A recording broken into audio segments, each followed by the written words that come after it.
Your Excellencies, ladies and gentlemen, good morning and good afternoon to all the distinguished guests who are joining us for this very special IOD India Global Virtual Session. This is Ritika Jhanti Jagtiani once again, and it's always a pleasure to be a part of the IOD family and host the really valuable sessions that IOD, especially ever since the lockdown, started hosting. And once again, it's an absolute honor to welcome all of you to this very special global virtual session on behalf of Institute of Directors India. So today's session, as you all know, is on environment management and climate change. I would like to welcome our very esteemed and distinguished IOD members, our associates, our IOD India global family who are joining us here. And I'm told that you're joining us from various parts of the world right now. And big thank you going out to all those people who are joining me despite a very different time zone that they're in. I believe I have members joining me from the US, from UK, from Europe, from UAE, from Australia, from Maldives, Singapore, South Africa, Bahrain, Sudan, Turkey, Uganda, and many other places. A big thank you for the great attendance.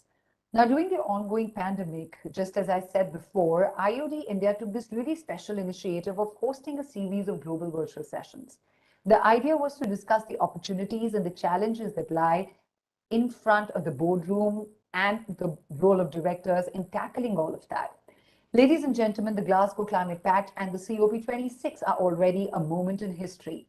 Countries have struck a deal at COP26 Climate Summit, which has been the world's biggest climate summit. Now, today's global virtual session is actually going to be focusing on key takeaways from this and also steering the boat towards effective climate governance. And not to forget, we're also here to celebrate the Golden Peacock Awards. So later in the afternoon, we'll be celebrating and felicitating some of the well-performing organizations based on the Golden Peacock Excellence Model as the winners of the famed Golden Peacock Awards for environment management, eco-innovation, energy efficiency, and occupational health and safety for the year 2021. Not just that, we're also having a very special session on sub-theme, creating a cyber-secure ecosystem for the power sector. A big thank you going out there to all our partners and supporters for the overwhelming support for this very special program. Starting with, we would like to express our gratitude towards our principal partner, that is Greenco Group, India's first dispatchable renewables company. Our principal strategic partner is ACCA Global, the Association of Chartered Certified Accountants, which operates in 180 countries. Our knowledge partner for today is Ernst & Young, one of the largest professional services networks in the world.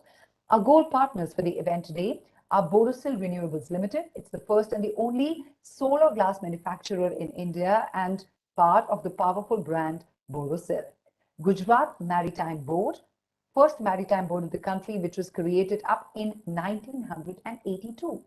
Gujarat Industrial Development Corporation, Gujarat Alkalis and Chemicals Limited, Solar Group, globally recognized industrial explosives manufacturer, Satluj Jal Vidyut Nigam Limited, hydroelectric power generation and transmission public sector and undertaking, and Bihar State Power Holding Company Limited. That were our gold partners, and our silver partners for the event are Odisha Forest Development Corporation Limited, Energy Efficiency Services Limited, Damodar Valley Corporation, SR Global Fund Limited, Gujarat Urja Vikas Nigam Limited, Gujarat State Forest Development Corporation Limited, and Delhi Pollution Control Committee. And our associate partners, Odisha Agro Industries Corporation Limited, Odisha State Cashew Development Corporate Limited, Avada Group, PTC India, that's Power Trading Corporation, NHPC Limited, and Odisha Hydropower Corporation Limited. So a big thank you going out to all the partners helping us making this event successful. And now, without further ado, may I please request Mr. Ashok Kapoor, retired IAS, Director General of Institute of Directors India, to please deliver the opening remarks. Over to you, Mr. Kapoor. Thank you, Ritika. Friends, good morning to all our India members, company directors and associates. And good afternoon or good evening to all our members, directors and associates who have just logged in today from across the globe in large numbers in various time zones. On behalf of IOD India, I welcome you all to the global webinar today, that is 22nd World Congress on Environment Management, virtual, and presentation of Golden Peacock Awards for Environment Management, Occupational Health and Safety, Energy Efficiency and Eco-Innovation 2021 in the context of deliberations of COP26 in Glasgow.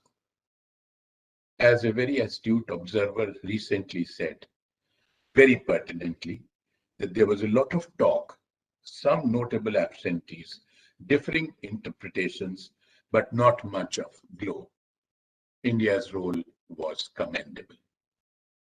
Today, IOD welcomes and felicitates all the winners of the Golden Peacock Awards for Environment Management, Occupational Health and Safety, Energy Efficiency and Eco-Innovation. First of all, we are really grateful to Honorable Justice M.N. Venkatchalaya, former Chief Justice of India and Chairman, IOD Council, who has, even during the current pandemic, spared no effort to chair the eminent jury comprising some of the top names in India and public service to select and declare the winners amongst the well-performing business and industry groups in India. On behalf of IOD, I have great pleasure in welcoming today some of the top global experts who will apprise a global audience about the key takeaways from the recently concluded COP26. I hereby welcome Professor Thomas C. Heller.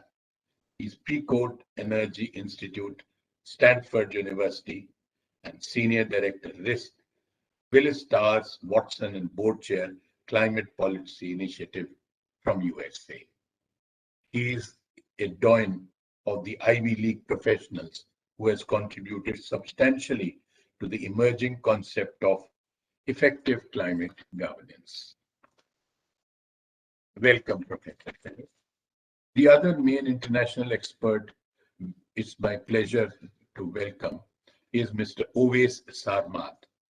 He is the Deputy Executive Secretary, United Nations Framework Convention on Climate Change, UNFCCC. He will apprise a global audience on the perspective of UNFCCC, which is monitoring the efforts of the global community towards the common goal of humanity today, that is limiting the average rise in temperature globally to 1.5 degrees Celsius from the pre-industrial levels. I welcome on behalf of IOD Ms. Lucia Real Martin. She is the Executive Director, Markets, ACCA, the Association of Chartered Certified Accountants, UK, who is with us today and represents the world's largest professional body of financial experts in around 200 countries with nearly 250,000 members worldwide. She is a panel expert with IOD India and has been enlightening our members regularly about the crucial role of finance in climate change, both in India and abroad, in London, in Dubai, and Singapore. I especially welcome the eminent industry leaders and speakers, in particular the Government of India's top experts, Mr. Indu Shekhar Chaturvedi of the IAS, Secretary, New and Renewable Energy, Mr. Ashish Upadhyay, IAS, Additional Secretary and Financial Advisor, Power, and Dr. Ram Babu, he is Advisor and Chief Sustainability Officer of the famed Greenco Group of India. We have with us today one of the leaders of Indian industry who's aiding the national environmental effort, Mr. Pradeep Kheruka, Chairman, Borosil Renewables. He was with us in our last annual convention where he highlighted Borosil Renewables' efforts in the benchmark low energy consumption in manufacturing process in glass, the first in India. Some of the top experts from the central public sector include Mr. Abhay Kumar Singh, is the Chairman and Managing Director of National Hydropower Corporation, and Mr. Ram Naresh Singh, Chairman, Damodar Valley Corporation, and several other public sector leaders in India. I welcome the state governments of Gujarat, Telangana, and Bihar, represented at the highest levels by Mr. Pankaj Kumar, IAS, Chief Secretary, Mr. Sunil Sharma, IAS, Special Chief Secretary, and Dr. Deepak Kumar Singh, Principal Secretary, Environment, Forest, and Climate Change Department, respectively. People talk about vibrant Gujarat today. We have with us one of the most vibrant chief secretaries in India today. That is Mr. Pankaj Kumar, IAS, Chief Secretary, Gujarat. I also welcome the governments of Orissa and the government of NCT of Delhi, which are represented by some of their most well-performing PSUs in environment management. Dr. Graham Wilson, Professor, Leadership and Organization Development, University of Oxford, UK, will also be participating from London. He's a renowned expert internationally on the functioning of the corporate boards. Our special knowledge partner today is the famed Ernst & Young India, which hardly needs any introduction. We have the debut appearance today by Mr. Sanjay Singh, Director, Solar Group India, which are second to none in their commitment to green growth. He is a leading expert in India in their micromanagement of environmental pollution by one of the least noticed and discussed chemicals publicly, that is, explosives used for industrial purposes. Some other renowned experts in India today who enjoy an international reputation are with us. That is, the historically famed Mishra community of India, who are mostly born scholars. Mr. C.K. Mishra, IS, former Union Secretary, Environment, Forests and Climate Change. Dr. Rajiv K. Mishra, Chairman and Managing Director, Power Trading Corporation of India. And Mr. Arun Kumar Mishra, Chief Executive Officer, Energy Efficiency Services. All Mishras logged in today have reason to chair. No conference on energy can ignore Mr. Sunil Jain, Operating Partner, Energy Transitions, SR Capital, the famed SR Group of India, who had a very successful innings as CEO of Hero Future Energies. The loss of Hero Future is the gain of SR Capital. Friends, the COP26 was basically the latest edition of earlier such international conferences on the issue of climate change. The fundamental foundations of what has been termed climate ethics by the global community, I'm glad to inform, was laid by our Honorable Prime Minister, Shri Narendra Modi, and I quote him, "Respect for nature was inextricably embedded in our culture at home, so much so that we were told by our mothers to fold hands and ask for Mother Earth's forgiveness after getting up in the morning before putting our feet down on the ground."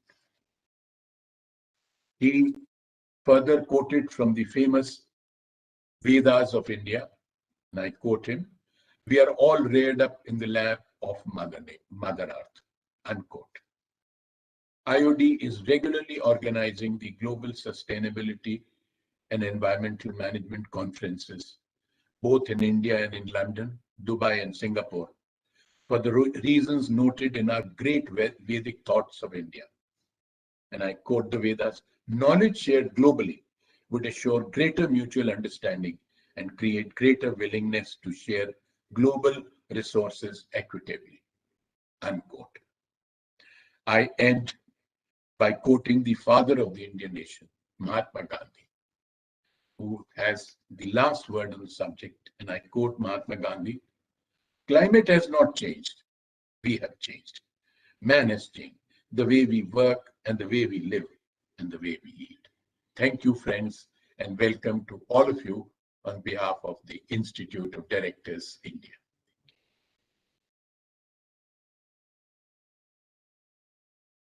Thank you so much, Mr. Kapoor, for that warm welcome. And as Mr. Kapoor welcomed Mr. Heller, so let me just take you on to that very special address to start this Congress with, which is on accounting for climate risks, navigating the road to net zero.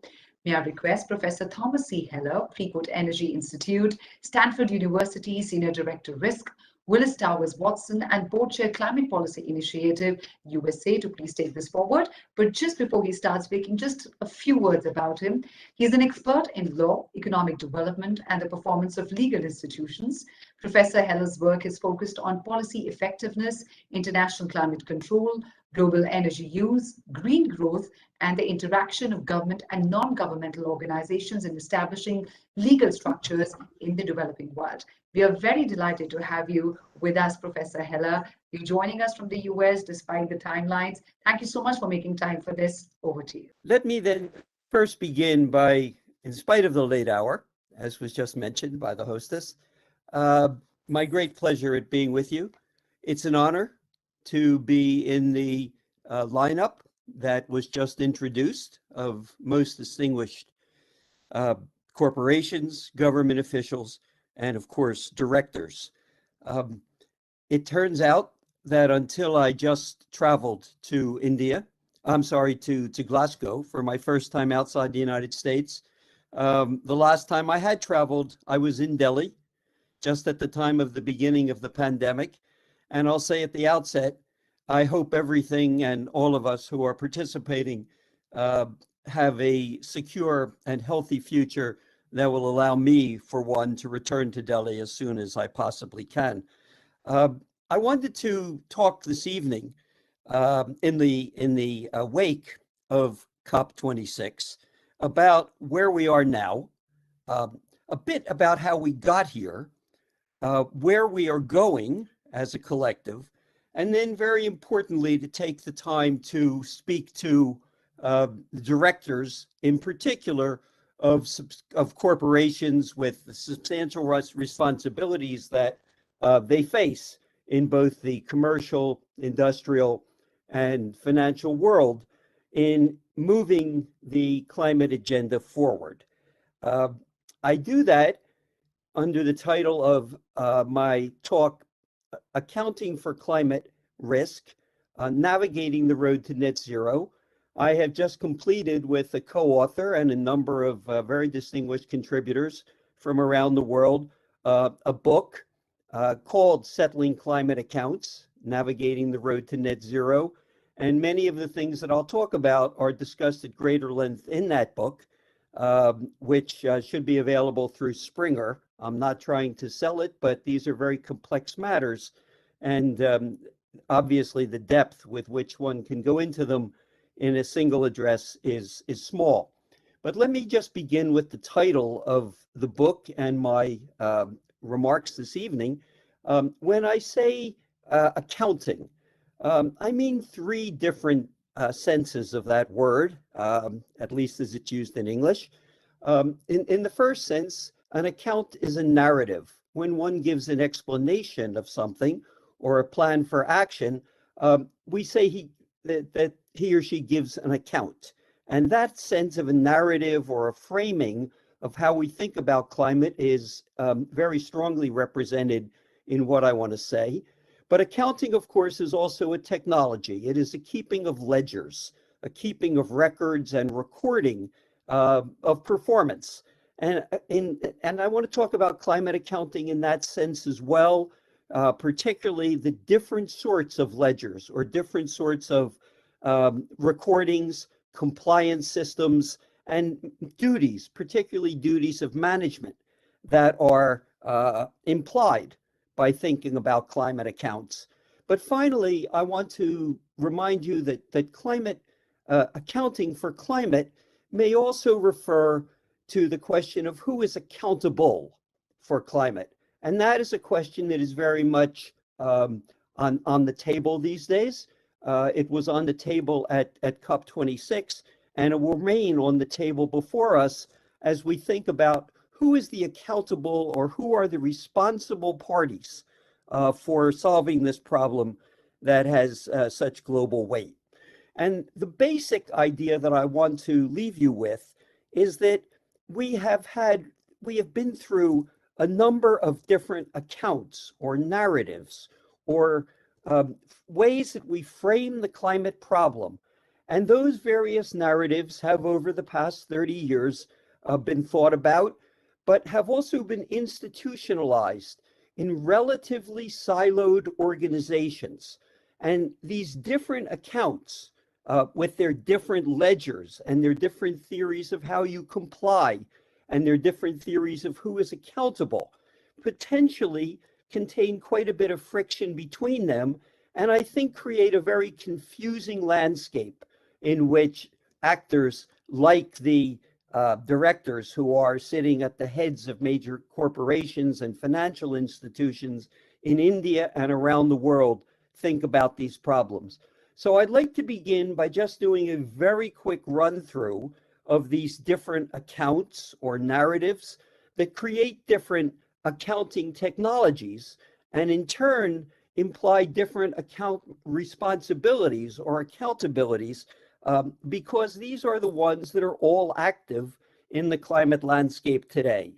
So a very quick sketch would suggest that we started around 1992, but certainly by Kyoto in 1997, with a framework that was essentially multinational and was conducted through a series of repeated negotiations among states, nation states who were the key parties to these structures. And the idea was consistently that climate was a global problem and it demanded both global and harmonized solutions around what we might call planetary and national accounting books. And by that I mean what the fundamental idea of the multilateral regime was to be was that we could only emit certain amounts of carbon as a globe, as a single world in the future without creating a variety of risks, physical risks, and risks that might be associated with trying to move away from the industrial sectors that produced as a byproduct of their activities the carbon that created destabilizing ecological conditions. And so the planetary idea was simply, we could say with scientific evidence that if we emitted a certain number of gigatons of carbon or its equivalent gases into the atmosphere, that we would either, we would create probabilities that we would grow either at rates that might be 1.5 degrees of increased mean temperature around the world, or 2 degrees, or 2.5, or 3 degrees. And the idea of the negotiations was simply that we would take these budgets and assign them to various national players so that they would be able to emit carbon and would have a legal right, if you will, to emit carbon up to the portion of the budget that was assigned to them. And this would create a carbon price and indeed could create a system for trading these legal rights to emit carbon on a global basis, if that were the choice, the way of optimizing a country's national income and in the use of these assets. But in effect, we never were able to solve two questions that have been on the table ever since 1992. The first was how to divide up that carbon budget, scientifically established, but politically to be assigned to different countries around the world. And in addition, because we have never been able to decide who gets which allocations, and that is a complicated question of both historical responsibility to which India and Indian diplomats have contributed, and also a question about the rate of development that might be impeded or altered in some fashion going forward, depending on the way in which one managed these carbon risks. There is no resolution of the fair share problem. There has been endless discussion of that question. There have been attempts to create financial transfers to somehow mediate between the differential wealth of nations and the share of these carbon budgets that they may have been allocated. But in effect, we have until this day, and certainly through COP26, not really been able to reach that question of how to share this carbon budget, nor have we even been able to agree on the way in which we calculate any financial transfers that might compensate countries for their different positions in going through this transition from a high to a low carbon system. And my suggestion is that in the inability to solve these questions, to resolve the fair share and the appropriate set of financial transfers that might be associated with these global carbon budgets and their allocation, we created a series of substitute narratives or substitute regimes that currently are active within the climate landscape at the present time. My point about these different regimes, which I will simply list in a quick inventory, is that each of them arose out of valid insights about things that we were unable to negotiate successfully in the multilateral regime, but that each one of these different accounts, which I'm going to call green finance, net zero, and climate risk, have very different accounting systems or ledgers in which they try to rate performance and evaluate a state of climate progress. They each have alternative accounting systems, and they each have somewhat different theories of accountability. So just to give a brief sense of how this works, the first thing that we came up with in the absence, after the Copenhagen regime, of a compulsory and mandatory allocation of fair shares and financial transfers associated with a global carbon budget, was many people became aware of the fact that many technologies that were low carbon technologies were falling in their relative price to high carbon technologies very quickly. The most obvious of these were renewable energies and also increasingly electric vehicles. The idea was that as long as the world was growing quickly and we had competition between the supplies of various of these new technologies, that the declining relative prices under a competitive market with high growth would cause the substitution of these rapidly declining price technologies for the existing technologies, and so lead to a market-driven transition from high to low carbon that would resolve the climate problem. A number of issues have come up that have both confirmed in some areas this idea that markets alone would drive the transition that we are seeking. But on the other hand, we certainly see there is uneven technology development, that there are problems with investment in the various systems that allow these different technologies to create high productivity for continuing growth. And perhaps most important, we have seen continued low growth that in many ways has inhibited the public infrastructure finance that is part of a transition to a low carbon. So the ledgers of green finance are investment ledgers, but they remain highly contested, largely located within the multilateral banks or the official development agencies, but certainly have not blossomed into general ledgers of the type that could be mainstreamed in corporations. The second insight that followed from the failures at Copenhagen are around the narrative or the framing that we have come to call net zero. And the great virtue and the valid insight of net zero is that it saw climate as a problem that had to be mainstreamed and privatized.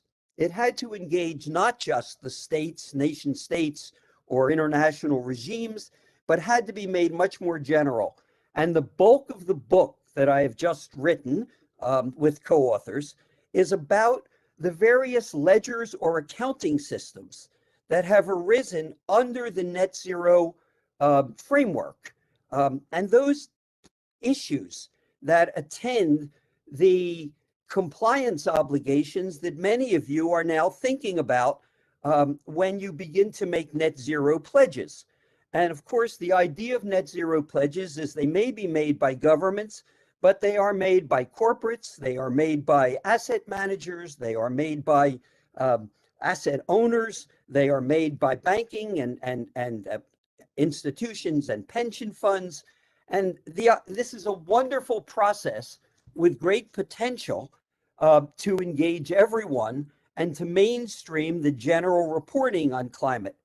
The problems that exist are discussed at some length in the book. Many of you who have tried to implement them may know that they have to do with data. They have to do with the so-called scope 2 and 3 reporting obligations that are not the emissions of the company itself, but the emissions of your supply chains or the emissions of the investment chains in which you may be operating as part of your normal business operations.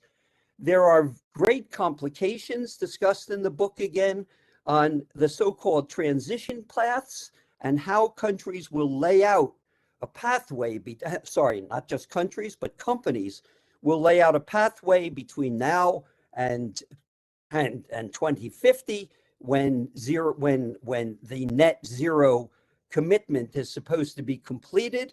And these actual pathways are filled with, when we actually examine them, very risky promises of technology to be deployed, of offsets to be used until such technologies can be deployed. And all of this adds up to a series of corporate and financial pledges and ledger books to demonstrate their performance against these pledges that are basically counting up emissions and have a number of problems within them that need to be solved before the maximum contribution of net zero can be imagined. My own sense is that even with the maximum contribution of net zero, there are certain functions, particularly functions that need to be performed by the states, by nations, whether these are in infrastructure finance and the mobilization of funding for infrastructure finance, or whether they're in diplomacy, so that the various national transition plans can be made consistent with what different companies are proposing, or whether they are simply in the creation of standards out of the very chaotic situation we see in data.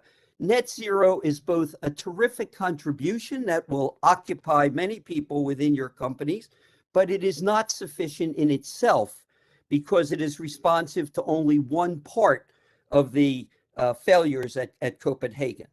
The last major line of thought that I want to simply indicate is very active in the world is not about either emissions or investment and the accounting ledgers for what companies are doing on emissions and investment, but is about climate risk.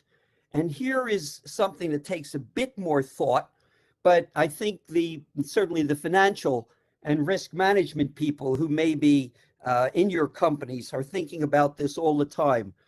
When we fail to price climate risk through the type of systems that the multinational negotiations imagine, whenever you misprice a risk, what happens is behavior changes strategically with respect to the mispriced risks.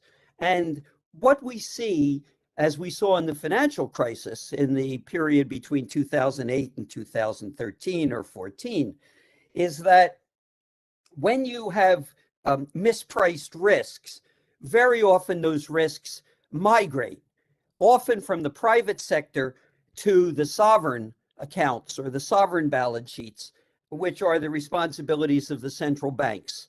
And many of the central banks, including the Reserve Bank of India, have recently joined what's called the Network for Greening the Financial System, implying that the central banks are thinking about how to manage these risks because they may destabilize either the financial economy or the economy as a whole.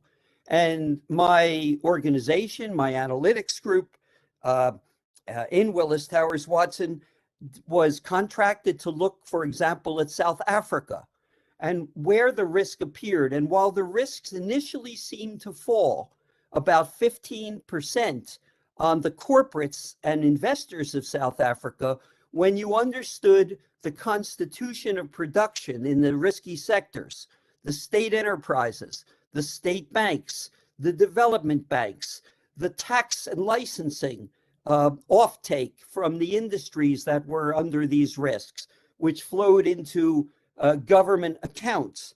The fact that when you have substantial risk of failure, there often are government programs to subsidize or bail out these activities. When you got through looking at the risk dynamically, instead of 15% of the risk falling on the government, 65% of the risk fell on the government. And so this becomes a great concern of the central banks, how to manage these risks.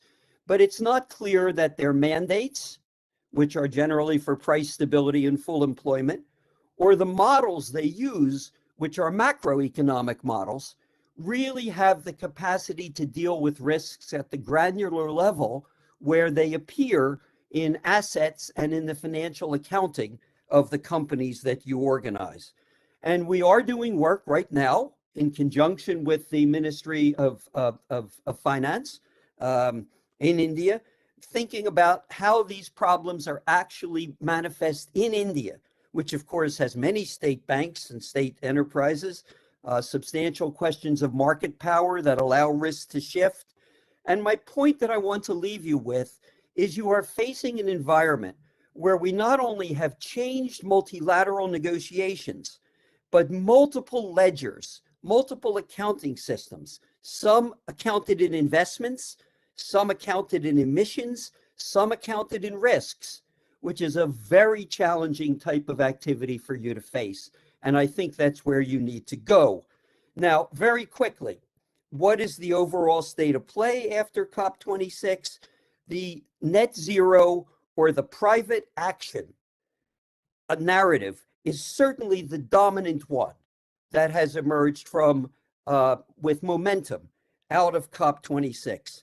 At the same time, when we look at the way corporations are beginning to implement their net zero accounts, what we find very quickly is a proliferation, an exponential proliferation of companies offering data services, various types of accounting performance ledgers, scorecards, financial products, and that is not going to go away, because when information becomes valuable, then people organize that information and its increased value behind paywalls. And that is what we are seeing right now.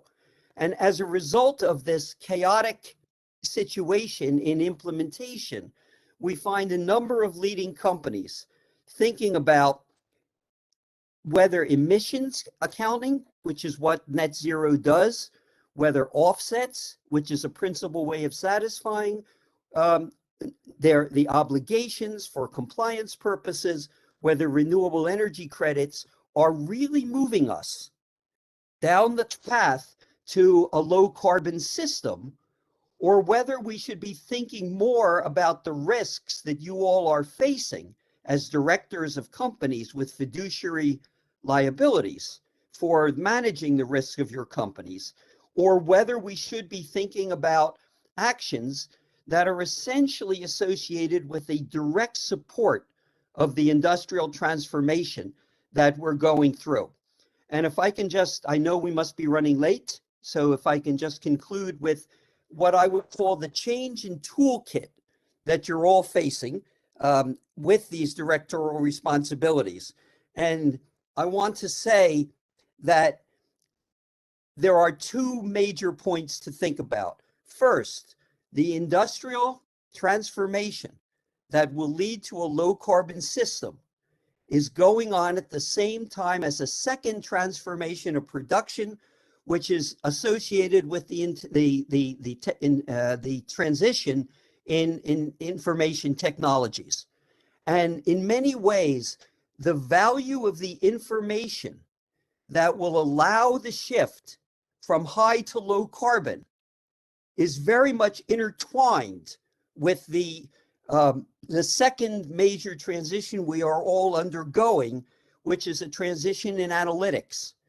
And that transition in analytics and control systems allows you to undertake certain types of understanding of your own risks and the possibility of managing your own risks along a number of fronts that I will just list now and would look forward to the opportunity to discuss with you in much more detail later on.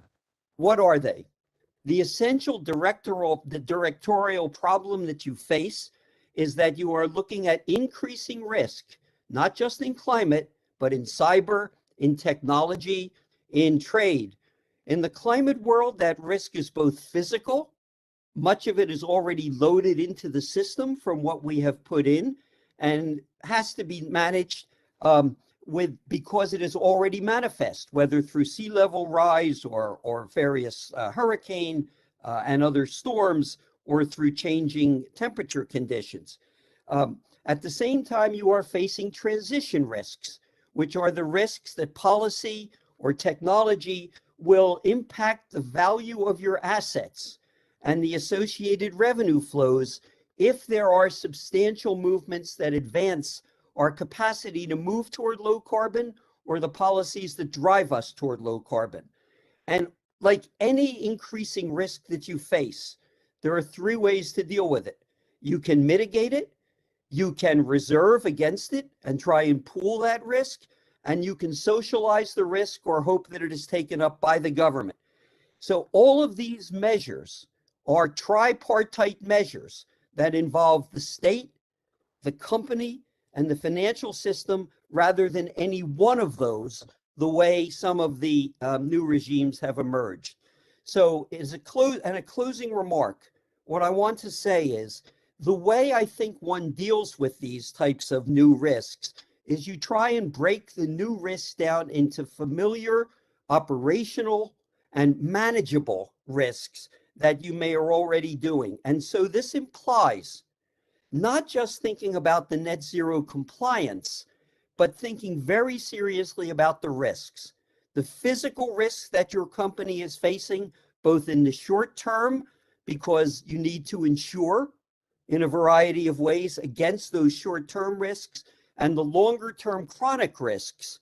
But the longer-term chronic risks that will manifest themselves in 20 years, of course, are really a function of how well the transition is managed in your region and in the areas where you do business. If we manage the transition risk well in an orderly fashion, the residual physical risk in the long run will really decline very sharply.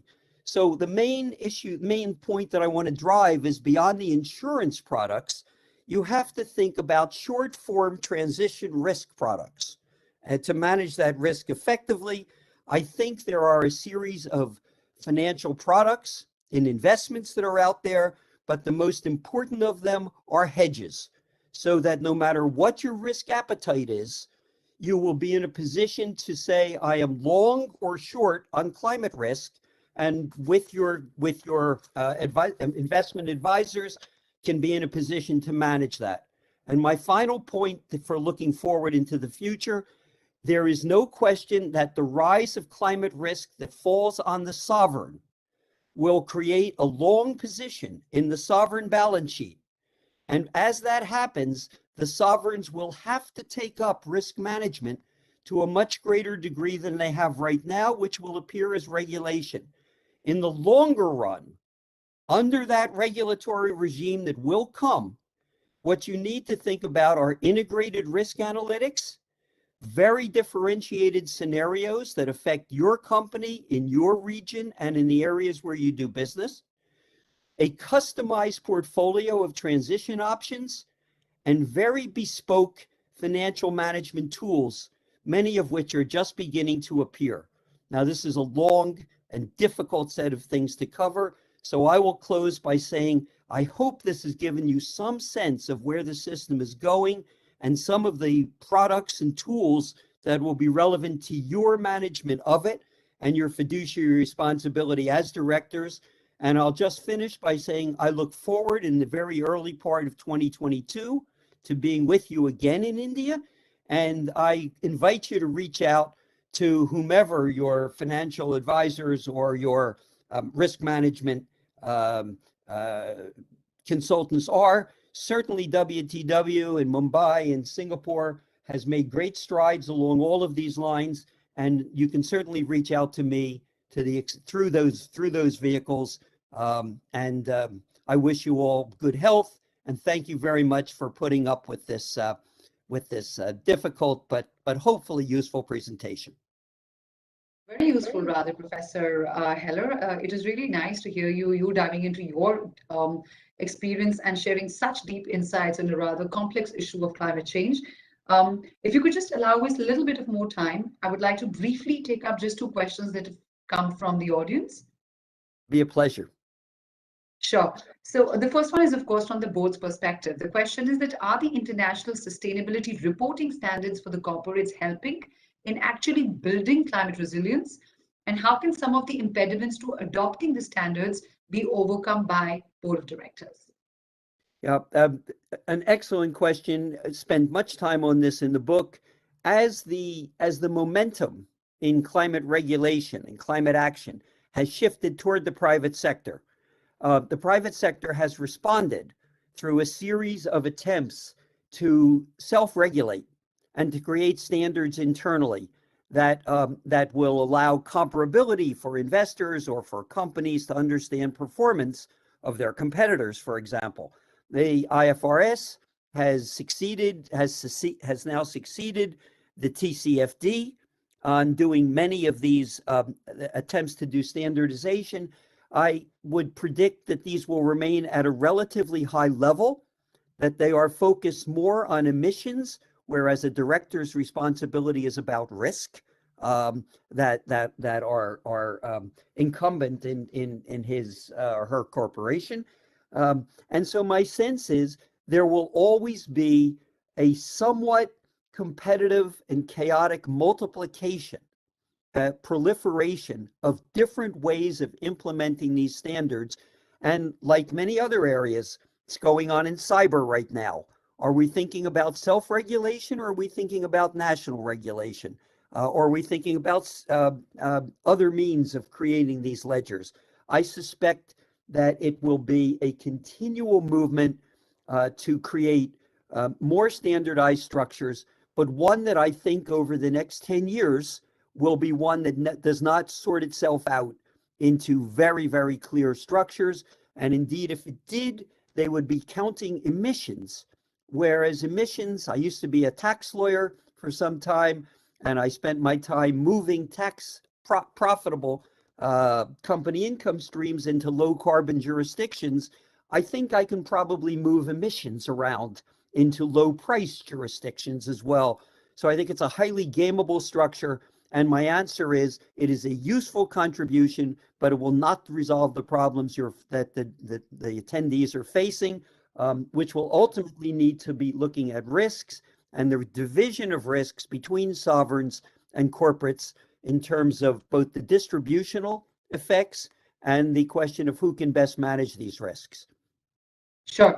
And very briefly, Professor Heller, especially from India's perspective, if you were to ask you, considering India's commitment to net zero emissions by 2070, how is the climate policy initiative working with corporates and the Indian government in catalyzing this journey to net zero?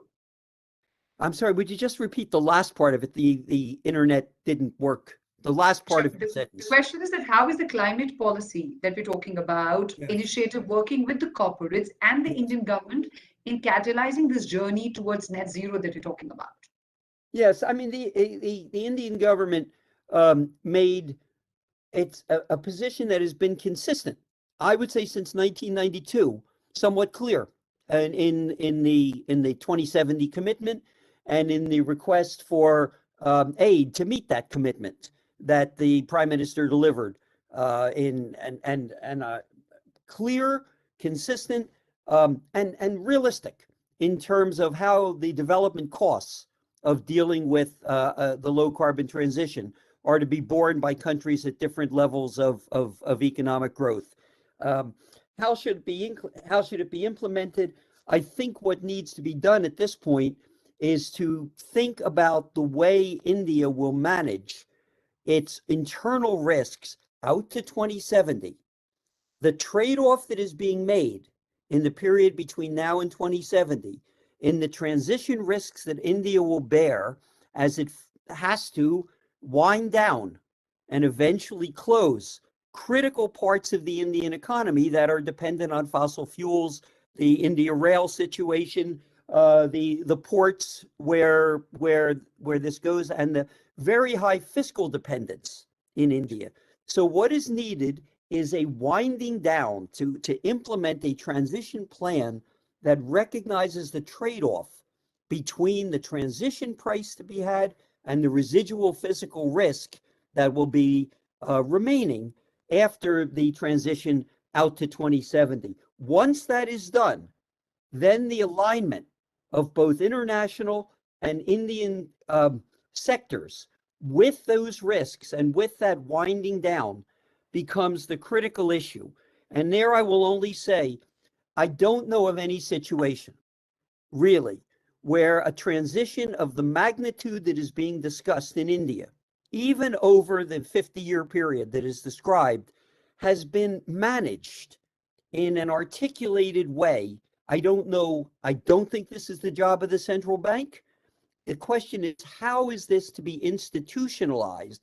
And then how is that institutionalized wind down plan for India to be efficiently and equitably funded by the various components where the knowledge of how you wind down one industry and wind up another, that is to say, in energy, in transport, in agriculture, and in heating, the four parts of where climate emissions are created, those sectors have to be redone, but in a managed and coordinated fashion. And in my sense, that calls for both an understanding of the risks involved in winding down the old system and bringing on the new system with productivity potential that keeps India's growth going in a coordinated fashion. That problem is the one that we have neither conceptualized nor really analyzed and worked through. And for me, that is the work of the next decade, while India and the other great emerging markets in Asia think through this process, which is probably more difficult in Asia than anywhere in the world, because so much of the existing system is a very modern, very young fleet, whether in the energy sector or the others, that has not been amortized and that sits largely on the books of the state. So for me, if I were a young man again, which I'm not, the opportunity to work on that would be both the most interesting intellectual problem and the most important moral problem that I could imagine. But happy to talk about that at much greater length, and that's some of the work we're doing with the Ministry of Finance now. Thank you so much, Professor Heller. Thank you so much for detailing it out so well for the audience, and of course, joining us despite the late hour there. Thank you again. It's been a very nice evening, and I'll listen in for a while, but thank you once again for the opportunity to speak with you, and I'll look forward to more opportunities in the future. Absolutely our pleasure. Thank you, Professor Heller. Thank you. And now, ladies and gentlemen, please join me in welcoming Mr. Arun Kumar Mishra, Chief Executive Officer, Energy Efficiency Services Limited India, who will be joining us for a special address now. Mr. Mishra, of course, is a veteran in the energy sector. He has over 3 decades of experience spanning planning, design, implementation of power systems, information and communication technology integration in power utilities, SCADA, and smart grid applications, including designing complex communication networks. Mr. Mishra is here with us right now. Thank you so much for joining us this morning. Mr. Mishra, over to you. Thank you. Thank you, and good morning to all the distinguished panelists and, of course, the participants to the seminar. And a special thank to Professor Behala, who has brought on table the impact and the reality of information asymmetry, the gameability of the accounting ledgers, and of course, the fallibility of organized market or even shifting um, of the risk between markets or for that matter, institutions as well as the sovereign. So I have listened to him with intent and I'm really, it was some insight as to on a macro level, what all is going to impact the entities in terms of economy of the global green mission. I am to share with you what are we doing in the perspective of the national commitment of government of India, where we are just we have just passed the conference of parties where there was a major announcement from Indian side, and of course it's a matter of pride that we are having.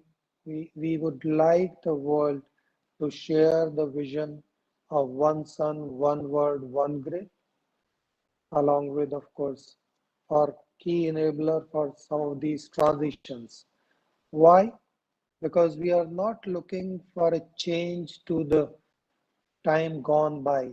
We are looking for a change with all our niceties built in, where we are heavily dependent on and energy intensity as well as the sources to be addressed.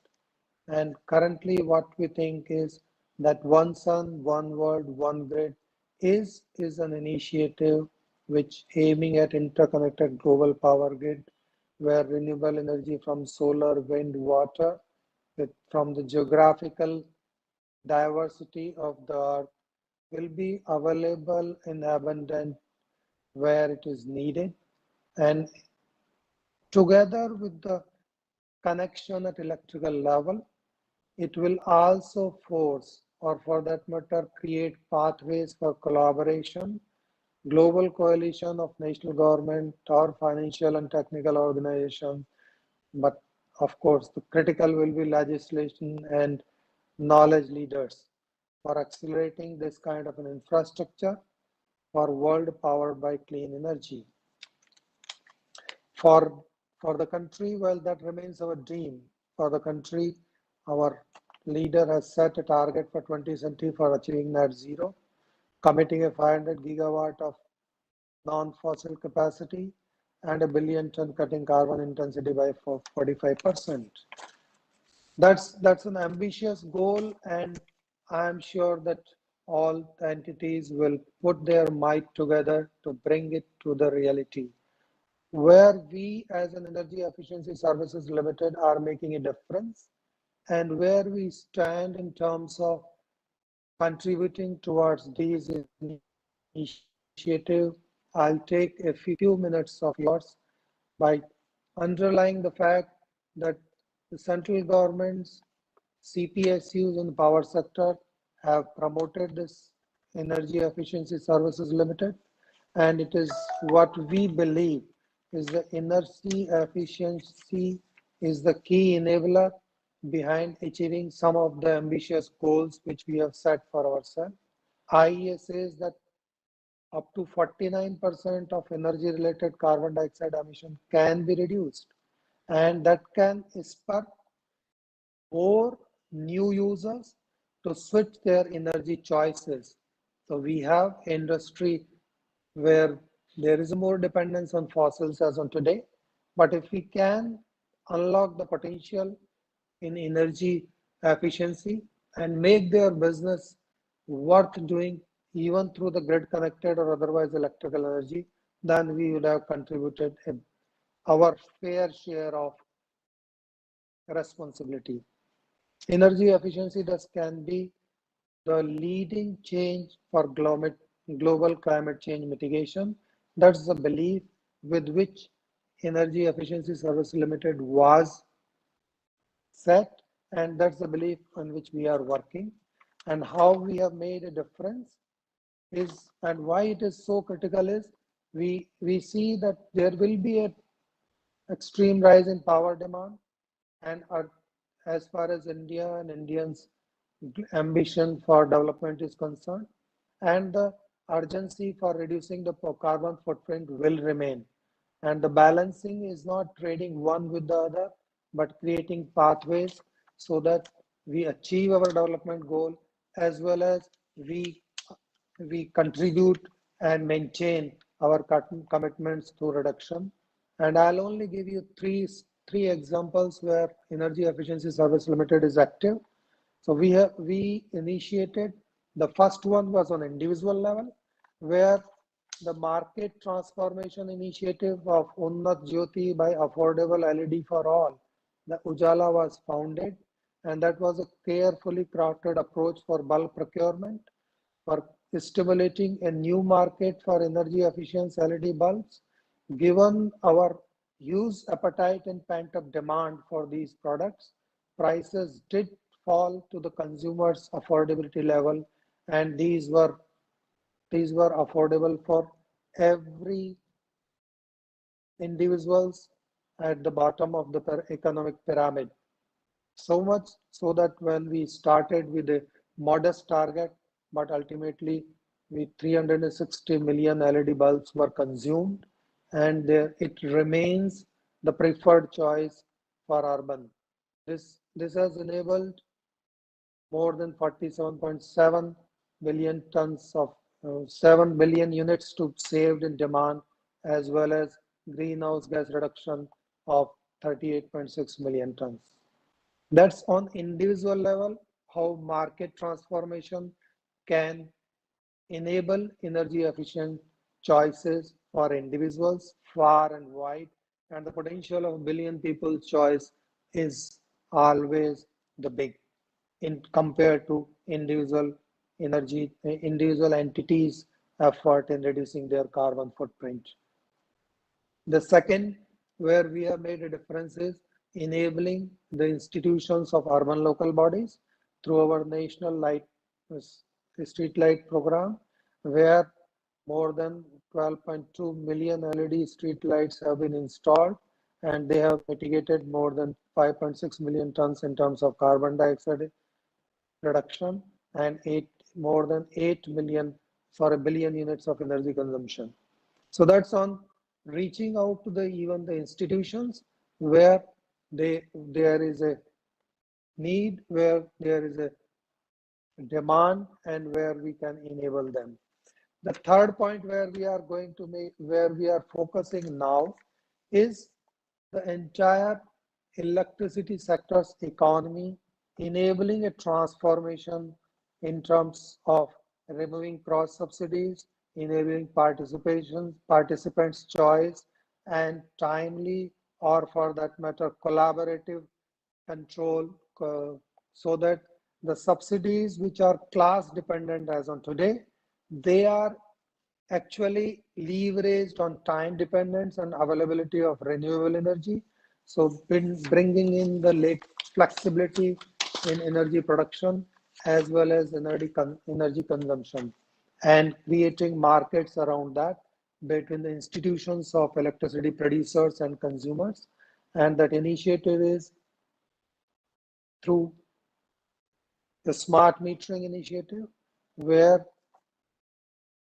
energy ecosystem, we have already begun moving through advanced metering infrastructure, which is the first step for creating a smart grid and process of our collaboration of various players in the energy eco chain, where electricity side, how they can enable more and more renewable energy to be integrated, and that requires a power of data to be unleashed, the power of timely management, dynamic adjustment to the demand, forecasting of the demand itself, and giving the signal to the all market participant.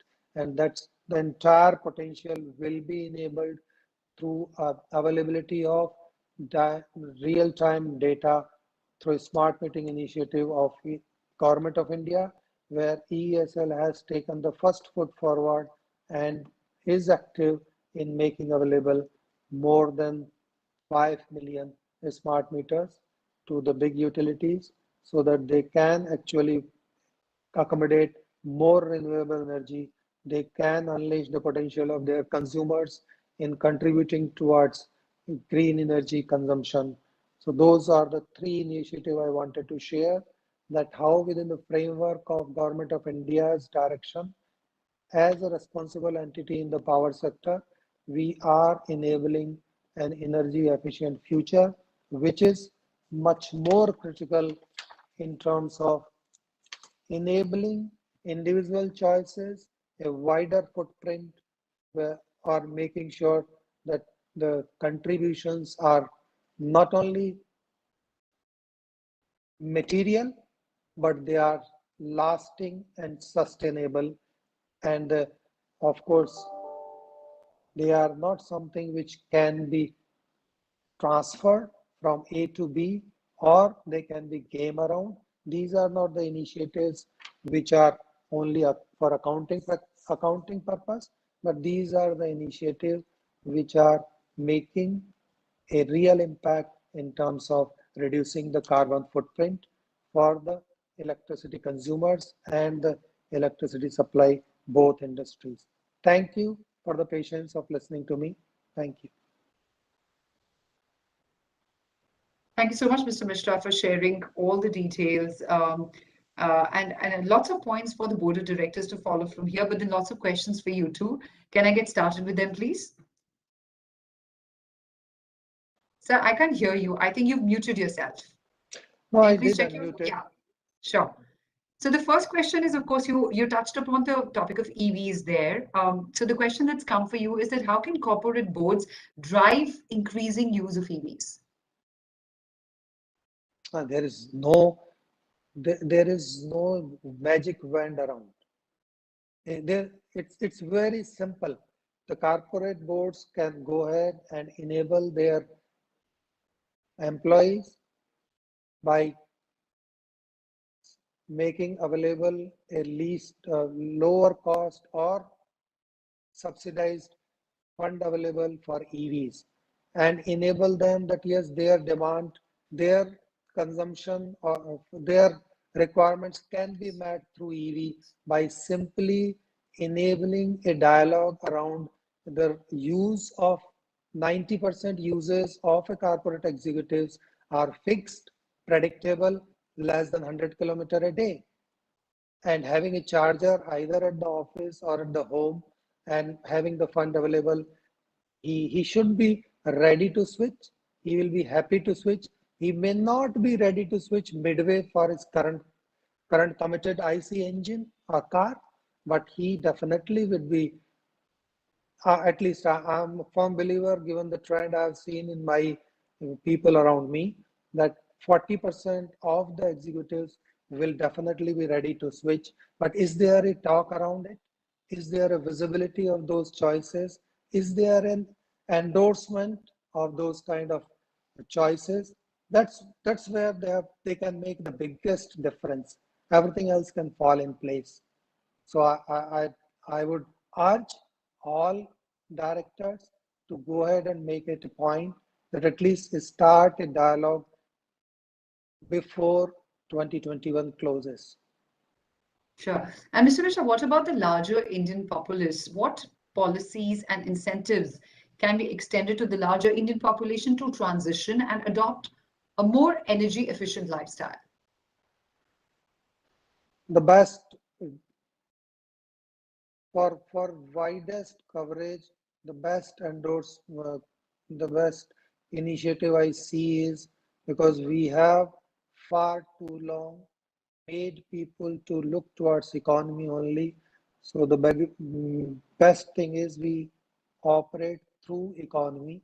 The way we have taken initiative in making energy efficient bulb available at cost effective prices, or making available energy efficient choices for urban local bodies through financing and giving them a timeline for paying back. So it's a trade-off. If you are looking at if you are looking at economic choices, there is always energy efficiency pays back, but it pays back in time period.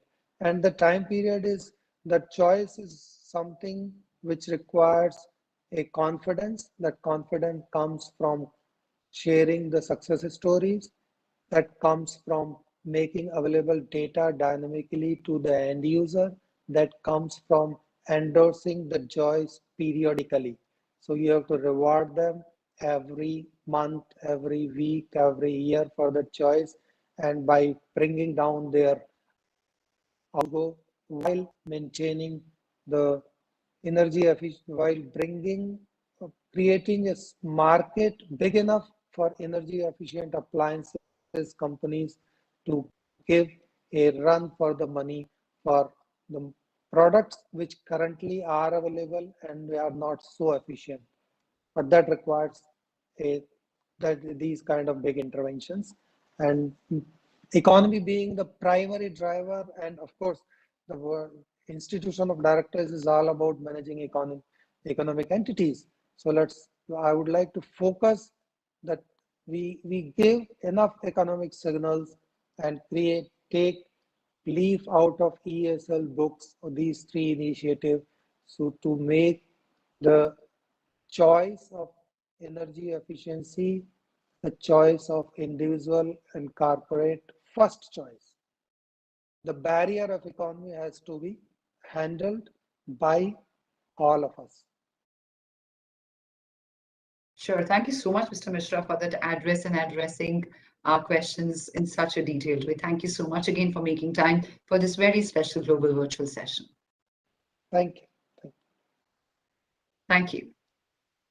And now, ladies and gentlemen, we would like to inform you that Mr. Ashish Upadhyay, IAS Additional Secretary and Financial Advisor to Ministry of Power, Government of India, was to actually join us as a guest of honor. But we've been told that he's been called in for a very urgent meeting at the PMO, but he sends his best wishes for the event, and we are very thankful to him for that. And now moving on further, we were to go across to Mr. Pradeep Kumar Kheruka, Chairman of Borosil Renewables Limited India, who was to be with us to deliver special address, but we're being told that he's been pulled away due to a medical emergency in the family. So he has for now requested to be excused, but he said that he will try and join us once he gets free from there. So for the time being, we would like to move forward to another very, very special address for which we're being joined by Ms. Lucia Real Martin, Executive Director Markets, ACCA, the Association of Chartered Certified Accountants in the UK, who shall be delivering the special address. She is an executive team leader and global player who is leading the development across ACCA's regions and markets, including Asia, Africa, China, Eurasia, and new markets, Europe, Americas, India, and MESA, as well as ACCA's market partnerships and recognition globally. With over 27 years of experience on international business and market development, working for organizations developing their global footprint and strategy, she has been instrumental in the upskilling of finance and accounting professionals globally. Today, ACCA, world's most forward-thinking professional accountancy body, operates in 180 countries and serves a community of over 233,000 fully qualified members and 544,000 future members and students worldwide. We would also like to mention, ladies and gentlemen, that ACCA is an integral part of IOD India Global Family, and we are very, very delighted to have Ms. Lucia Real Martin with us today. Over to you, Ms. Lucia. Well, it's always a pleasure for me to be able to join the IOD family, and certainly I'm delighted to be able to join you for this very important event, the World Congress of Environment Management and Climate Change. And just to offer my congratulations to the Institute for the drive that you've had for many, many years on this important topic. And obviously this is also a very special celebration where you're celebrating the winner companies of so many that are driving climate change practices. I also want to extend my thanks to Lieutenant General J.S. Aliwala, the President of the Institute of Directors, for his kind invitation, and Dr. Ashok Kapoor, Director General and an old friend. It's wonderful to see you. And I really hope to also have the opportunity to meet you in person in the future. But for now, wonderful to join this event and the Institute of Directors family. Which is so important for ACC, as you said. We are very, very grateful for your ongoing support and partnership.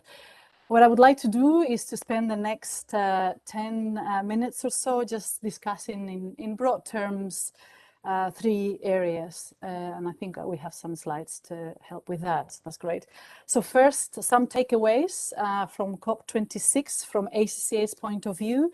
We have the privilege not only to be there, but also to participate and offer the voice of the profession. So I'd like to share that with you.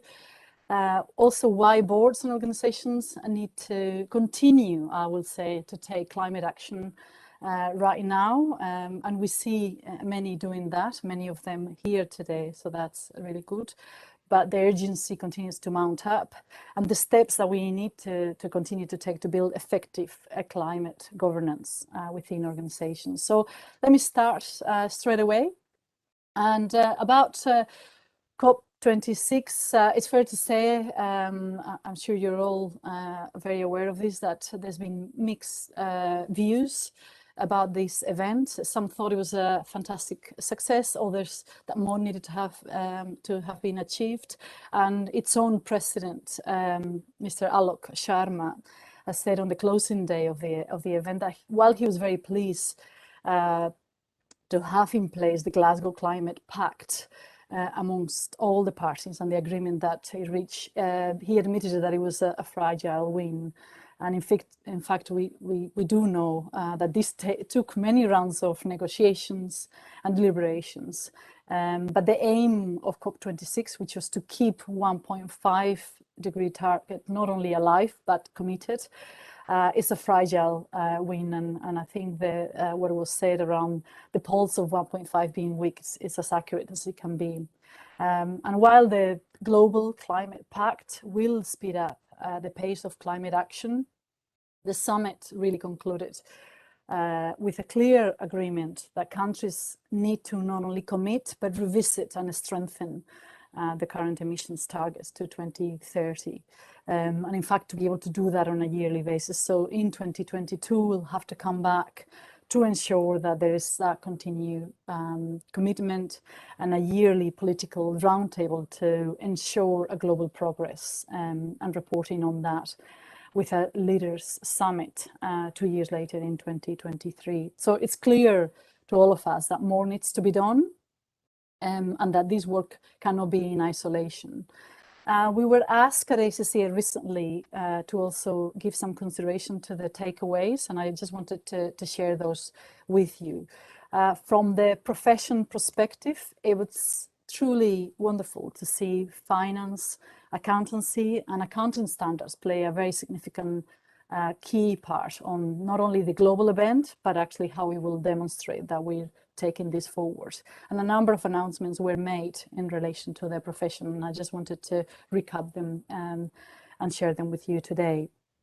In case you missed it, on what's been called Finance Wednesday, which was the 3rd of November, the Glasgow Finance Alliance for Net Zero, which is a group of bankers and insurers and investors, over 160 of them, all committed to put climate change at the heart of their work. And their co-chair, Mark Kearney, made a very significant announcement. And in their press statement, they said that all Alliance members must use science-based guidelines to reach net zero.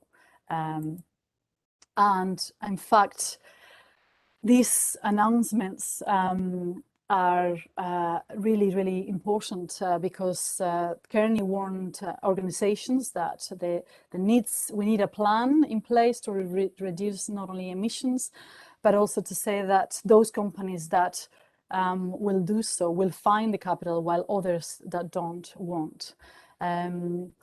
Carney also talked about the importance of more accurate, responsive, and planet-aware corporate reporting. And what is very important is that we will be able to report on this and therefore actually understand which companies are doing better and which ones are not. There was also another very important announcement that was made, and that was in relation to the IFRS Foundation Trustee Chair announcement about the creation of the International Sustainability Standards Board. ACCA was very pleased with this, as we've been involved with global sustainability for many years. And our own CEO is a vice chair to this new board, so we are very committed to it. This development really offers a very significant opportunity to shape global reporting standards for the benefit of investors, but also more widely to economies and the public good. And it will play a very significant role in tackling the global environmental and social challenges that we need to tackle together. Businesses will align their lending and investing with net zero goals. And this is, as I said before, using science-based targets. So these announcements, from our point of view, speak to the very essence of what the accountancy profession does. And as such, accountancy skills are very much in demand to steer an ethical and sustainable course ahead. We see more than ever before accountants turning to sustainability as one of the main practices, and actually also more people wanted to take the route to be an accountant because of that aspiration as well. So this is not only very important for what we have to tackle, but also to ensure that we can entice new generations to join their profession. So to the question of why boards and organizations need to take climate change action right now, belatedly, but with increasing urgency, organizations across the world are finally really starting to understand the scale of the climate emergency that we're facing. And I know many speakers have talked about that before. We know the risks are immense, and therefore we need to put really accountancy and finance professionals at the heart of climate action strategy and implementation so that they can really guide organizations through that. And to illustrate this and to offer solutions ahead of COP26, ACCA published a report that we called Climate Action and the Accountancy Profession, Building a Sustainable Future. And I will invite you all to download that report from our website, but I just wanted to share with you a few of the highlights of that report. It says that both large and small organizations need to set zero targets and the pathways more so to achieve them. And that while good intentions are already in place, the commitment are already in place, many of these organizations are disconnected from the pace of climate action and the urgency that is needed. This research reached more than 3,000 accountants and finance professionals. And as you can see from the slide, only 15% said that their organization had set targets to be net zero compliant by 2050.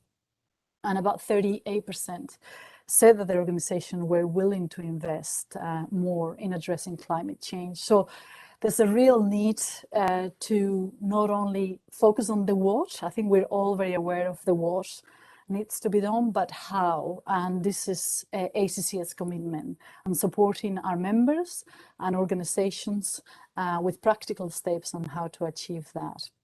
The key findings and the opinions that we had from the participants of, as I said, all different sizes of organizations really allow us to see the gap of that good intention with the urgency that is needed. And therefore, we are also calling out on leaders, not only in governments, but in organizations to ensure that we can grasp the scale of this challenge and we respond to it. So in this report, as I said, we're looking at practical ways of how we can do that. We also highlight in this report how we can bring an integrated approach that places sustainability at the heart of organizational decision making, and obviously that is also the ethos of the IASB, so that we can really consider business and sustainability decisions together. And this approach will continue to link strategy and governance to ensure that we have data-driven decision-making and rigorous measurement of performance using science-based targets, coherent reporting, but also trustworthy assurance of information. So as you can see, we really feel that there's many aspects to how a professional accountant and a finance professional can really add value in this area. And despite the appetite that we find of finance teams being able to support their organizations, there's really a number of barriers to overcome. And as you can see from this slide, the one that was most cited were internal organization perception that climate change and action is not viewed as a responsibility of the finance team. More than half of a finance team viewed in that way. So that's a significant barrier that we need to overcome, and we take that upon ourselves at ACCA to ensure that we continue to educate organizations and the profession itself on the vital role that we can play. But also a significant 36% said that there's a lack of incentive in the organization to actually take that action, which is really concerning and something that we need to ensure is widely understood of the actual incentive in the long term. As we said before, Kearney himself said, well, funding won't be available for those organizations that don't act on climate. An important 32% said that there's still a clear lack of support from the leadership. So again, at CEO level, C-suite level, ensuring that both board and executive teams are very united in this agenda is going to be really important.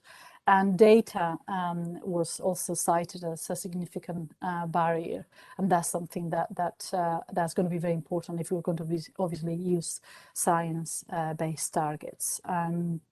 And finally, at 23%, so their own preparation and their own skills needed to be upgraded. And for us, this is very important because as a professional body, we really emphasize, and through our own qualification, we are absolutely bringing not only the latest updates, but ensuring that for already qualified members, there's an opportunity for them to be able to upskill.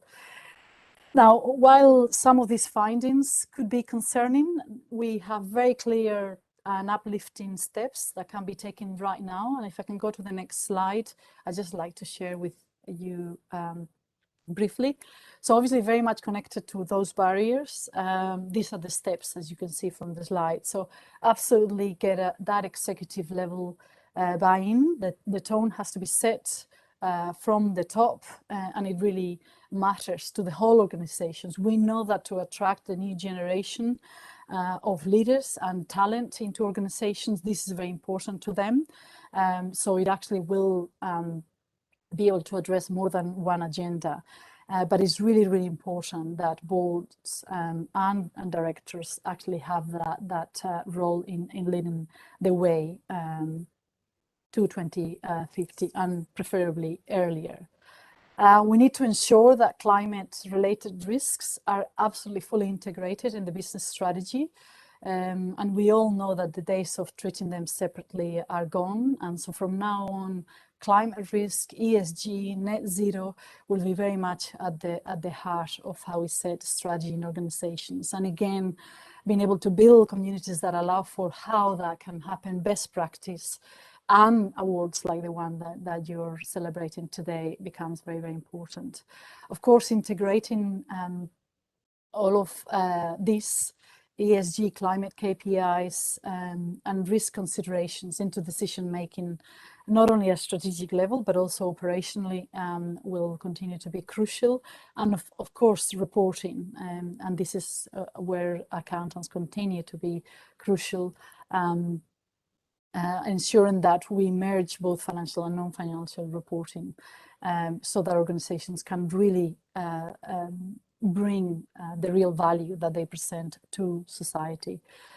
Assurance becomes also a very important part of how accountants can support, and having robust and trustworthy processes will be really important. And finally, as I said before, educating and raising the level of knowledge and expertise, first and foremost from the profession, so that the confidence around how to tackle the challenge can be there, but also to the wider organization.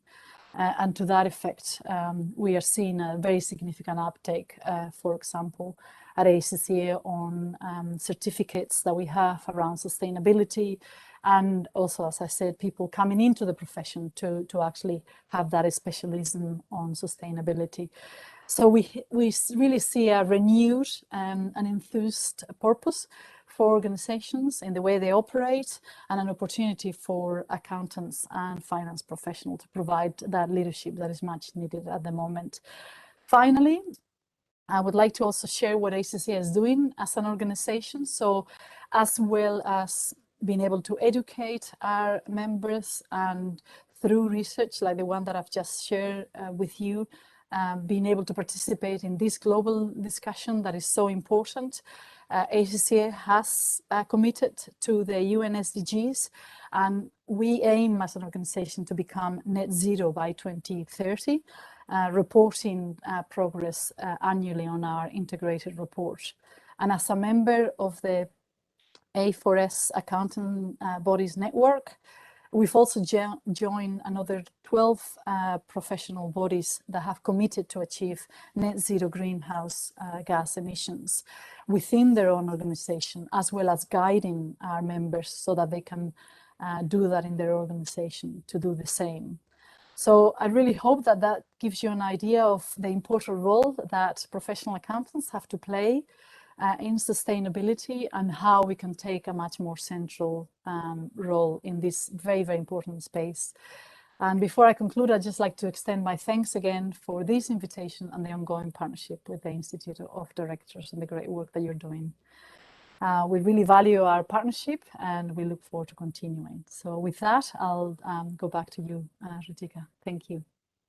Thank you so much, Ms. Lucia. We at IOD India family also really value our association with you. Thank you for your address. There are a few questions for you. If you could allow a few more minutes, I could take them up with you. Absolutely. Sure. So the first question that's come in is that most recent with the formation of the International Sustainability Standards Board, what are the opportunities and the challenges or any risk that you see for finance and accounting professionals? Yeah, that's a really good question. And look, we probably need to see that on the round. The fact that the ISSB has been formed, it's really good news, because what it means is that a number of boards that, while still all going towards the same goal, we're operating separately. And so having now the International Sustainability Board means that there's going to be a much more global approach to it, and that white investors are really at the center of how these standards will be progress. There's a much wider view about how economies and organizations will have to go towards this goal of. So from our point of view at ACCA, we're really hopeful that this signals a real unity within the profession to be able to tackle this important challenge, and therefore maybe standards that were much more national, that were had slight differences, will be really all come together under one board, the ISSB. Sure. And Ms. Lucia, how can the global community of accountants aid boards in transitioning to net zero by prioritizing ESG into strategic business decisions? That's fantastic question, and for sure you'll be an accountant that would have asked that question. Look, I think first and foremost is education, as I said before, Sure. is educating ourselves and educating our organizations. I think this is a real opportunity for finance professionals to not only be able to provide the data, but actually really be part of the strategic discussions that happen in an organization in terms of strategic decisions, future trends, future growth for organizations, and be able to see that by putting ESGs and environment at the forefront of the future of an organization, they're going to be able to make not only sustainable, but actually future-proof decisions that will make them more relevant, more profitable, and where the society at large will want to be part of those organizations as consumers, as employees. So it's I think a fantastic opportunities for accountants to be at the forefront of that, a strategic discussion that is much more futuristic rather than only the discussion about reporting, which was obviously a much more traditional role for accountants. Sure. Thank you so much, Ms. Lucia Ariel Martin, for your learned address and addressing all the queries that came your way. Thank you so much once again. Thank you very much, and I wish you a very successful event. Thank you. Thank you. And now, ladies and gentlemen, we are moving into our keynote session 1, the key takeaways from COP26 and steering the board towards effective climate governance. We have a very, very special keynote address on this. And to take this further, let me welcome Mr. Owais Sarmat, Deputy Executive Secretary, United Nations Framework Convention on Climate Change, who shall be delivering this address. Just a few words about him. Mr. Sarmat has over 30 years of rich and varied experience. He's worked with many international organizations, including International Organization for Migration. He has played a pivotal role in several policy and management areas, which have strengthened the organization's operational effectiveness. He was instrumental in the establishment of IOM's Ethics and Conduct Office and was a key team member negotiating the agreement which brought the IOM into the United Nations system. Ladies and gentlemen, please join me in welcoming Mr. Sarmat. Thank you very much, and for the very nice introduction. And at the outset, great pleasure to be back at the IOD, and it's a pleasure to address the IOD's 22nd World Congress on Environment Management. And I thank the Institute of Directors for the opportunity to share our perspective on the outcomes of COP26, which you'll hear about in a minute.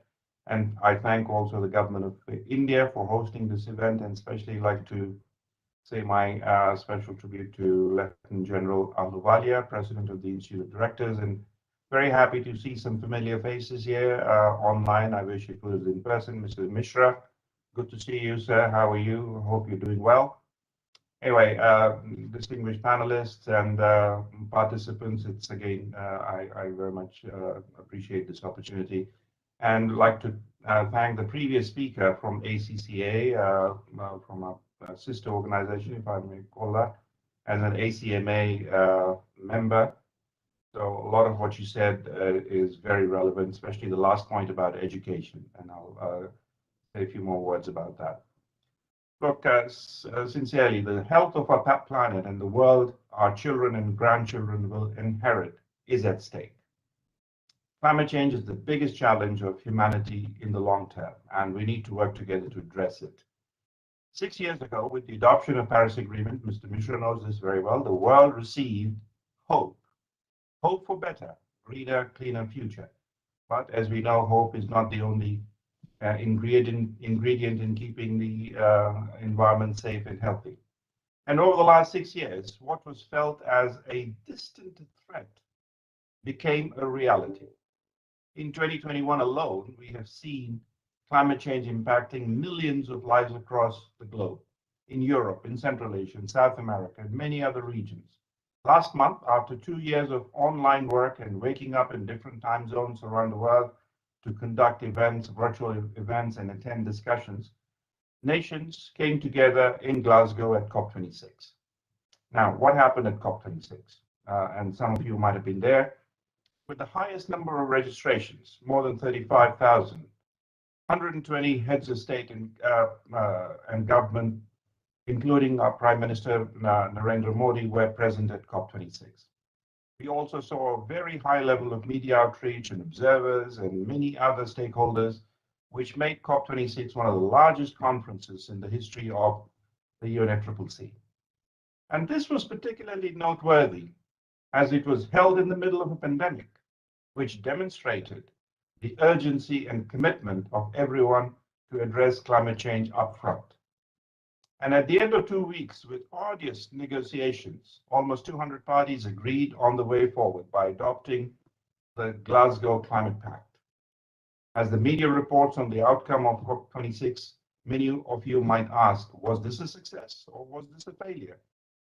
The answer is not a simple yes or no, but rather it moved the needle in the right direction, especially to keep the 1.5 degrees Celsius target reachable.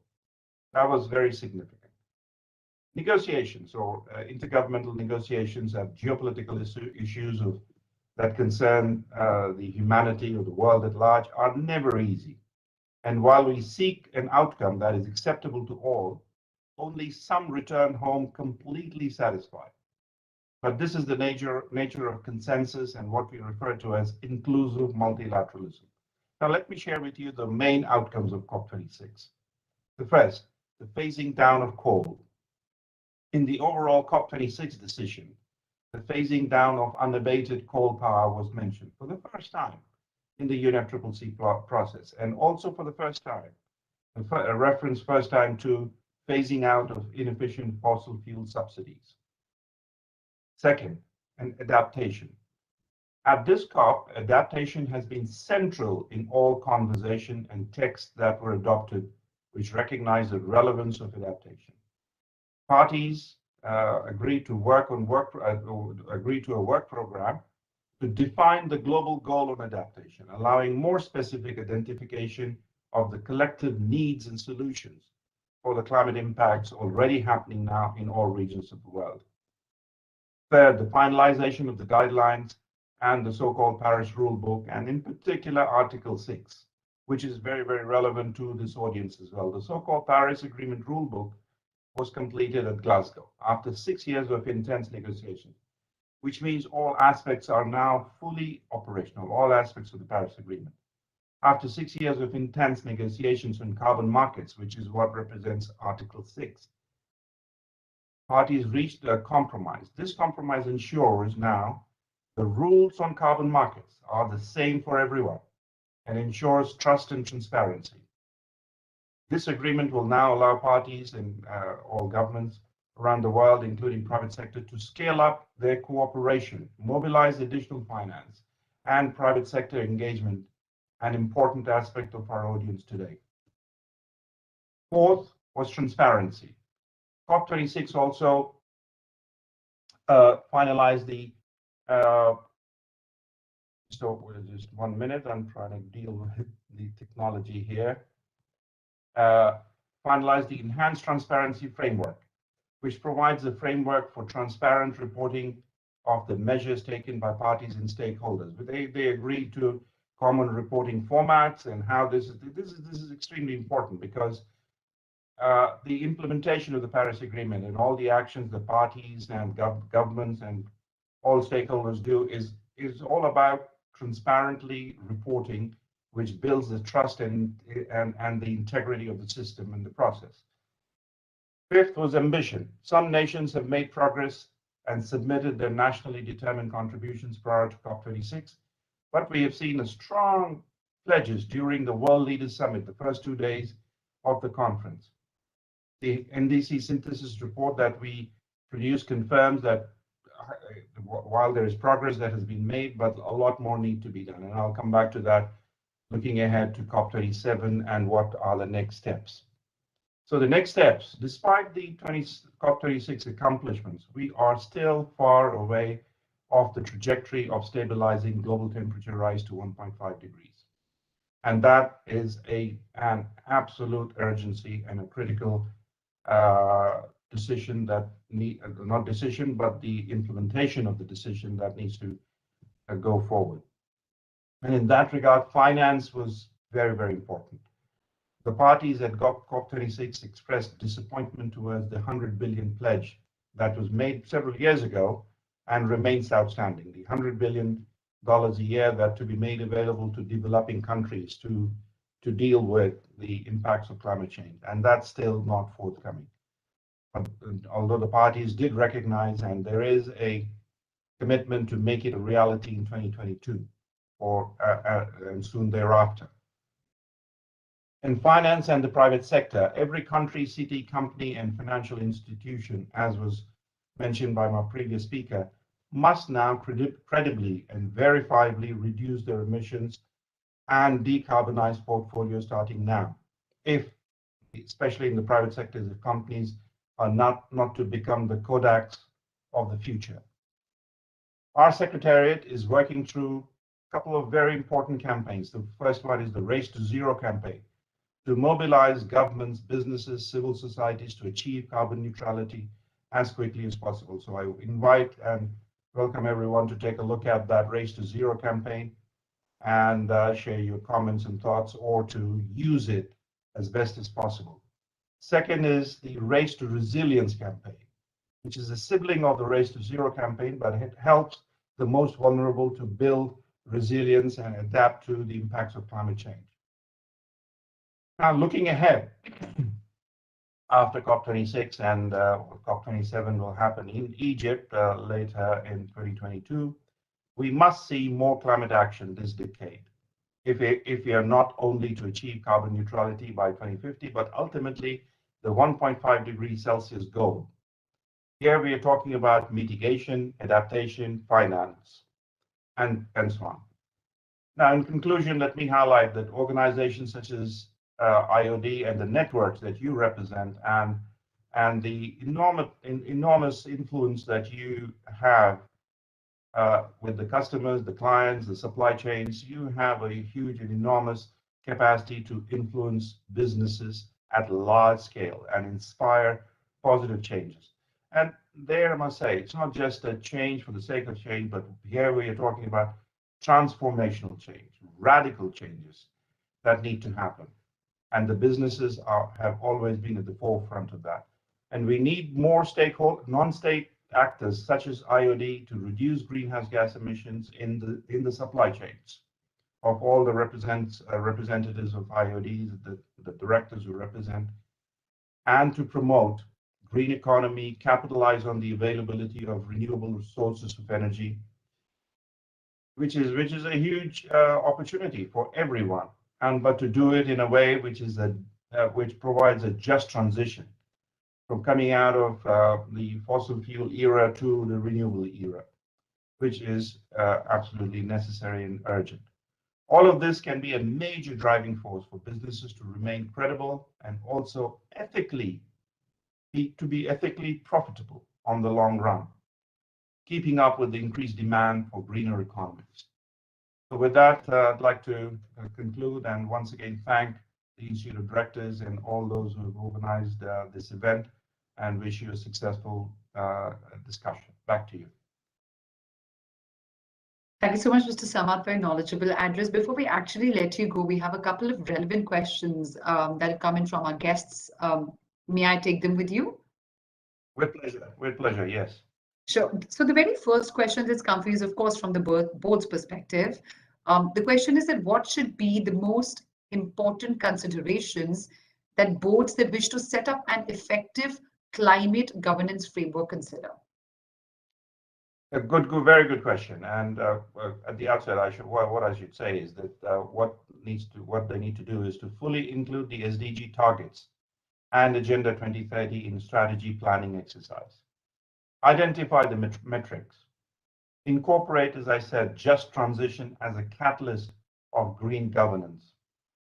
Adhere to the International Forum of Networks.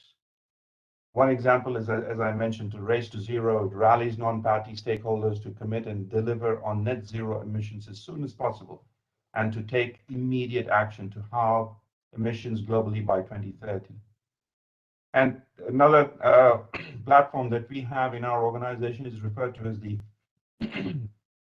Marrakesh Partnership, in which the high-level champions develop the climate action pathways, setting out sectoral visions for a 1.5-degree climate resilient world by 2050, identifying levers to transform the economy and society specific to tipping points in each sector: fashion, sports, there are all the different sectors. And please do take a look at that, and that would be very useful. Sure. And so the second question is that what would be the essential constituents of a climate competent board? Well, look, yeah, this is also very, very interesting. Some of the futurologists, as they are referred to today, predict we will see a greater deal of rapid changes going forward. And I have a simple answer to this: learn, learn, and learn. Those of you who have read Lenin from 1917, that's where it comes from. Only through continuous training, reliable businesses and boards of directors can keep up with the constant changes and increase their capacity to drive competitive response to environmental and social challenges. Everyone, especially these days, and especially the youth, which are the future customers and clients for many of your companies that you represent, are asking that question now. And if that is not delivered in an honest and ethical way, then those clients will move away, and those companies will have great problems. So the board of directors need to demonstrate personal commitment, every board member, to uphold the goals and targets of the Paris Agreement, to reduce the greenhouse gas emissions and move to renewable energy. Right, sir. And last of all, sir, how can the board drive transformative climate action through the C-suite and senior leadership? Very simply, walk the talk by restructuring supply chains and their processes using the Paris Agreement goals as a guiding star. Raise global business ambition and mobilize action at scale that has to be transformative, radical, and it's urgent. Sure. Thank you so much, Mr. Sarma. Despite your very, very busy schedule, you made time to join us for this global virtual session. We truly, truly value your presence and the insights you shared. Thank you. Greatly appreciate it. Thank you very much. All right, ladies and gentlemen, moving forward, we were to actually have Mr. Indusekhar Chaturvedi, Secretary, Ministry of New and Renewable Energy, Government of India, to join us for a keynote address. But we've just received the news that he's been pulled into a last-minute ministerial meeting. So we really hope that he can make time out of that and join us later in the day. For now, we would like to move further with our agenda of the day. And now, ladies and gentlemen, please join me in welcoming another very, very special guest. We have with us Mr. C.K. Mishra, retired IAS, former Secretary, Ministry of Environment, Forests and Climate Change, Government of India. With more than 30 years of public service, Mr. Mishra has served as an administrator, policymaker, and public health strategist, holding a wide range of assignments in the fields of health, education, industry, and power. As former Secretary, Ministry of Environment, Forest and Climate Change, Government of India, he has led Indian negotiations at important forums such as United Nations Framework Convention on Climate Change, Montreal Protocol on Substances that Deplete the Ozone Layer, and various other multilateral events. A very, very warm welcome to you, Mr. Mishra.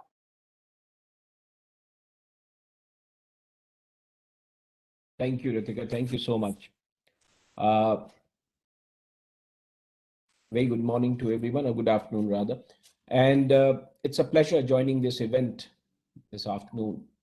And such a pleasure to see some of our old friends who we did not get to see thanks to COVID.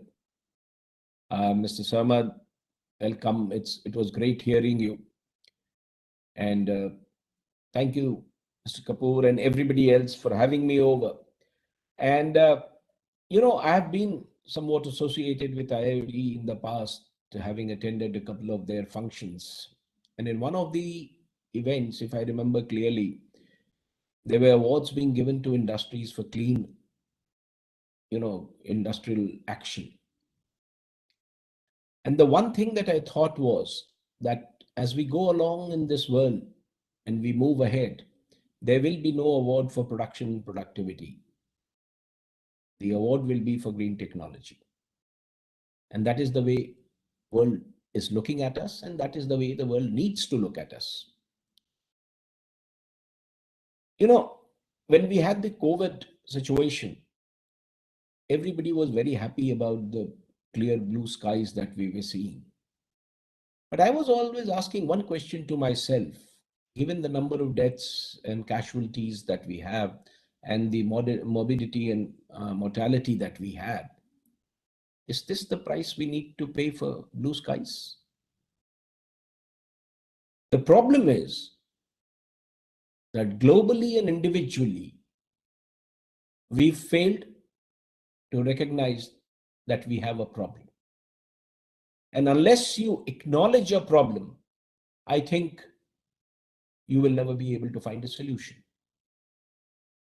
So at least what I look at Glasgow and what I heard from Glasgow is there seems to be some kind of a renewed urgency in acknowledging the problem that we have. We are here to discuss largely two issues.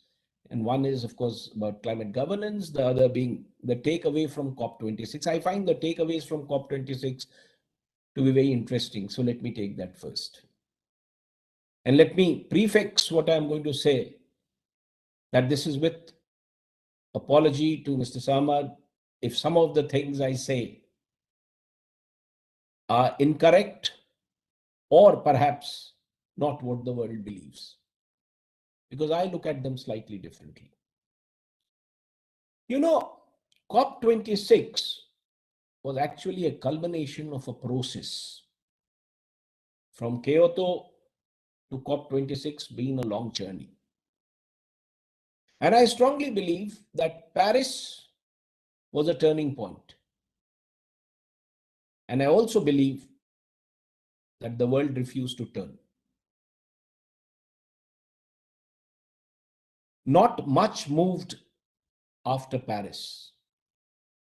I don't know how much the needle will move after Glasgow. But congratulations to UNFCCC and the leadership for some major achievements, as mentioned, particularly with reference to coal. And of course, I'm so happy Article 6 is settled, because at Madrid, I thought it will never get resolved. But thank God it is. And compromises, negotiations always are about that. But at least we have some clear thinking on the way forward. So that's a very good achievement, and we need to celebrate that achievement. But the point I'm trying to make is that we had made certain commitments at Paris. Commitments relating to action, commitments relating to finance, and various other things. My question to all world bodies is, have we assessed who did it, who did not? If we have assessed, what have we done? Those who did good work continue to languish, and those who didn't do not have a problem today. So my point is, where are we heading? And as Mr. Ahmed was saying, it's a critical situation currently. Some of the studies, as he himself mentioned, at 1.5, limiting it to 1.5 degree, the tracker says that not more than 5 or 6 countries are headed towards that.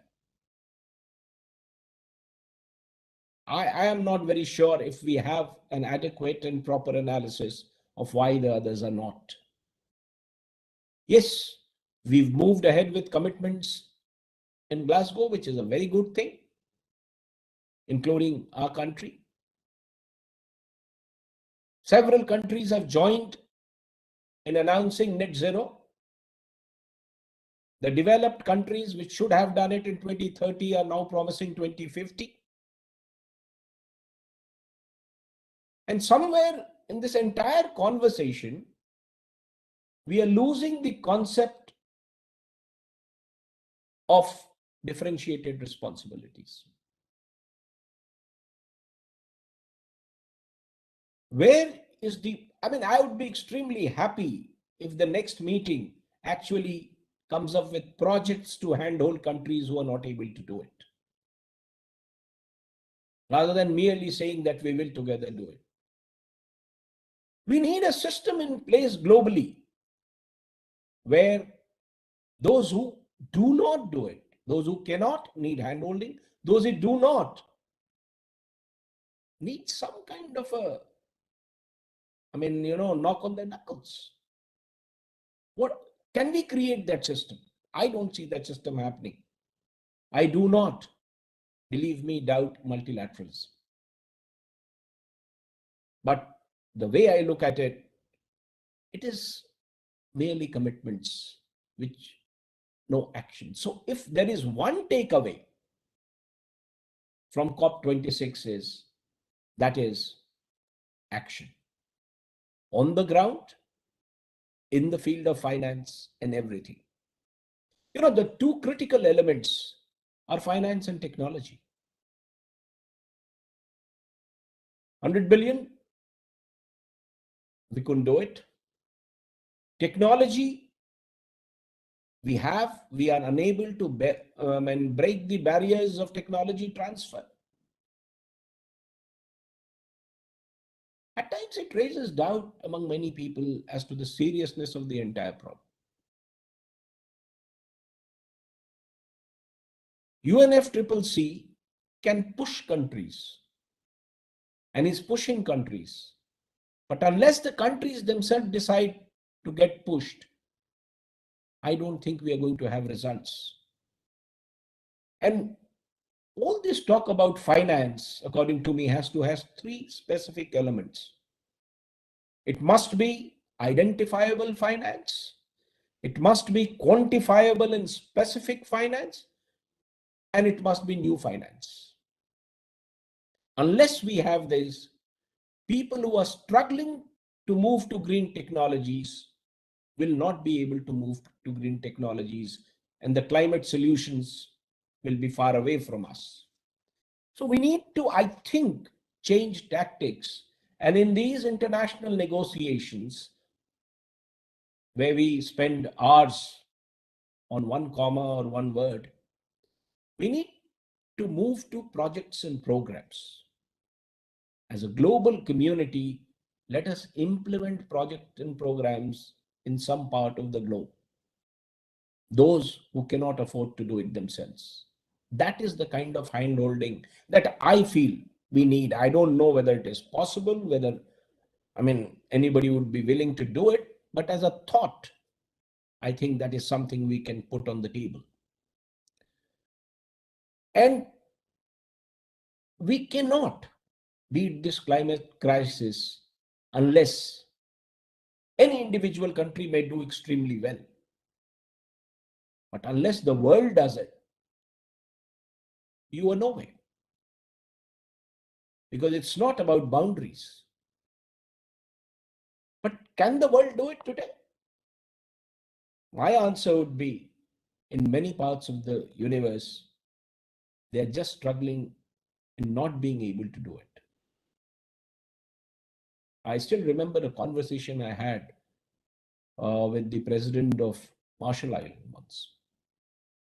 And he said, one of our biggest worries is that when the world goes down, we will be the first to go underwater. So like a naive person, I turned around and asked him, then why don't you do something? His response was, where is the resource to do it? Realization is there, the pressure is there, the threat is there, the resource is not there. Therefore, those sitting on technologies, those sitting on resources need to react, need to act. If you look at the Indian context in particular,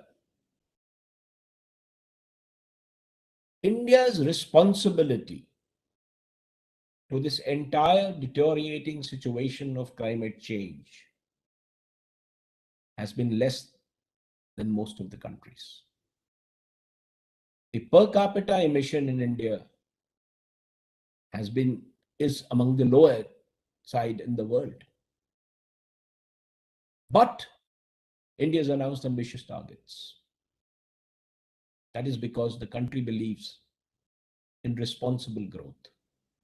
You cannot deny fruits of development to people in remote corners of the country where development has not reached. But with responsible growth, we can ensure that while we do the development, we do not further aggravate matters relating to environment and climate. And I am a strong believer that this entire debate between development versus conservation is a useless debate. Technology today helps you ensure that both go hand in hand. It's about commitment, it's about passion, it's about action. And, the world sounds so serious about everything. I'm so happy the registration was the largest, which means people are concerned. But with so much of global concern, why are we not able to break walls of technology transfer? These are things that make me wonder where we are heading. But at the end of the day, to be very honest to you, I see a hope at the light at the end of the tunnel. Because of these growing concerns, because of organizations taking up UNFCCC, other organizations, IOD also for that matter, it can bring about a rapid change on the ground. And unless we do things on the ground, it will be difficult for us to move ahead. And I must also congratulate UNFCCC for that bit on adaptation. Something that I have been speaking at all forums. Mitigation is not the only solution. We need to pay equal focus at adaptation. Climate change is a reality, therefore adaptation is perhaps one of the better answers to it. India, incidentally, is one of the few countries which has a national adaptation fund. Having said that, what is the kind of governance that we are looking at? Governance is about synthesizing, synergizing your action plan, your identification of issues, and creating a credible program, as also setting aside finance for that. It's a whole chain. I mean, climate change, there's a bit of climate in everything that we do, every ministry, every department, every action of ours.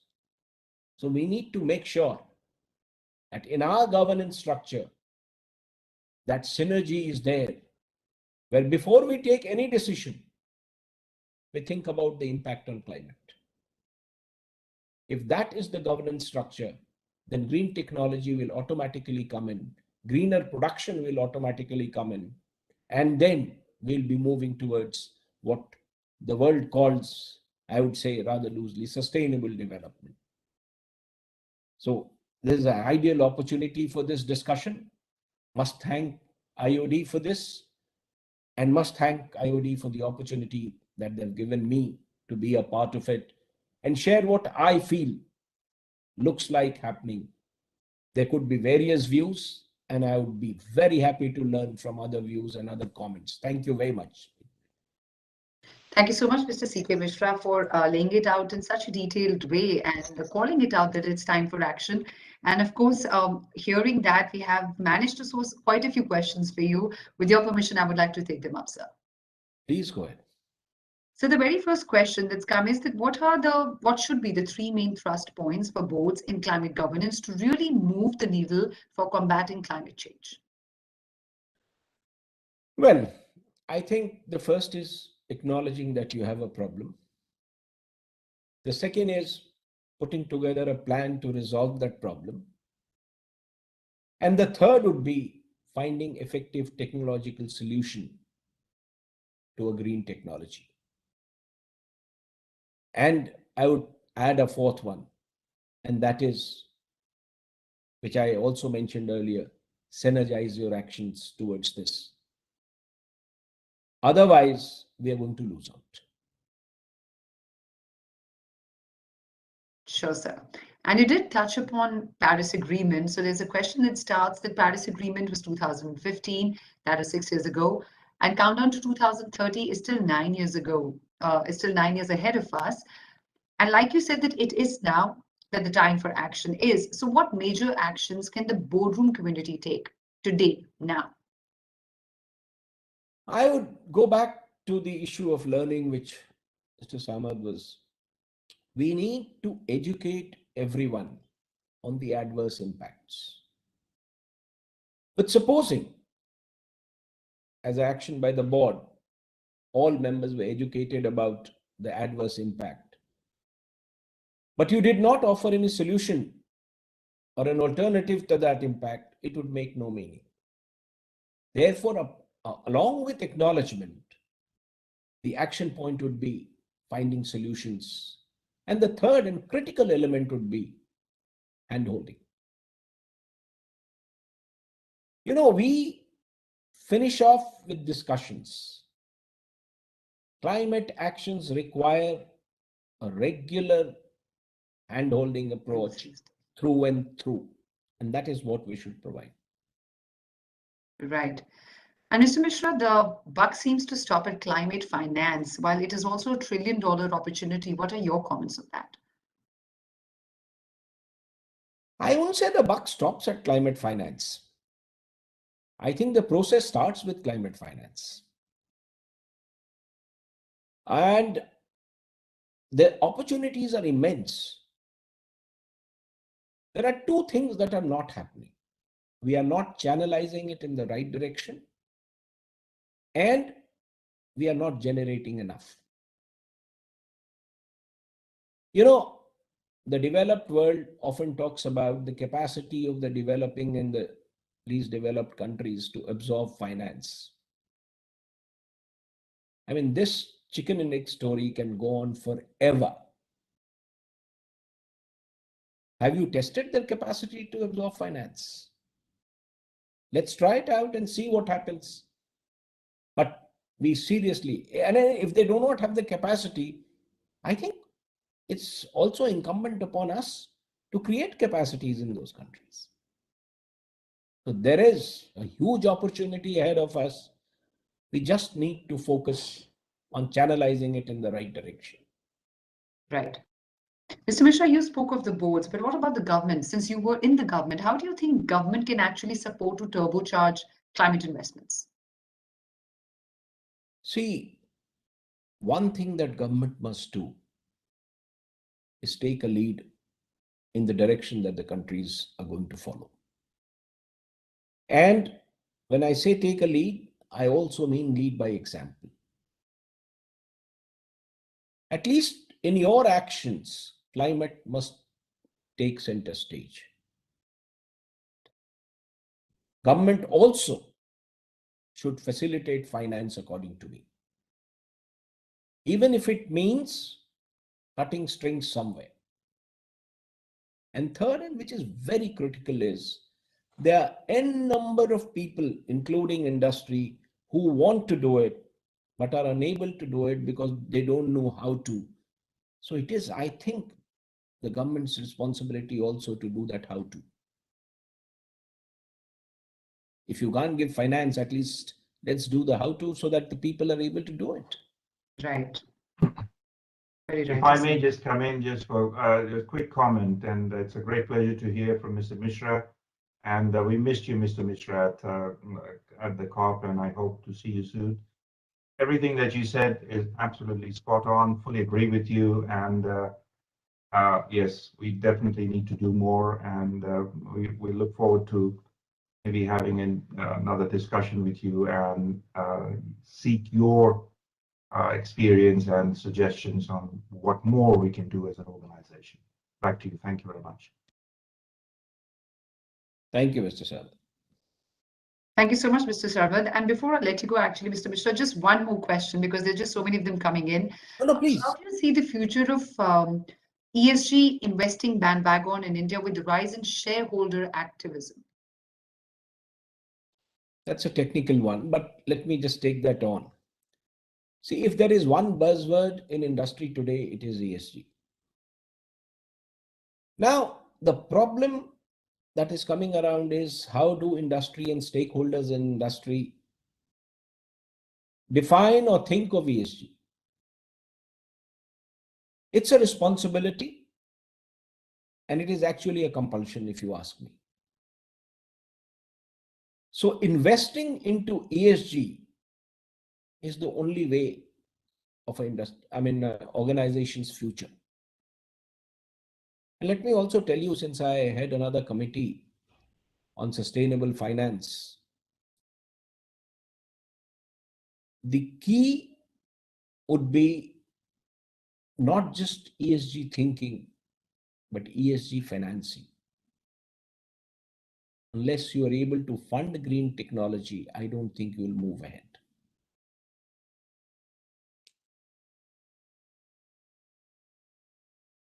Yes, Ritika. Thank you so much, Mr. Mishra. Thank you so much for enlightening us with all the answers you shared and your deep insights on the issue. Thank you so much for making time for this global virtual session. Thank you. Thank you, everyone. And now, ladies and gentlemen, please join me in welcoming the next distinguished keynote speaker for the keynote session. That is Dr. Deepak Singh, IAS Principal Secretary, Environment, Forest and Climate Change Department, Government of Bihar. Dr. Singh is a distinguished civil servant of Indian Administrative Service of 1992 batch. In his around 3 decades of rich and diverse experience, he's held very important portfolios in state as well as central government. He has also led important portfolios earlier in Government of Bihar, like Principal Secretary, Labor Resources Department, Secretary, Water Resources Department, and Managing Director, Bihar State Industrial Development Corporation. He was the Chief Executive Officer of Bihar Skill Development Mission as well. A very warm welcome to you, Dr. Deepak Singh. Thank you, Ritika. Thank you, Ashok Kapoor sir, for giving me this opportunity. I'm audible, Ritika? Yes, you are, sir. You're audible. Yeah. Thank you, Ashok Kapoor sir, for giving me this opportunity. And it is a very pleasant experience and a good opportunity to participate in this global virtual conference. I would first start and thank my senior in service from my cadre, Mr. C.K. Misra sir. He has given a very articulate manner. He has given the issues why we are not progressing despite all our commitments shown in the various conferences. He has very rightly pointed out that our actions, our decisions must be accompanied by firm decisions and visible actions on the front of technology, finance, and handholding those who are not able to do it, despite the appreciation of the problem and despite their commitment. There is one thing more which I feel after having served in this department now for almost 5 years in 2 terms. This is my 2nd term in the department. And that is that about climate change, although most of the people would say that the climate is changing, they are facing either more rainfall, extreme events, what we call drought and flood at the same time. And we in Bihar, this state of India, is particularly vulnerable to the impacts of climate change, particularly not so much cyclones, but definitely the floods and droughts. The one thing which I feel is very essential for the climate change action to succeed is demystifying the climate actions, demystifying the climate change. Because the words which we speak, the words which we use, the terms which we use in the conferences, in our documents, when we talk about the climate change or the impact of climate change or the mitigation or the adaptations, we are not able to demystify, and these are still, the understanding of these words are limited to the scientists or maybe to the top bureaucrats or to the top governance of the country who are participating in the various conferences, international conferences. But even I find, being a field level officer, that the terms which we use, the actions which we prescribe, it is very difficult to translate them and in their language to even the lower level functionaries. And that is one, I feel, one major hurdle why we are not able to succeed in our actions in towards countering the impact of climate change. Now I will come to what specifically to what our state is doing, Bihar is doing. Now that the Honorable Prime Minister has set a target in the Glasgow conference of net zero in 2070, and he has also given the 5 points of action there. But before that, we in Bihar had set up a target about 1 year ago, considering that the Bihar's emission level as compared to the country's emission level is also low.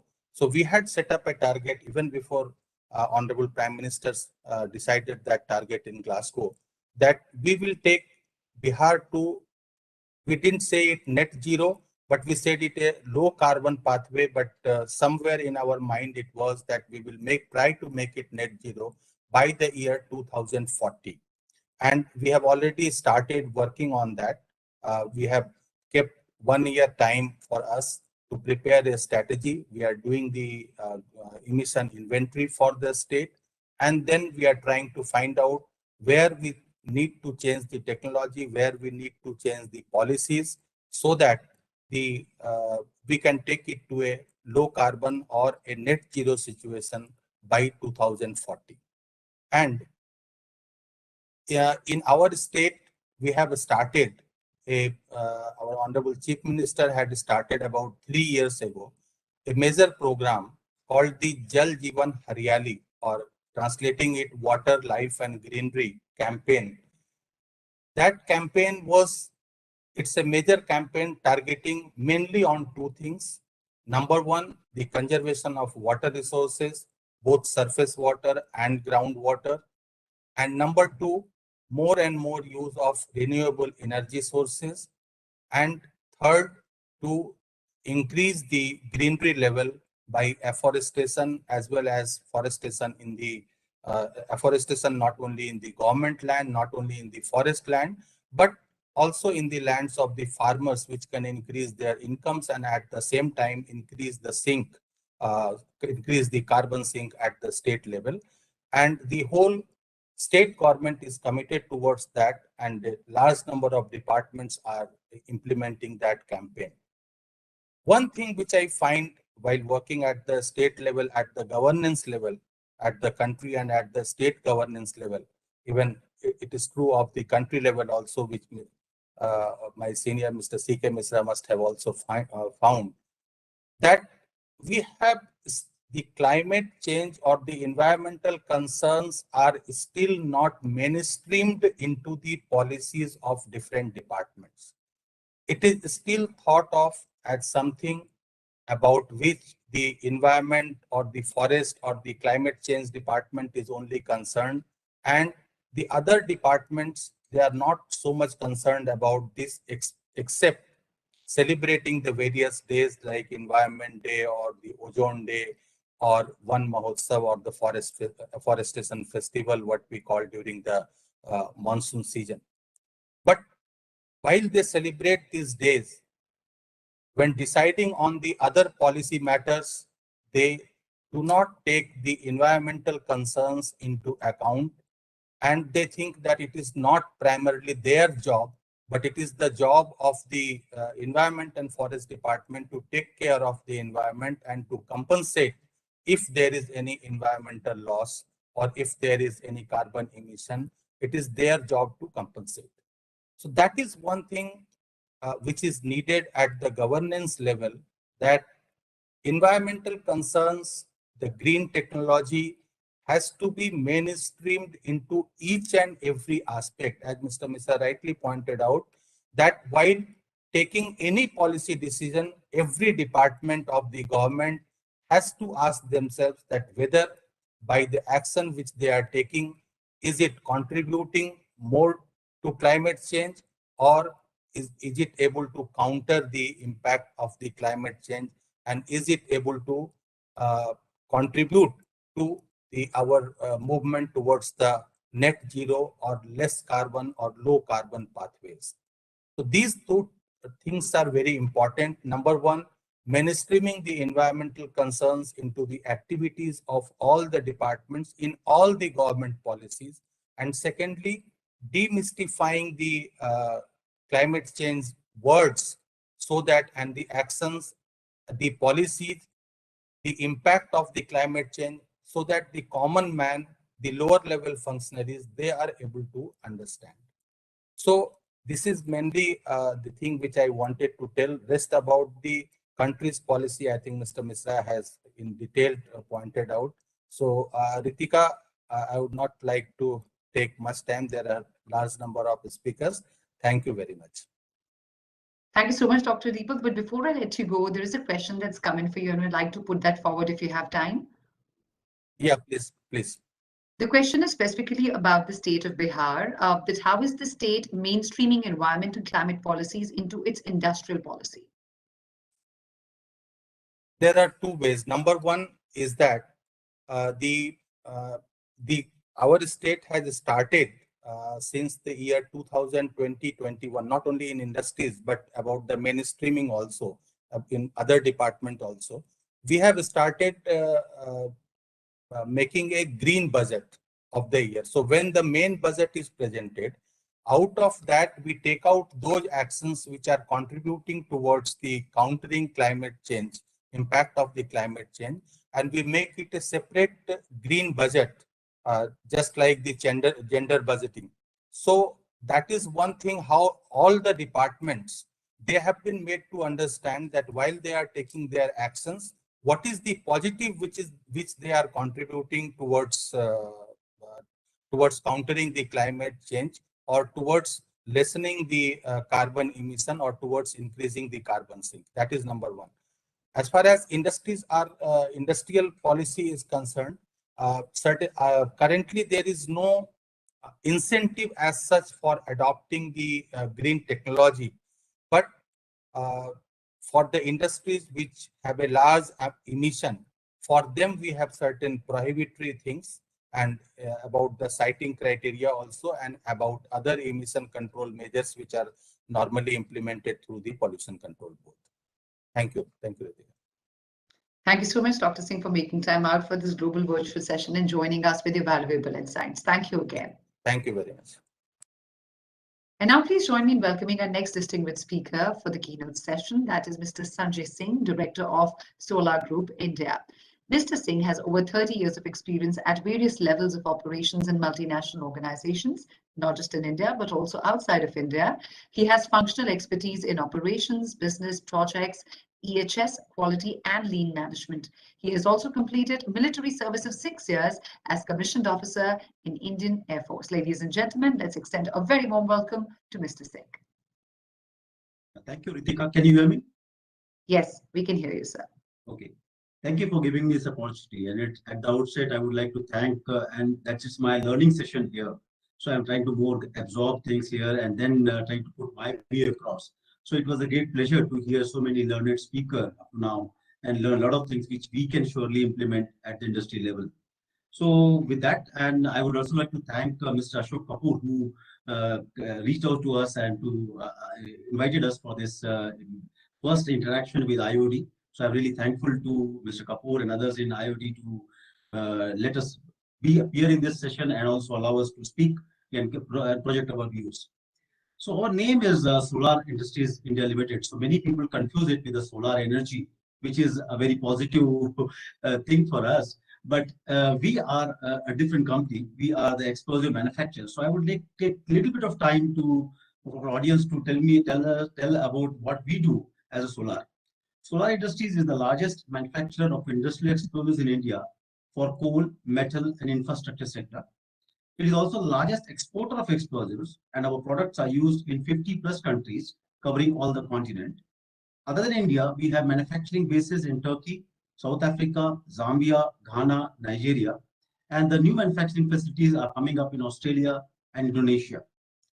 Solar Group has also ventured in defense and aerospace and has currently manufacturing facility for high performance explosives like HMX, RDX, TNT, and its compound for civil and military applications. The critical explosives compositions made by Solar are not only substituting the import from Russia and other countries, but are also being now exported to Europe and Americas. We have also made the first ammunition in the private sector. Now we have made the hand grenades which have replaced the World War II era hand grenades which were being used by our armed forces and paramilitary forces, and they were highly unsafe and unreliable. These are now being substituted by solar-made multi-mode hand grenades, which have proven to be 99.9% reliable as compared to Indian Army's stringent specification of minimum 95%. So we are proud to be provide our armed forces and paramilitary forces with the ammunition which are safe and reliable. The multi-barrel rocket systems of Pinaka, which is a workhorse for the area domination weapon for Indian Army, we have now started manufacturing in private sector. That's the first time rocket is being manufactured in private sector. And we are also working with DRDO to make the next version, which is enhanced and guided Pinaka rocket system. So we are proud to get associated with the armed forces there. Our foray in the space sector started with the supplying the strap-on booster motor for workhorse of ISRO, which is PSLV launch vehicles. So we have started supplying the strap-on booster motors. We are also supplying various other ordnance and pyrotechnic devices for ISRO. So we are very proud to be associated with ISRO. So I really, ladies and gentlemen, come from the other side of the industry. So we are mostly on the side which is like targeted for the being the dirty energy, which is mainly coal or other sectors. So I would like to, but it is a great understanding, and we understand it how it is going to impact us on that. And I would like to come on the topic of the day, that India is the largest developing nation and with a large population base. And our Honorable Prime Minister, Mr. Narendra Modi, has demonstrated commendable leadership in COP26 and has set very ambitious target for us as a nation. So, and he named it as the 5 elixirs for us, and 5 Panchamrit recorded, which he enumerated as net zero by 2070, set up the 500 gigawatt of energy capacity from the renewable sources, and committing that half of the energy consumed will be from the renewable sources by 2030, and other targets. So these are very ambitious targets. And at the same time, India has a very high developmental needs. So we can't get away from the conventional, the way we are sourcing our economy or for sourcing the energy at this point of time. So what are the key understanding for the industry like us in this game? So I would like to enumerate a few which we have understood on this at this point of time. We understand that time is the essence. So we completely agree that the world is looking for being net zero by the time of 2050. And India has set the target of 20 years later, which is 2070. But we at the industry level understand that we cannot let our guns down, and we have to still stick to the target of 2050. So as an industry, we have to be conscious that average increase of 1.5 degrees centigrade, this should be still a target, and we have to, as an industry, we have to work towards that. And this, like many of the learned speakers have said before me, that this requires the action from now. So no longer good intention will work. So we have to start action at the industry level from now itself. Business must commit, deliver, report, and be held accountable for the yearly emission reduction targets. So I agree with many of the past speakers that the accountability has to come into the business, and that has to be mainstreamed so that we start working and start tracking our targets much more diligently. And like other speakers, I also agree that sustainability should become the part of the core value of all the business and reflect in day-to-day business activities and competencies of the people. Like I agree that there's lack of competencies in the various functions. So we try to assign this responsibility to the EHS department or the finance or some of the risk committees of the board, but actually the competencies has to percolate downward at each and every function, so that any action taken at the operations level or at the supply chain level, the climate considerations are in the forefront. And I also agree that the second point which we have learned is the climate finance, not only at the international and the national level. And our Honorable Prime Minister talked about the developed country committing to the $1 trillion, which has to come for the climate change. We also understand that without finance and without the right investment into the ESG sector, the things are not going to move the needle. So we agree that we have to, at the business level, we have to understand how the finance is going to come for this function, and how do we adapt to the needs of the climate change. There are going to be the huge technological changes which are going to impact the business. How do we make the investment so that the transition happens to the clean technologies in operations and supply chains as well? Third point which we have understood is that coal is still the king. And in COP26, coal was under significant scrutiny, and the August gathering is aware of the time spent by countries on phase out versus phase down. But looking at the energy demands, the dependency on the coal for electricity generation is not expected to go down significantly till 2030. As per the government forecast itself, the electrical generation capacity is to grow from approximately 200 gigawatt to 270 gigawatt by 2030 through the thermal energies. This is despite the goal to produce 50% electricity from renewable sources. So we have to understand how responsibly we can use the coal, how we can extract the coal, because many states and the livelihood of the people who are on the states, particularly like Bihar, Chhattisgarh, Orissa, Jharkhand, the livelihood, the whole economy depends on this mining sector. So how do we responsibly wean away the people from the coal and other mining sector to the green technologies? That's a big challenge going to come. And at our level, where we are the supplier of explosives to the mining industries, we are working on coming up with the products which are more greener in nature. Okay, so substituting the products which are, let's say, whether it's a propulsion system or whether it's explosives, replacing it with the greener technologies, and also the product which cause much lesser emission to the environment. So I also feel that the coal is also used in the non-energy sector, which is steel and cement, where a lot of coal comes from the imported. And we have to see how do we wean away the sectors like steel and cement from the coal, where they use for the process, with the greener technology. The green hydrogen is one of the things which is coming up. But unless there is an international alliance on the green hydrogen, I don't think things are going to move in the right direction, because current methodology and technology for hydrogen production is generating more emission than what actually it is reducing. And also we have to, as an industry level, the fourth takeaway which we have understood is changing market and regulatory landscape. We understand that the trickle-down effect is going to come, and many of the speakers also have enumerated that ultimately the action has to come down on the industry and the community level.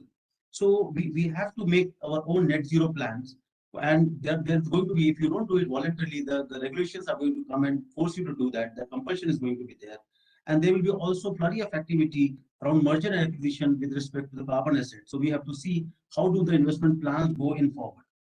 Industry will play a significant role in India meeting a climatic commitment. So businesses need to prepare themselves to report on high quality sustainability information and ensuring data veracity, so that there is a better peer-to-peer comparison and sustainability disclosures and competitive advantage. So at the end, I would like to put across to the team here, what are our practical actions which we are trying to put across. First is underpinning the commitment with investment and resourcing. We fully understand that if we have to move away from emission and reduce the emissions, we have to incorporate the corporate climatic consideration into our strategies and into the budget sessions, so that each and of us is working on that area. Then we also understand that there has to be a target urgent action to reduce emissions. So in our operations and supply chain, we are trying to build up the targets and for the emissions, and also making the clean technology transitions into each of the functions, so that we understand what are the dependencies, and the dependency not only in our operation but also across the whole supply chain. So we have to collaborate with our upstream and downstream partners so that we all work together towards removing the barriers on the way and taking the action forward. And like I said, that we have to bother about the real emission in the whole economy rather than only focusing on our industry and our factory. And then taking responsibilities for the fair share of global emission. We understand that India is working very well in these areas, but we are still the third largest emitter of these gases. So we have to take the fair responsibilities about it. And at the citizenry level, and at the industry level, we have to take this responsibility and make our contribution towards that, so that how we, as a society, we move toward the net zero. So a clear-cut, short-term, medium-term, and long-term action plan will be coming from the industry, from like us. And then like many of the previous speakers have enumerated, that the transition has to be governed properly. Unless there is a real hardcore target and governance mechanism put across towards reaching this target, then we will not go anywhere. So we have to assign responsibilities for delivering on climate change goal to CEO, board and executive committees, and train board and executive committees on climate change to equip with skills to challenge and review net zero transition plan. So this is what our understanding and learning from this session. I really, at the end, I thank all the learned speakers before me, from whom I have learned a lot on this subject, and I wish you all the very best for the success of this event today, and also congratulate the winner of the Golden Peacock Awards, which is the session is going to come forward. Thank you very much. Thank you so much, Mr. Singh. But before we let you go, there's a question for you which we'd like to put forward to you, specific to the explosive and the defense sector. Now, how is the explosive and the defense sector moving beyond its ESG challenges, and what sustainability values should organizations operating in this domain particularly adopt? Okay, by nature, if you look at the explosives and defense sector, by nature it is causing harm to the environment. So by nature it is like that. But there are many initiatives happening to substitute the conventional explosives with the green explosives, by removing the lead content, by removing the NOx which is coming out from when any explosion happens.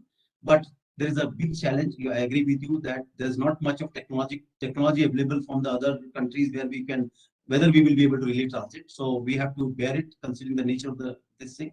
But I'm very happy to tell the group that in the propulsion, in a lot of propulsion systems where the launch vehicles are being used, a lot of green propulsions are coming up. We ourselves recently tested methane for one of the cryogenic engine in our plant. The cryogenic engine technology itself is a very, very complicated technology, and India was banned for some time for receiving it from the US. But our Indian engineers are now working, and we are working for one of the private sector launch vehicle manufacturer, where we are testing the greener fuels as compared to conventional liquid and cryogenic fuel. So that things are happening. Even the solid propellants which are being manufactured, there is a urge towards going towards the greener oxidizers which are used as the fuel, so that we can do less harm to the organization. But there's a long journey ahead when we can clearly say that explosives and the propulsion technologies have moved from being a polluter to the net zero or a negative in this aspect. Thank you so much, Mr. Sanjay Singh. That is Mr. Sanjay Singh, Director of Solar Group of India, sharing his deep insights with us. Thank you so much for making time for this session, sir. Thank you. My pleasure. And now please join me in welcoming our next distinguished speaker of this keynote session. That's Dr. Ram Babu.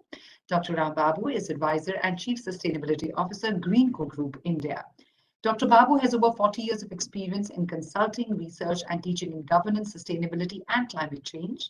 He has experience of working in India, China, Thailand, Philippines, Indonesia, South Africa, and Kenya. He has been advising the Government of India and state governments in streamlining the environmental clearance process, and has served on a number of Government India initiated committees and task forces to evolve standards and norms for environmental sustainability of industrial development. He has advised Indian judiciary in much environmental litigations. A very, very hearty welcome to you, Dr. Babu.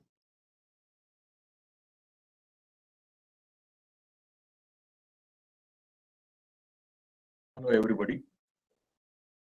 Thanks, IOD, for giving us this opportunity to be there in this conference. And Ritika, will I be able to share my slides, or will that take? I'm sure, sir. I'm sure the tech team can help you with that. Yeah. We'll just make sure.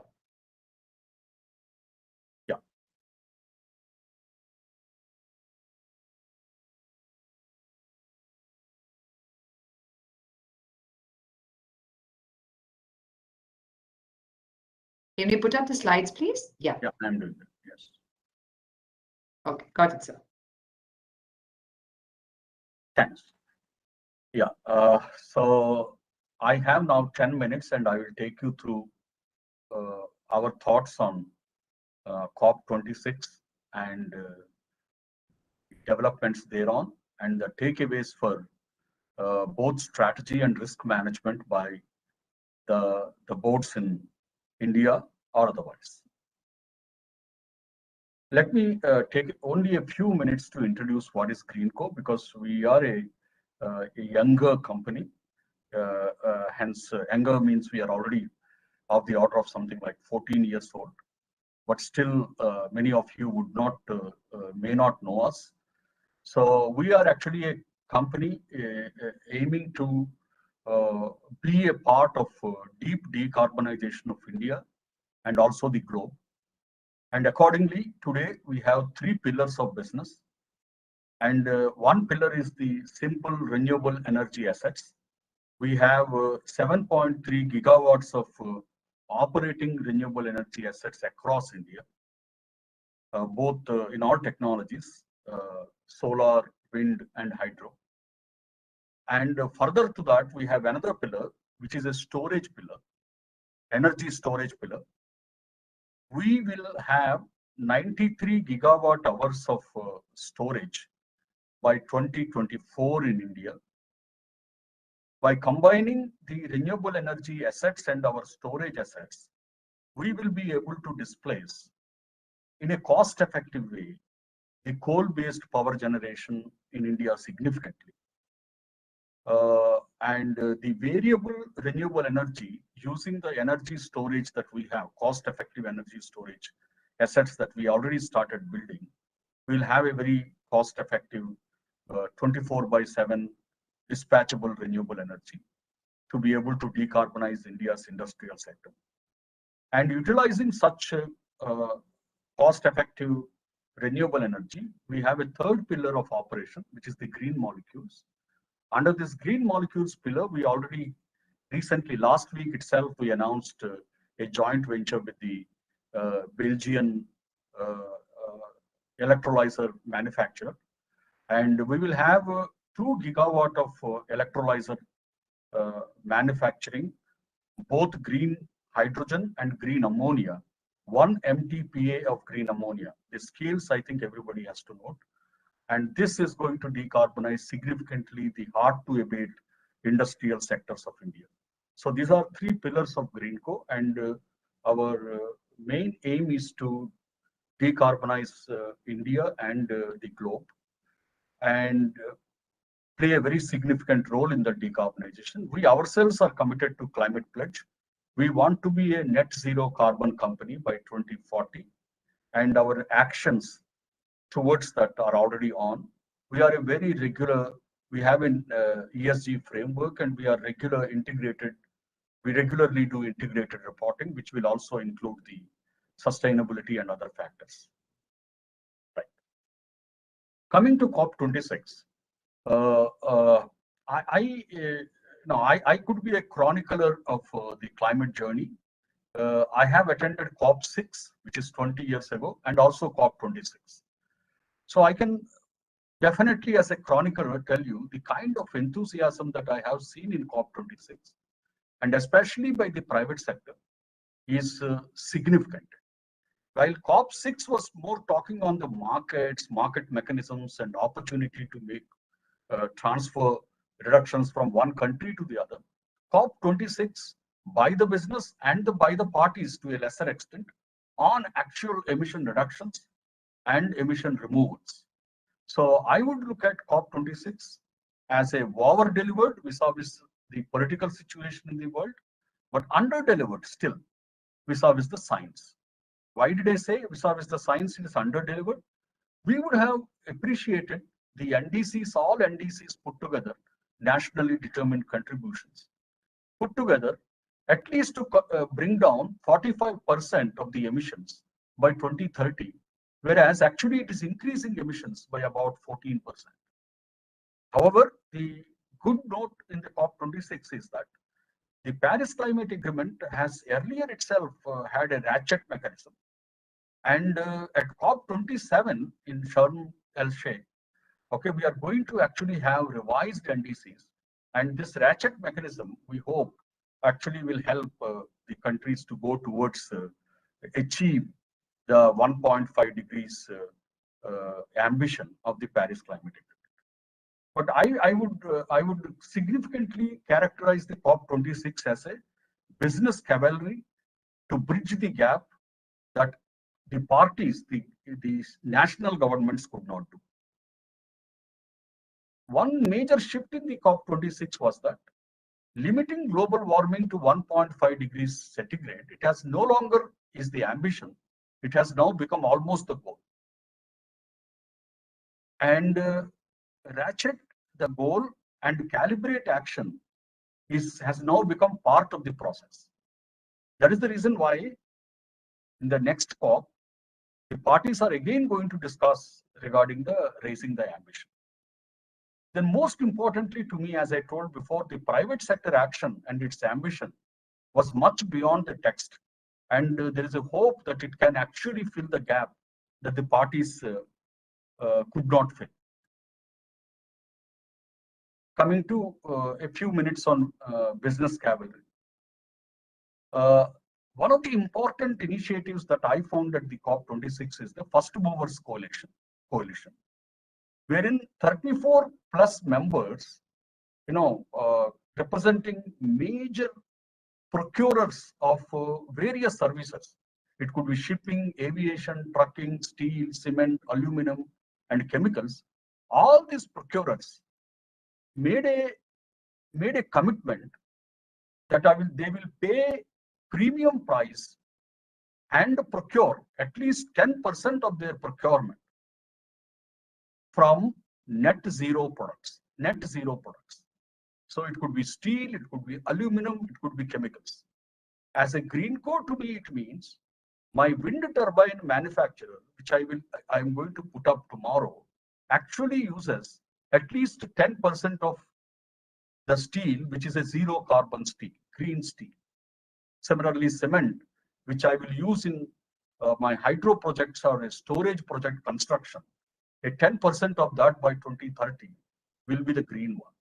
So this First Movers coalition in which Microsoft, Amazon's, and Volvo's, and a number of very, very major corporations of the world, which are going to be procuring significant amount of these products and services, have all committed to procuring at least 10%, which is net zero. Then there was another coalition called Leaf Coalition, in which 90 plus blue chip companies have, along with US, UK, Norway, have committed to stop the deforestation and use the effort, stoppage of deforestation or reduction of deforestation that creates emission reductions, and those emission reductions use in their net zero pathways. So the Leaf Coalition commitment is very, very important. I think some of the speakers also mentioned about Glasgow's Financial Alliance for Net Zero, which talked about 130 trillion US dollar alliance. Okay, which also insists that the investee companies have net zero roadmaps and very, very transparent climate related risk and opportunity disclosures. So this is another important business commitment. And another important one was 1.5 degrees supply chain leaders. So this was also very, very important. It is not only businesses themselves committing, but the supply chains have to be looked at.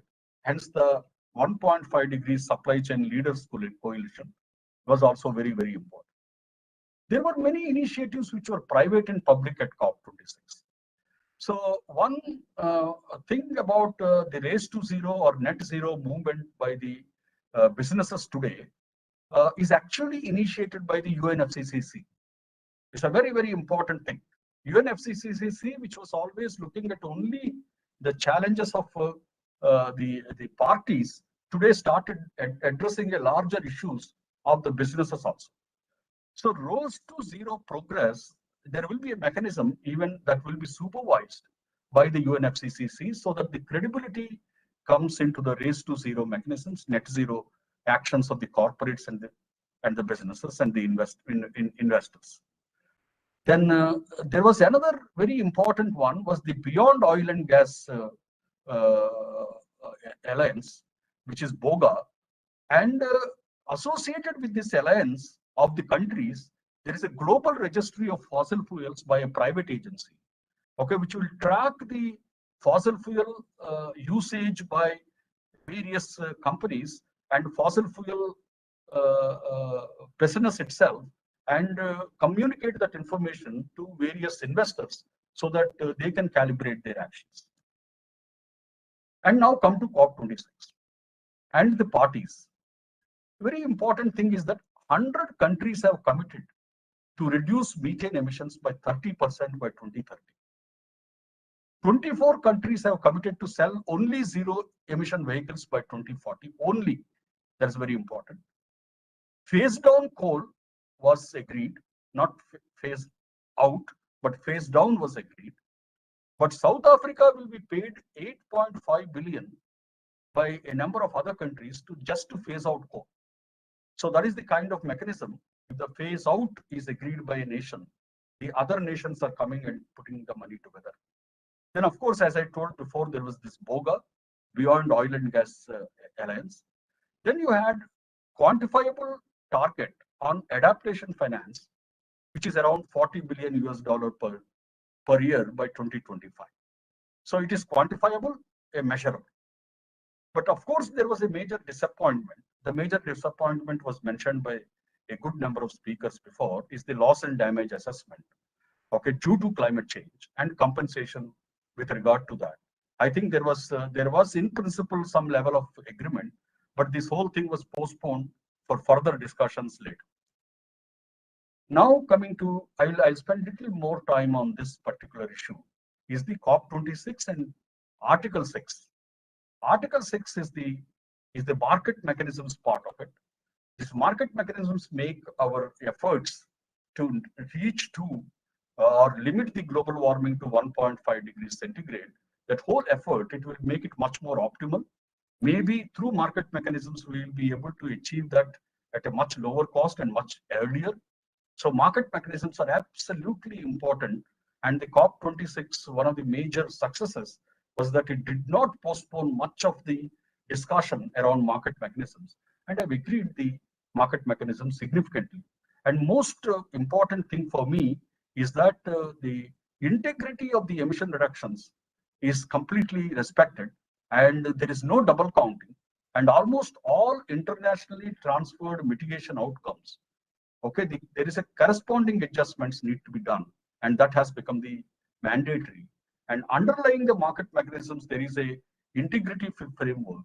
And more importantly is that every market mechanism also goes below the business as usual whenever I measure the reductions. And on top of it, I will also leave certain emission reductions for overall mitigation of global emissions. That means I will simply reduce but retire them. I will not use them as credits. So a nice conservative mechanism is built today around the Article 6. And of course, there is a transition provision for CDM to Article 6.4 with corresponding adjustments. And also some sort of an accommodation was done in which the old CDM projects that were registered from 2013 to 20, their CERs can also be used to offset the country's NDC 1. And for India, for example, that is around 80 million CERs for India. Potentially that amount would be. Then more importantly, first time again, Article 6 has not created market mechanisms only for the parties to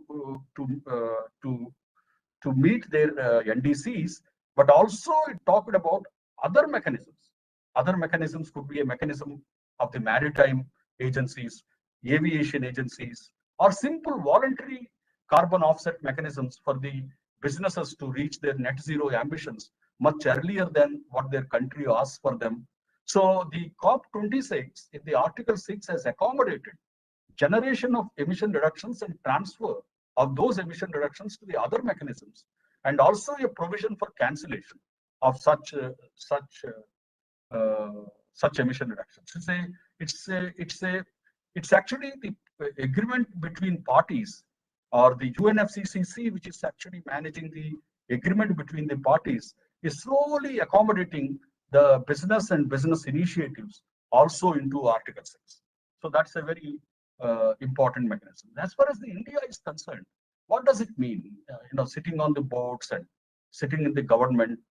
Article 6, what does it mean for us? We have our own NDCs to fulfill. So whenever I allow emission reduction to be transferred, internationally transferable mitigation outcome outside the country, I need to very carefully look at that those things that I transfer will not be counted towards my NDCs. Hence, emission reductions generated by a plain standalone solar project, plain standalone wind project has to be counted towards India's NDCs. But all those emission reductions that need to be transferred are from those projects which are essential today for our tomorrow's net zero roadmap or low carbon roadmap. And they have a significant amount of viability gap, and they need funding. For example, the electricity storage projects or energy storage projects, or to create the green hydrogen ecosystem, or green ammonia ecosystem, or methanol ecosystem for aviation fuel or maritime fuel. Okay, so these are the things that I think is the ones that will be authorized by Government of India to transfer emission reductions outside and bring in money, so that they will actually further catalyze the path towards the low carbon development and the decarbonization. I think that is what the Government of India should look at, and many other countries also should look at. This is no longer the old CDM mechanism where whatever you transfer, okay, gain you money. No, it has to be corresponding adjustments have to be done. Hence, whatever you transfer has to be cancelled, adjusted, accounted against your NDC. Now, finally, what are the takeaways for the boards? Because that is the major thing. The takeaways for the boards are essentially what contributes to their stewarding the company's strategy and their guidance to the company to manage its risk. So that is how I look at it. So one thing that the boards have to very clearly recognize is that the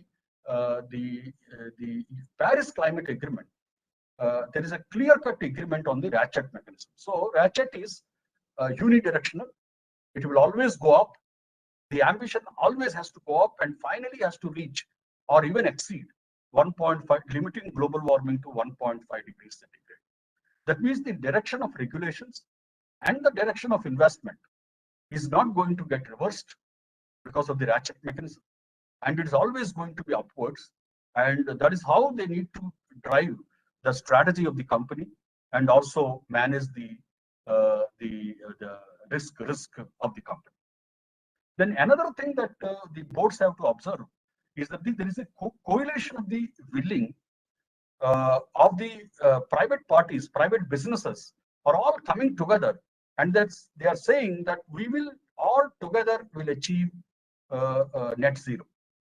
When I am achieving net zero, the coalition of the willing is also saying, if I want certain offsets, I will draw those offsets only from those who have also committed to the net zero. So this being part of the coalition of the willing and join to harness opportunity is one important thing that everybody needs to look at. And as it was already discussed to the boards, there is a risk management and disclosures are significantly coming. It is not only about mitigating, it is also about adaptation. There is the TCFD disclosures. There are a number of other disclosures, risk-related disclosures that the investors are asking, that the boards have to be cognizant of and address those things. Thank you. Thank you. Thanks for your patience. Thank you so much, Mr. Babu. Thank you so much for such a detailed and scholarly address. It was really very insightful and a great learning experience for a lot of us, the way you detailed out on each of the pointers. Thank you so much again for your time. And now, ladies and gentlemen, it's time for us to move on to the keynote session 2, which is about creating a cyber secure ecosystem for the power sector. We're moving on to the much awaited keynote session. I just explained to you what the sub theme is going to be. And we have a very, very distinguished panel to take this forward, a panel which has got rich and varied experience across business sectors.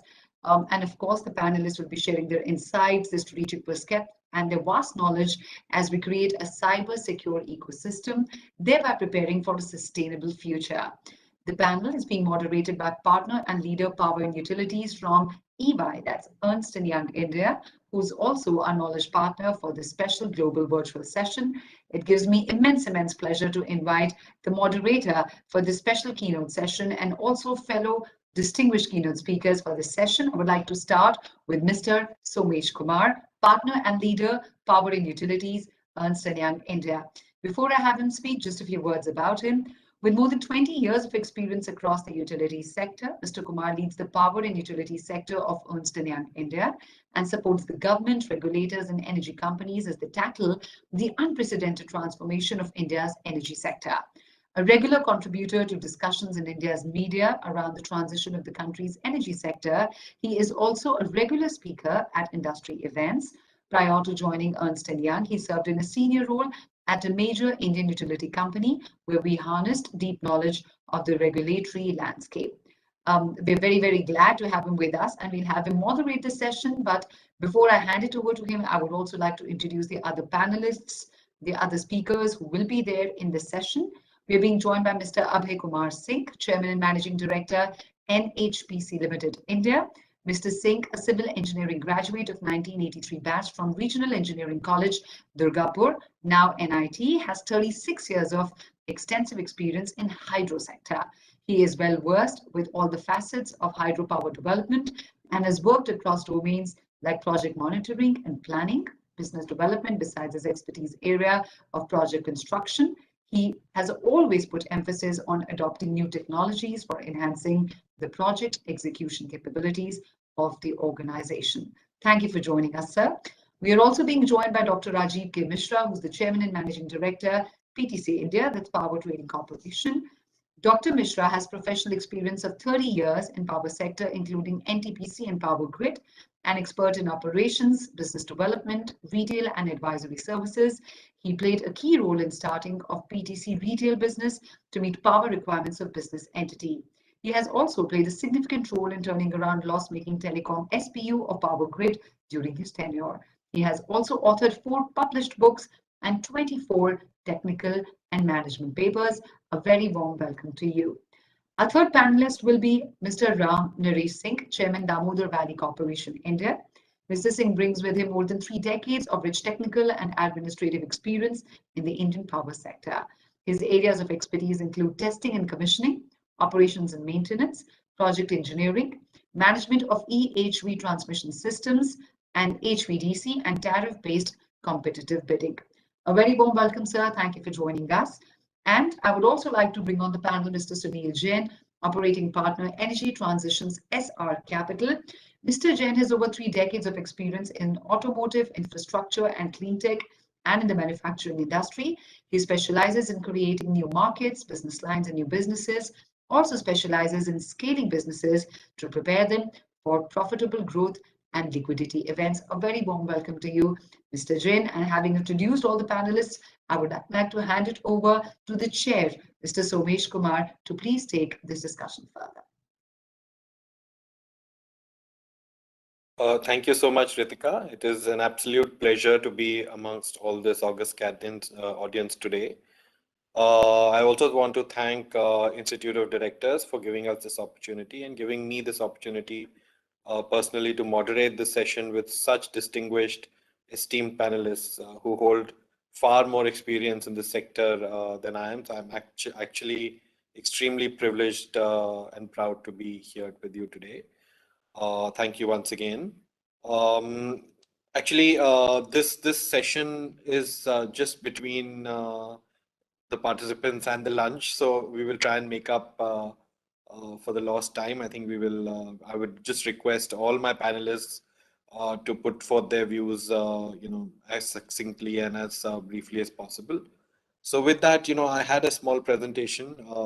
Consultants obviously cannot go anywhere without a presentation. So is it possible to share my screen or share my presentation? Yes, okay.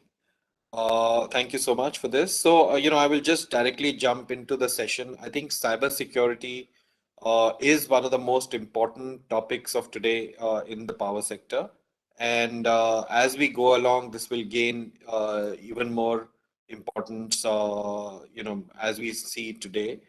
Power sector, as we all know, is in the midst of a revolution of sorts. We're seeing digital transformation happening. We are seeing a corresponding enterprise transformation happening at all levels. And all these are sort of based or backed by technology.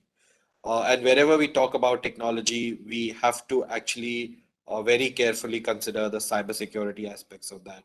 So, there is significant increase in organization attack surface. We have large number of interconnected devices. Uh, the understanding in terms of cybersecurity is still modest with most of the organizations, especially the new tools and processes which can be organized or leveraged for this. There is convergence of IT and OT technology, and now both are operating almost seamlessly. It's not just that IT was separate from operational technology in power sector. So, there's never before kind of integration of the two. We see lots of cross-channel, cross-platform sharing of very sensitive data. So the data is available and shared across several platforms and through several channels, which again exposes them to cybersecurity risk. And as an example, we see cloud-based services, remote access, third-party data storage, all these happening in the sector, which will just increase as we go along, and that poses even greater risk to the sector in terms of cybersecurity aspects. So as we go along, I think this is the broad landscape because of which cybersecurity is gaining more and more importance. Um, can we move to the next slide, please? Yeah, we've recently heard, and I'm sure all the panelists and audience have heard about some of these recent incidents. They're widely circulated and they were in the media everywhere. NPCIL, for instance, admitted there was a malware attack at one of their nuclear power plants. In Mumbai, we heard there was power outage as a result of cyber attack. Also, not in power sector, but we heard about ransomware hits Jawaharlal Nehru port operations in Mumbai, and also we've heard about the very famous crash override, which where the malware took down a power grid in Ukraine. So neither in India nor elsewhere across the globe, power sector is untouched by cybersecurity aspects. So these are some of the instances where we've seen cybersecurity coming to forefront in the recent past. But these incidents will only grow if we do not take adequate precautions and adequate steps right now. So we have to be very watchful of cybersecurity and take necessary steps to actually, overcome the risks which this sector brings about. Yes, can we move on, please? Okay, so having looked at all this, Government of India, Ministry of Power, actually very timely prescribed certain cybersecurity guidelines. It has directed CEA to come up with detailed guidelines under this, broad overarching principles of cybersecurity. Broadly, if we look at it, Ministry of Power has created 6 certs, as we call them, across thermal, hydro, transmission, grid operation, RE and distribution, for ensuring cybersecurity in Indian power sector. Each of these 6 sectoral certs have prepared their subsector specific model, cybersecurity or cyber crisis management plan, CCMP as it is called, for countering cyber attacks and cyber terrorism. And there are detailed articles and control procedures which have been defined for these. So we already have a regulation or a guiding platform in place. We just have to follow these in our day-to-day systems, controls, and in various organizations. There are 14 articles and 112 controls which have been defined. Some of them, revolve around identification of critical information infrastructure, CII in short, and as I said, Cyber Crisis Management Plan, CCMP. So there are several aspects of this which are already embedded, but this is very important, which Ministry of Power along with CEA has already laid down. So we must take cognizance. Our private sector organizations, public sector, government organizations, distribution companies, all need to take cognizance of this and work towards putting this system in place. Okay, actually, many of you must have heard about North American Electric Reliability Corporation, which has prescribed critical infrastructure protection plans, and this is widely used across the globe for putting in place cybersecurity guidelines and operating procedures. India is not, untouched by this, so we are also, we followed some of these guidelines from NERC, which have come up for critical infrastructure protection. And these CIP standards require users, owners, and operators of bulk power system to identify and categorize cyber systems based on bright line criteria for the application of cybersecurity requirements. Once these assets are identified, the CIP standards require that the responsible entities establish plans, protocols, and controls to safeguard physical and electronic access to systems.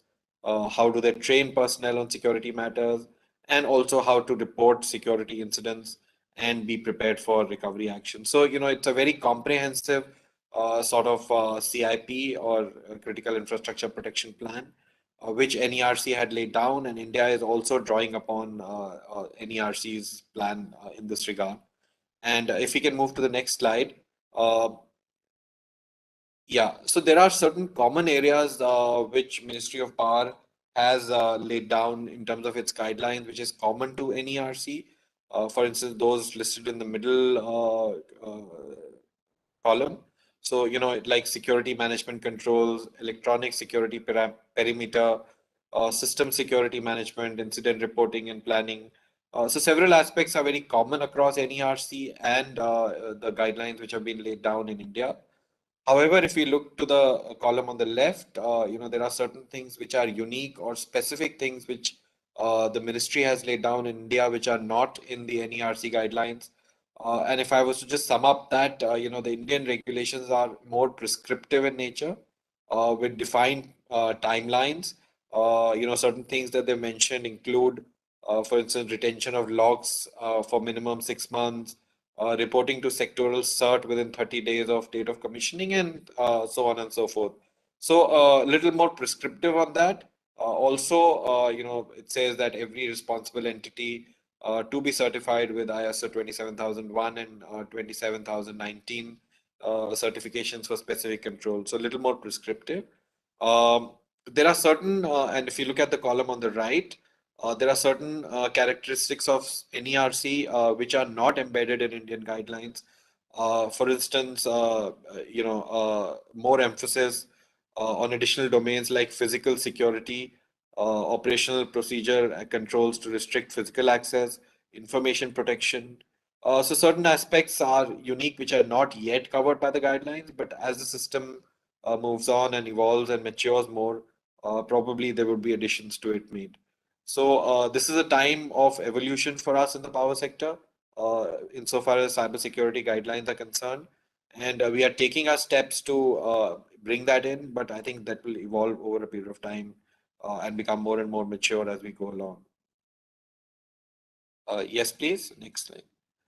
Okay, so some of the security perspectives for specialized devices and health safety parameters that we have seen include that, for instance, the ministry guidelines define cybersecurity conformance testing requirements for specific field equipment or OT devices such as RTUs, intelligent electronic equipment, IEDs, etc. The ministry guidelines also define certain conformance standards as applicable for these field equipment, testing protocols, test cases, type testing at designated facilities, etc. A few things which the ministry guidelines do not do in as much detail and clarity as probably is needed later on is to define and direct cybersecurity controls for specialized devices such as edge devices, smart meters, etc. However, this may be covered by organizations through implementation of ISO 27001, controls with guidance of ISA 62443 in cases of securing OT environment. The ministry guidelines also do not provide directives for health, safety, and environment security for operational technology environment.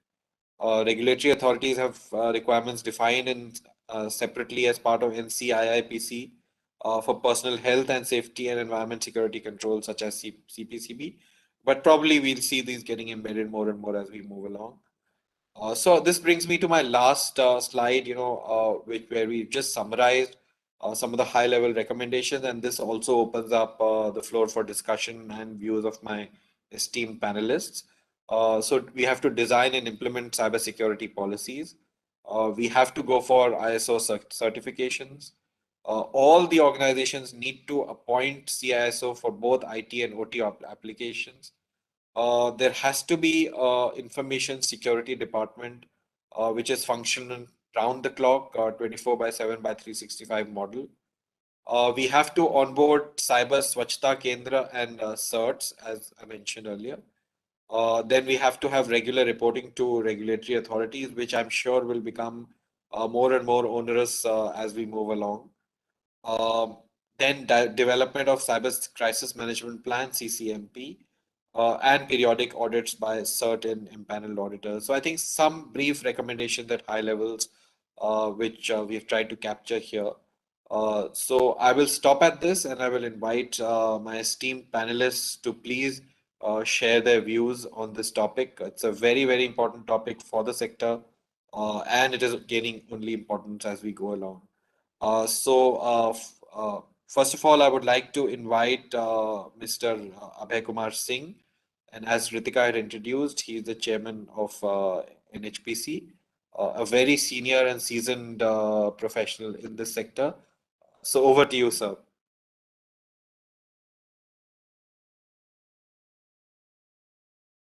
Thank you, Rameshji. You have very well explained what the ministry is doing. And good afternoon to everyone. I am thankful to Institute of Directors, IOD, for providing me an opportunity to address the August gathering. IOD has been an excellent platform for the senior management and the board members to share their views on the latest challenges for the organization and discuss the possible roadmaps for overcoming it. The present conference is such an example of your proactive approach toward issues and challenges. The electricity ecosystem has always been complex and heavily interconnected.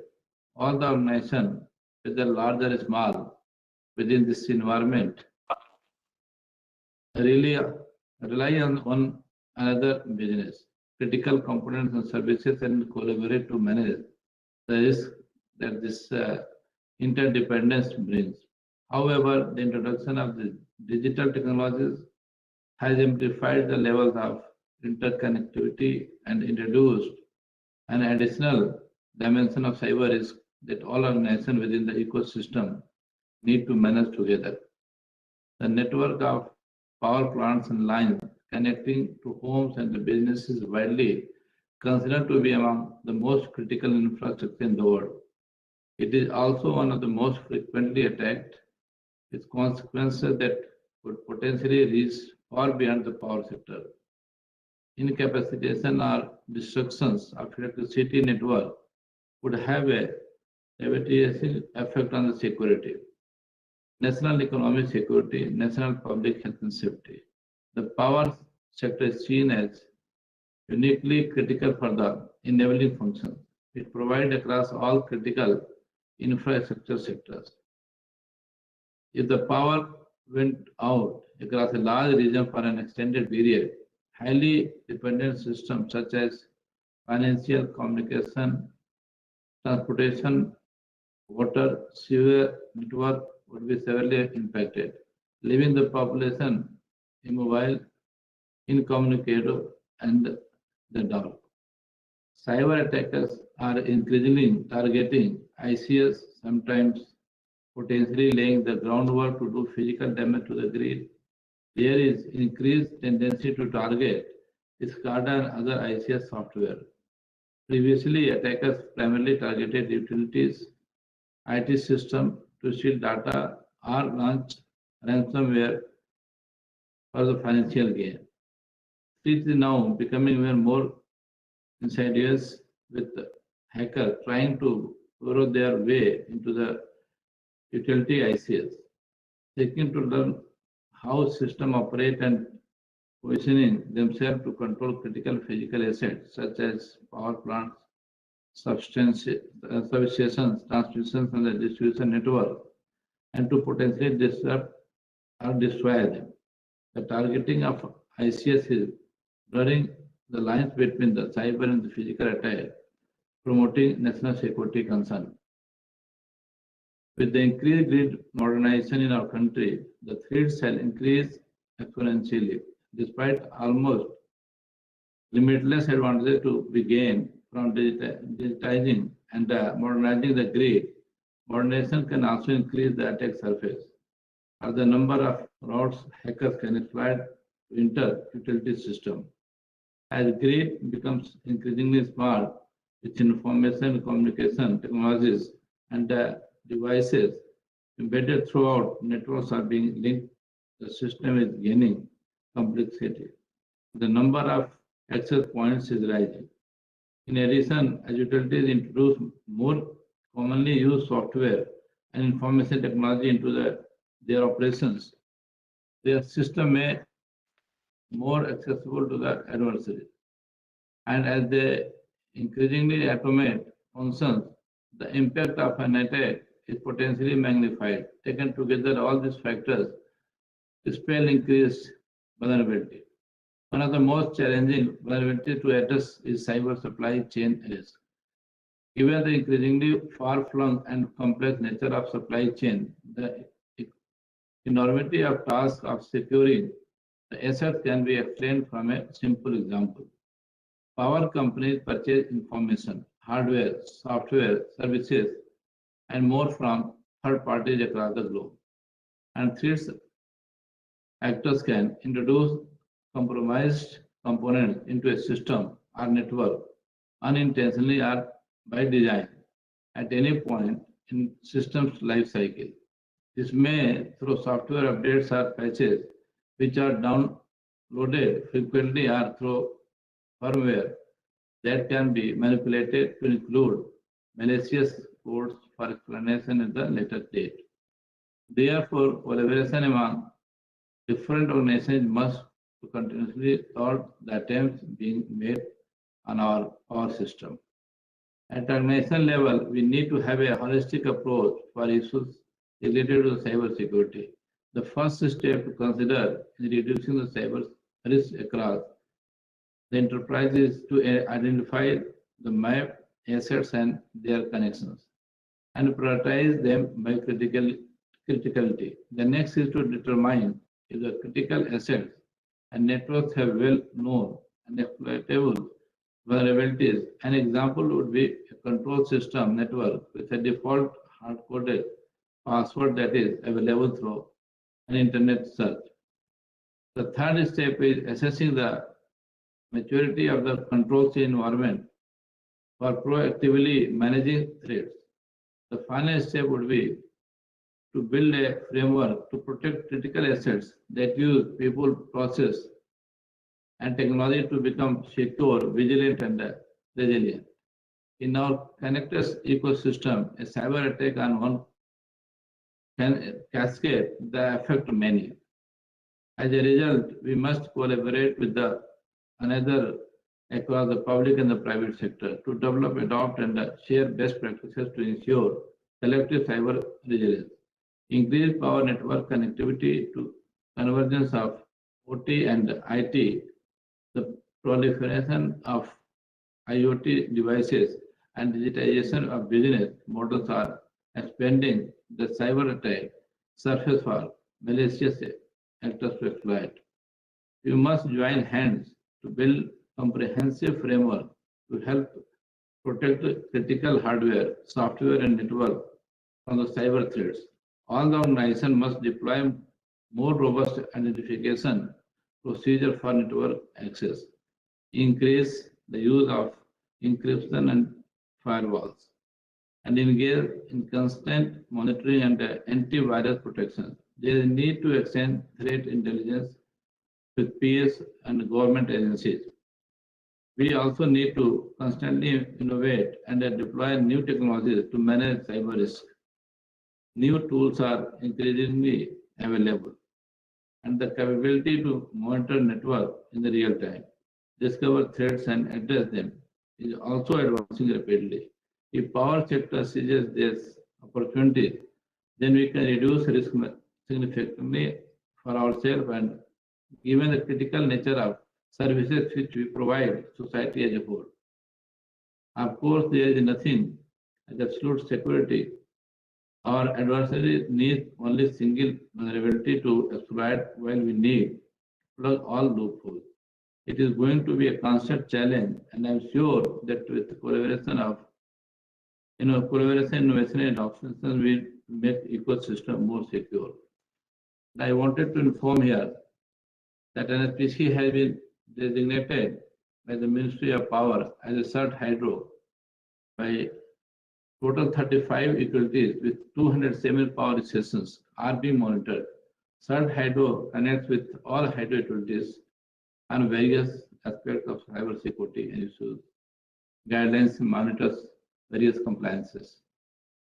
So this is all from my side. Thanks a lot for your patience hearing. Thank you, Ashok Kapoor ji also. I was having some fever today, but I have specially come for him. Thank you. Thank you so much, sir. This was a very comprehensive view on the cybersecurity aspects. Particularly, really liked your point where we said that we should continuously innovate, because I think the attackers, the hackers, always stay one step ahead. So we will have constant challenge in updating and evolving and innovating ourselves. So thank you so much, sir. Thank you so much, sir, for those points. I would move on further, sir. Now, I would like to call upon Dr. Rajiv Mishra. He is the Chairman MD of PTC India Limited. So I think the introduction was already done by Ritika. So over to you, Dr. Mishra. Okay, so क्या advertising में बोलो? Thank you, Sumesh, and thank you, Abhay Singh ji.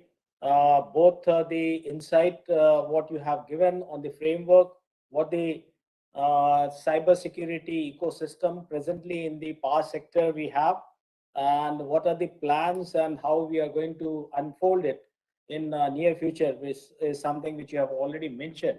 But let me tell you some of the things which we are facing today and how to mitigate all these issues, what has been emerged in last so many years.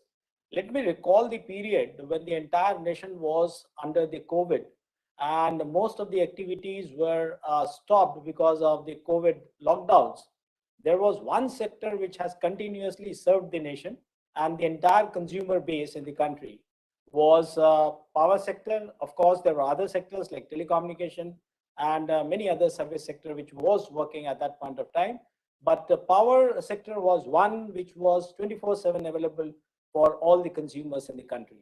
So that was the period. What Somesh, you mentioned about some of the cyber attacks and the attempts to attack the Indian grid, maybe some part of the country, but of course that was something which raised the bar for the entire sector, and that was the time when Government of India as well as CEA started looking for a comprehensive document and guideline so that whatever we are trying to do, it has to be not only comprehensive, but it has to be something which is one for all. So keeping that in mind, in the October 2021, CA came out with the guidelines for the cyber security. And it is really a comprehensive document keeping in mind all the stakeholders and all kind of equipments, including the computer hardware, the software involved, the communication, the data which you have in this, and how to protect all this through the right kind of devices, maybe a firewall at right place and right size, and the kind of compatibility in the entire integrated grid. Today, in Indian context, if we say, Indian grid is one of the most complex and the wide area grid which is available throughout the world. Of course, we feel proud when we say that Indian grid is one of the most modern grid in the world today, because of the time in which the grid has come up. In the last 10 years, we have expanded our grid, and the most modern equipments, may it be SCADA EMS, or it the substation automation equipment, or it is the generation automation at different part of the country, we have implemented it in the last decade or so. So keeping that in mind, the smartness or the intelligence of the grid has gone up manifold. But at the same time, when it has gone up by manifold, so is the case where we have to be more secure in terms of the cyber attacks and the protections we need from the hackers or the Trojan. So keeping that in mind, and particularly at a time when we are discussing about one sun, one world, and one grid, where we are going to integrate the transnational grid with the national grid, we have to raise our bar further. There are many things which we can discuss today, and particularly keeping in mind the cyber attacks which were attempted at some point of time. There can be 4 areas which I can say very easily that, apart from the document already issued by CEA, the 4 things which we have to keep in mind when we are talking in terms of utility is the process what we are doing at the time of procurement of these devices, equipments.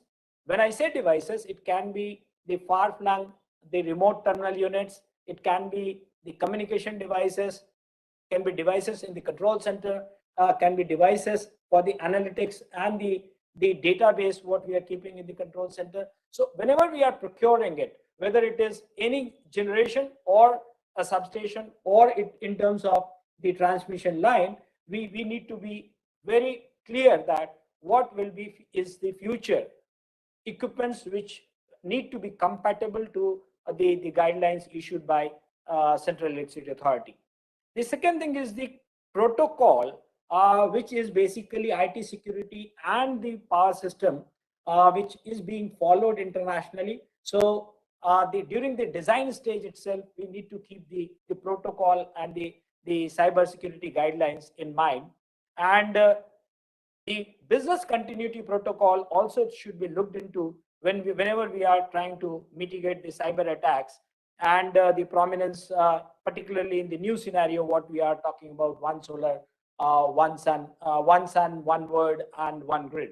So keeping all these things, it has to be integral part of the guidelines, has to be integral part of right from the procurement and design stage to the implementation, and finally the phasing out of these grid. One very critical and important point I would like to mention here is, unlike the life of a normal power sector equipment, which may be 25 years to 35 years in various sectors, the life of the cyber protection and the IT does not go beyond 3 to 7 years. So what we can see is, in the same life cycle, you may need to change the cyber security, or you may need to go for a different kind of your strategy for 7 to 8 times during the period. Now, OEMs are now providing the equipment for a certain life, and we need to ensure that whatever we are planning at the initial design stage, it can be implemented for a longer period if it has to be the cyber security planning and implementation. Then one very important aspect which we can't ignore when we are discussing it, we need to have a layered approach. When I say layered approach, the life of all the equipments what we have in power sector may be from different generation. Some of the equipments we may get which is 30 years old. Some of the equipments may be as young as 3 to 5 years old, which is part of the system. So when we go for newer generation equipment, we get a better control on the cybersecurity and the firewalls. The protections can be much better. But if we are using a legacy equipment, which you can't do away with, certainly you have to have the protections at their end and the controls at their end. So what I can suggest at this point of time is we can go for a block to block approach rather than planning for the entire grid to be one strategy for the entire grid to be cyber secure. We can think of having block by block planning and implementing it so that it can be done better. The second aspect which I feel the guidelines has not covered, but we need to build it when we are really implementing is the basic parameters of the security, physical and firewall need to be understood more clearly. Whenever we are discussing about the cyber security, we are generally talking about the firewalls and the processes so that it need to be stopped at the right place. But in Indian power sector, if you see, there are many places where we don't have such firewalls in place when we are integrating the system. So we need to ensure that what are the physical things which need to be segregated from the controls or the information system so that the intrusion can be avoided. So I feel that there has to be a clear segregation between physical and the software firewalls which we need to implement in future. Last but not the least is the audit, analyze and evaluate at the right place. When I say that, it's not that the entire things need to be redone or revamped to get a secure power sector today. It is more important is the vulnerability test might need to be done. The areas which we feel that are more vulnerable, we can conduct a security audit there. We should analyze the entire map and then we should try to bridge the gap where the security is vulnerable so that instead of going for a major investment in the cyber security, we can make it in pockets and that can be done faster and it should be more effective. So these are some of the things which I thought I should share with the August gathering. And we have very knowledgeable panel here with Somesh leading this discussion. I understand I'll stop here and I'll keep the discussion on and I'll be ready to answer the questions at the end of this program. Thank you, Somesh. Thank you so much, Dr. Mishra. It was very informative. Really liked some of the points that you mentioned, particularly, for instance, on one sun, one world, one grid. It will be more and more interconnected the entire globe in terms of power sector, and that will be at the back of technology, which will again accentuate the need for more cybersecurity and cyber controls coming in. Also appreciate the 4 points that you mentioned, and I just noted them down as 4 P's, I would say. So on procurement, right protocols, the importance of planning, and then protection systems. So thank you so much for those views. Really helpful. I think we'll come back to the questions later with the audience. But as of now, I would just move to our next esteemed speaker, Mr. R.N. Singh, who's the chairman of DVC and a very esteemed power sector professional. So I would request Mr. Singh to please come in. Over to you, sir. Good afternoon. Thanks, Somesh, for inviting me for discussion today. At the outset, I would like to congratulate the organizers, particularly the IOD, for organizing this program and selecting this very, very important, relevant topic for discussion today. And see, this session is being held at a time when the Indian power sector is witnessing a fast-paced growth on account of increased economic growth, huge investments, and the commitments of COP26, which include 500 gigawatt installed capacity commitment by 2030, and so as to have clean source of energy to the tune of 50% mix in our total energy sources.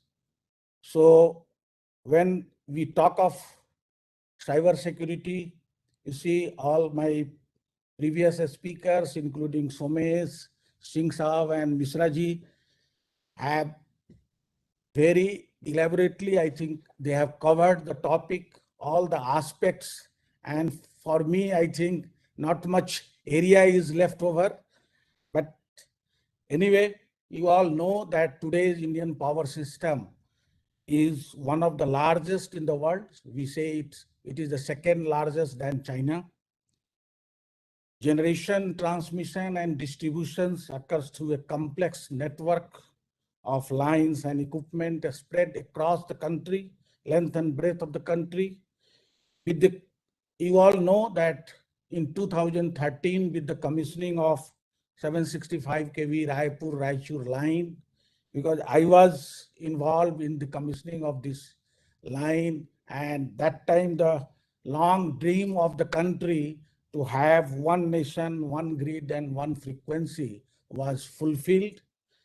And today, the Indian power system is also the largest operating synchronous nationwide grid in the world. So with the complex and with the so large network we are operating today, as all the previous speakers have also pointed out, the threat of cyber security also increases manifold.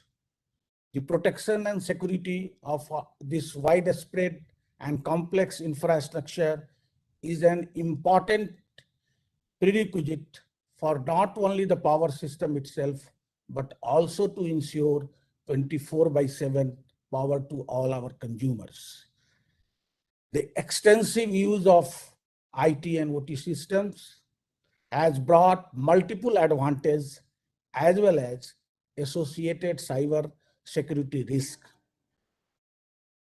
Industry has brought an era of connected devices and big data. As you know, with all these things, the threat is increasing day by day, and the government have come out with policies, guidelines, as Misraji also told. Recently, in the month of October 2021, Central Electricity Authority has issued the detailed cyber security guidelines in power system, elaborating all the aspects what we have discussed and we are discussing today.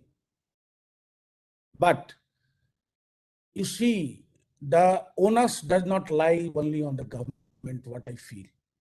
The onus of this ensuring cyber security lies on all the stakeholders of the entire power system, whether it is generator, whether transmission agency, whether it is DISCOM or load dispatch control center, whosoever, and even I will say that the end users with use of so many, I think in large scale, the smart meters and prepaid meters, etc.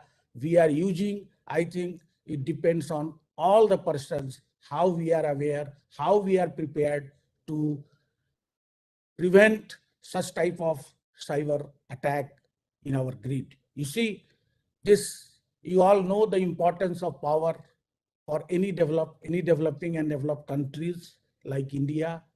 And it's very easy for our enemy to destabilize us by just destabilizing our power system. So that's why the importance has to be understood by each and everybody.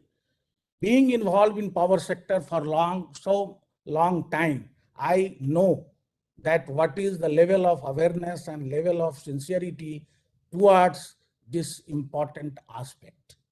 So the basic things what Mishra ji have also told in his speech, that you see what I feel, that participation of all the stakeholders in this process is very, very important. And for participation, I think the knowledge level, the awareness level has to be increased at each and every level. It happens sometimes that the knowledge, the awareness is limited to only one higher level, but you know, the operator, who is the last person working in the power station or power system, he has to be acquainted with the consequences and with the tools which we are going to use to prevent all these things. Just by making systems, by putting the tools, is not going to serve the purpose unless and until the last person in the system knows how to use and what and where to use. So that is more important.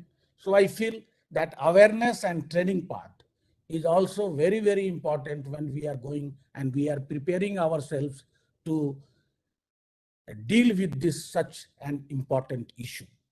Then, as Sumesh has told in the beginning, that government have formed so many CERT, and Singh Saab also told that for hydro sector, NSPC is the nodal agency for CERT, and DVC, we are also involved.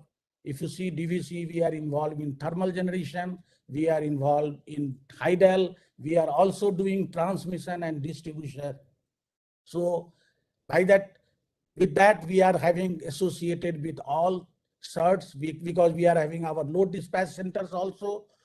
So I think that is a good move, and there one nodal agency is there who is keeping eyes and coordinating with all the agencies to see that what guidelines, whatever guidelines, procedures have been formulated, whether those guidelines, procedures are being implemented through letter and spirit. So that's a good move. And so that's why I think that this hand holding and coordination between the different organizations is equally important when we are preparing ourselves to deal with such an important subject.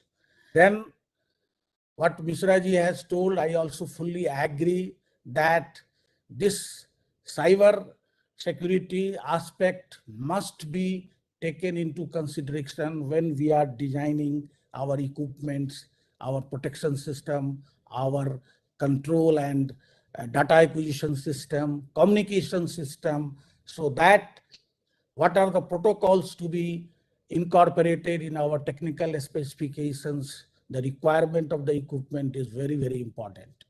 And then validation is also equally important. Validation, government has already come out with the guidelines of testing for finding out any malware, embedded malware is there or not. So that is also very, very important, that testing part we must do very meticulously when we are going to use a new equipment in our system. Because you see, any equipment going to be installed at any part of any corner of the country, that may, if it is having any malware, it may have a wide consequences, because you may not be knowing, but it may lead to a cascade type of failures, cascade type of consequences. I think total failure may also occur. So that is very, very important thing.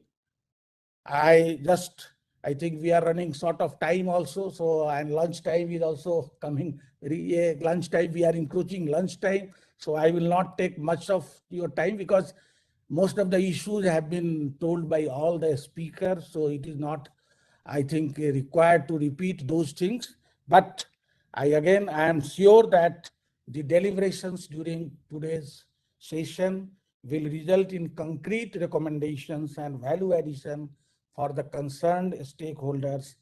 Cyber threats are real and silent, as you all know, and Somesh has also told so many, he has given examples of so many cyber threats, not only in India, but in abroad also. So I do not want to repeat those, but we have to take lesson from all those incidents.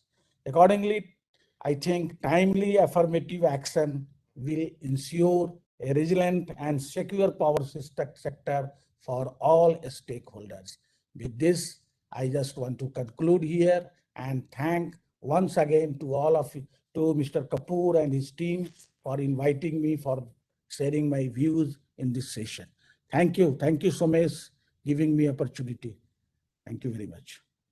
Yeah, thank you so much, sir. Your views are always very important. The speakers have mentioned, but really like the point that you mentioned on the responsibility of all stakeholders to put together the cyber fight against cyber attacks, etc. So it is not just that the ministry has to do this. Ministry can come out with guidelines, but then all the stakeholders have to put in place the requisite systems. And DVC, I think, comes across most of the certs which have been identified. So you're present in almost all of them. So it's a very important role that DVC also has. So thank you so much, sir, for that. And yes, we are encroaching on lunchtime, so I will just move on quickly to my next August speaker, Mr. Sunil Jain. He is the operating partner energy transitions for SR Capital. So I would request Mr. Jain to please come in and share your views. Over to you, sir. Thank you, Somesh, and thank you, Mr. Kapoor and IOD, for inviting me to this so important session. And I must thank all my co-panelists because they have enlightened me much more than what I knew. And probably would like to connect with them one-on-one to get more enlightened. Probably I'm the least knowledgeable amongst the all, but having said that, probably I'll try to put one more perspective, which I believe is also critical. And can I have my presentation slides on, please?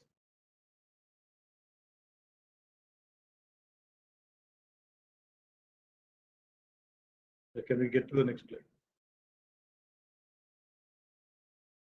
I just want to, I'm not going to debate and discuss on this slide, but this slide actually amply describes what my fellow panelists have also said. But look at the complexity of the slide. And this is what is the actual power system around the world and in India and how it is moving forward.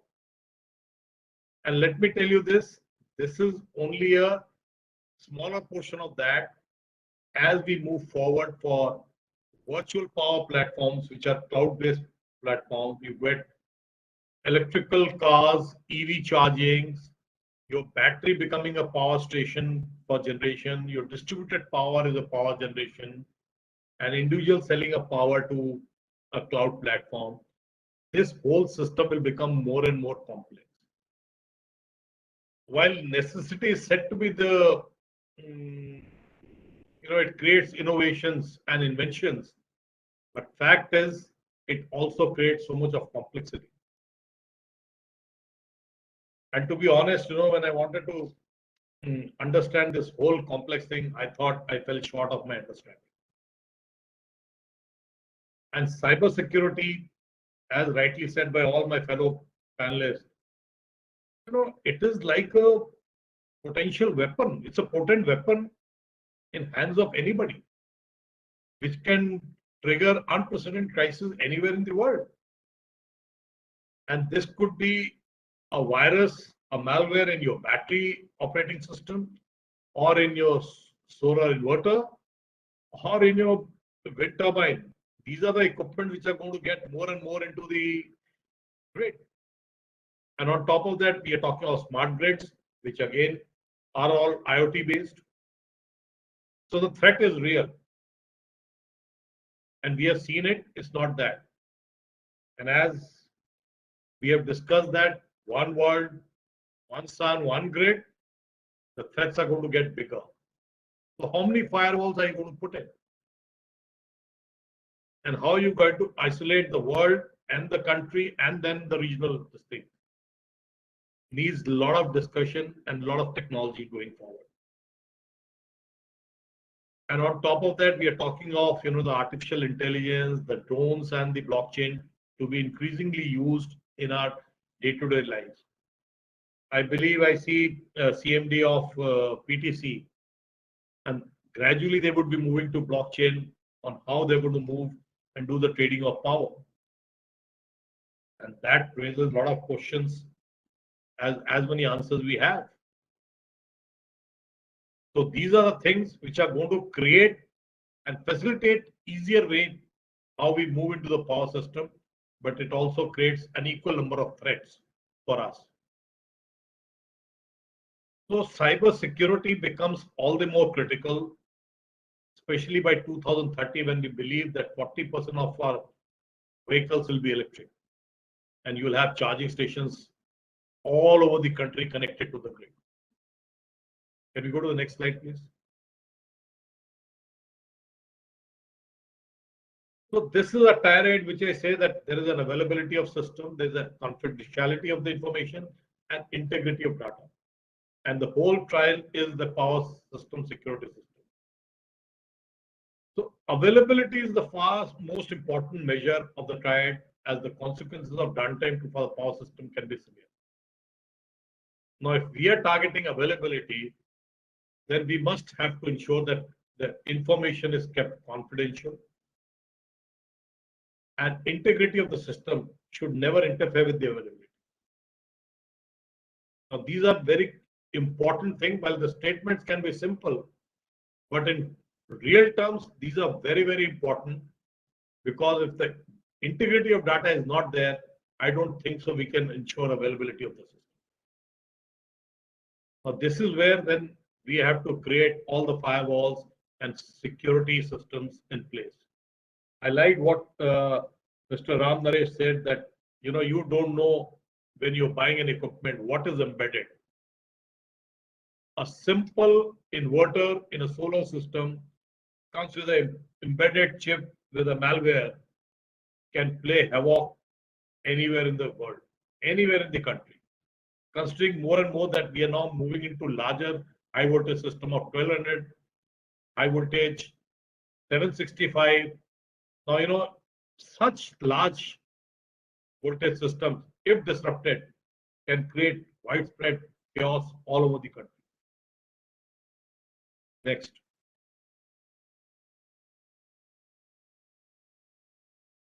Now, distributed energy sources, while are good for our efficiency of the system, but the fact is they can be the biggest source of cyber threats to the entire chain,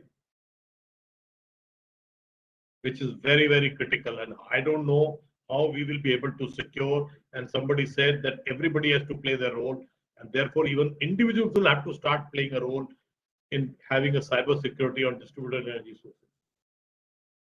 Legacy of devices was also discussed. Now, you have devices which have life of 20, 25 years. We have seen those devices having lives much older. But today's technology, the technology shelf life is very, very limited. 3-4 years and the technology changes. So how do you integrate old devices, or you replace old devices, considering the financial constraint is a big question mark which needs to be tackled now. Or whether we bring new systems which are compatible with old devices needs to be seen. I may not be able to answer that question, but maybe the experts can.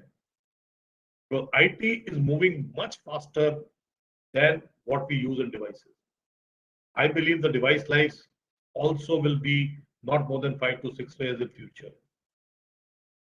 And these challenges for attacks can have devastating consequences. And let me tell you this, if we are smarter, like smart grids and smart meters and smart softwares, the hackers are even smarter.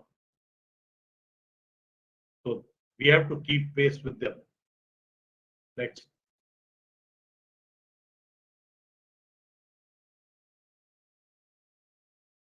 So what a robust, secure power system need to achieve is, I don't know if you missed a slide or this is the one. Yeah.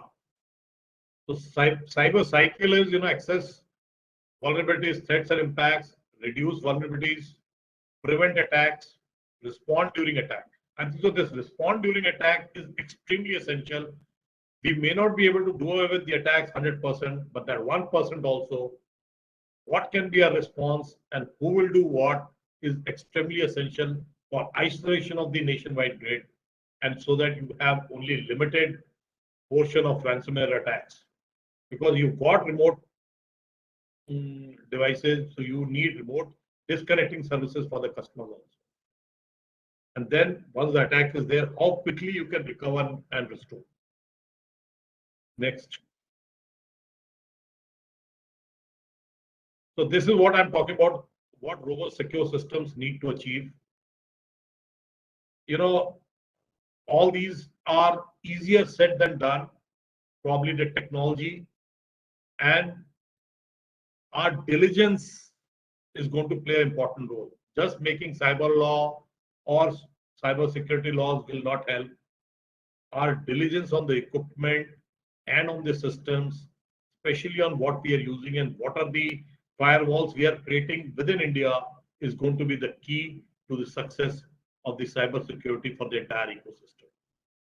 And we must have a continuously tracking and predicting system on a 24/7 basis, having a monitoring system so that we know that something is coming which can be stopped on its track.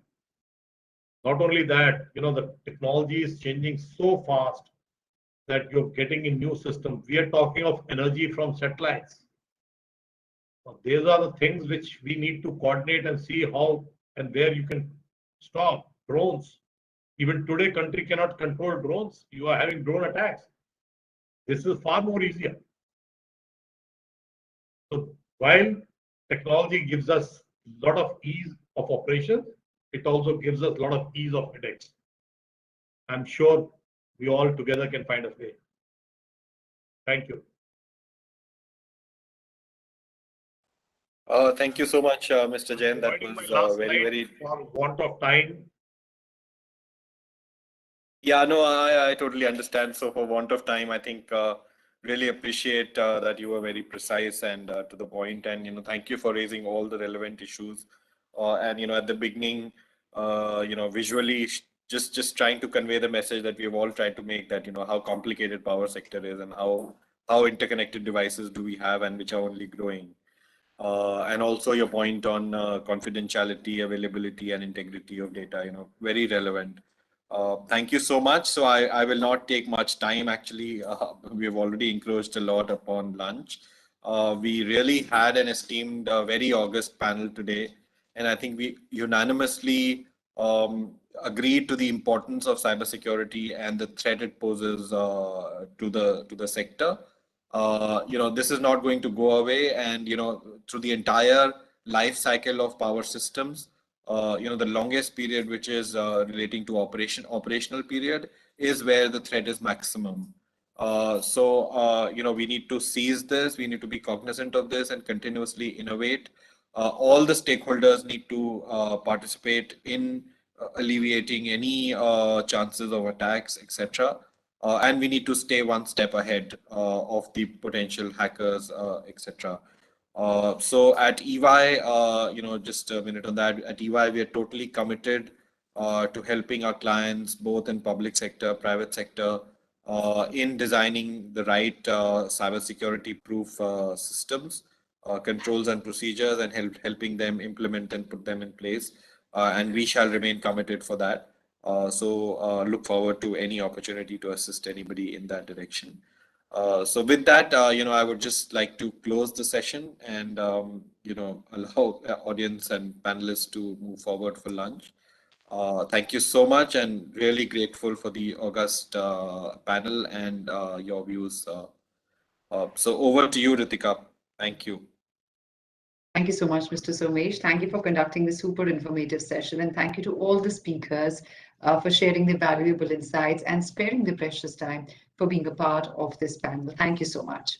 And now, ladies and gentlemen, as Mr. Somesh said, we're going to be breaking for lunch, but the much awaited felicitation ceremony of Golden Peacock Awards is going to start at 3 p.m. So don't take too long.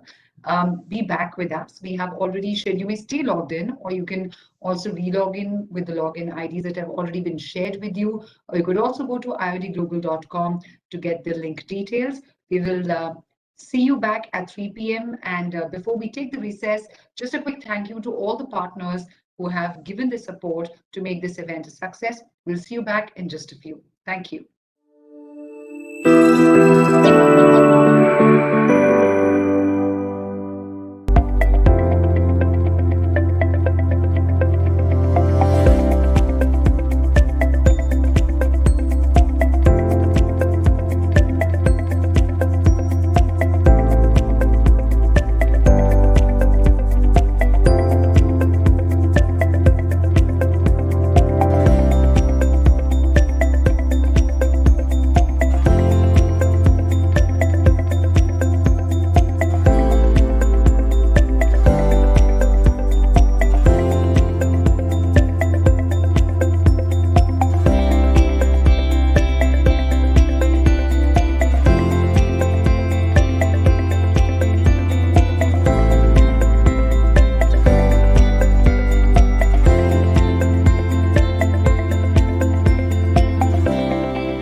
future moves faster than it used to.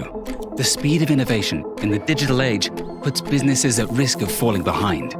But it's these challenges that excite ACCA and its members. For us, the future means opportunity. We're the home of future-ready talent, creating trusted finance professionals to safeguard and future-proof your business. In a fast-moving world, our leading research, qualifications, training, and recruitment tools can give your organization a competitive edge. But what does future-proofing look like? How does working with ACCA benefit your business?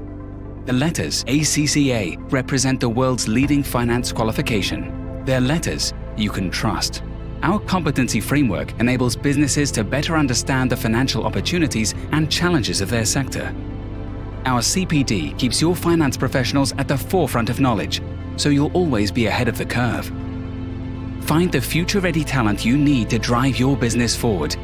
With the world's largest specialist finance and accountancy job board, over 500,000 ACCA professionals and students ready to help expand your business. Powered by our unique global network, our cutting-edge research program provides vital insight to make the right calls. We're ready for tomorrow to help businesses succeed and improve systems, to change lives and safeguard environments, to be a force for good. ACCA is ready for the future. Are you?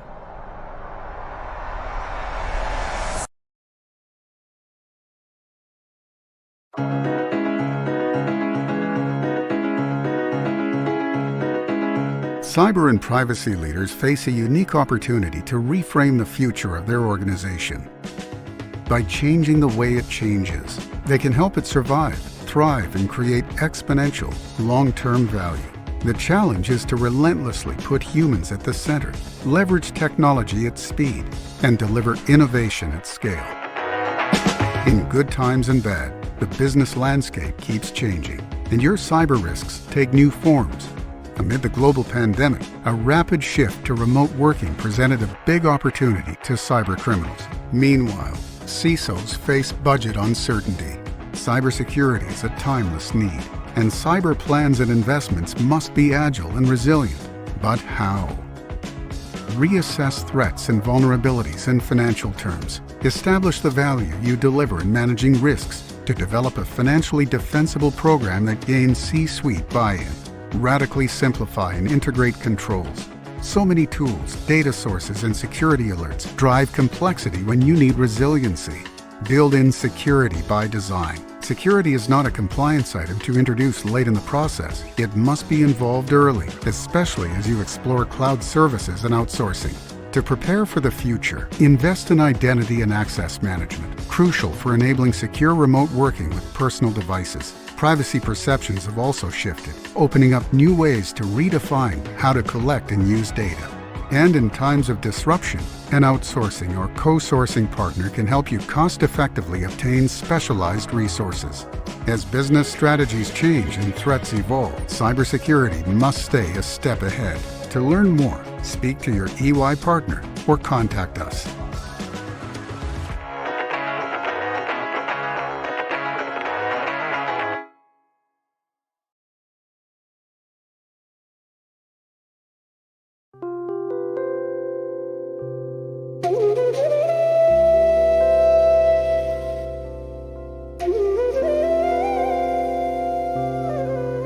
कहते हैं इस दुनिया में कोई भी चीज हमेशा के लिए नहीं रहती, लेकिन कुछ रिश्ते ऐसे भी होते हैं जो एक बार बन जाएं तो फिर कभी टूटते नहीं। कुछ ऐसा ही रिश्ता है हमारा आपसे, अपने इस देश से और अपने लोगों से जो हमेशा हमारे साथ रहे, साल दर साल, पीढ़ी दर पीढ़ी। Borosil is full of opportunities.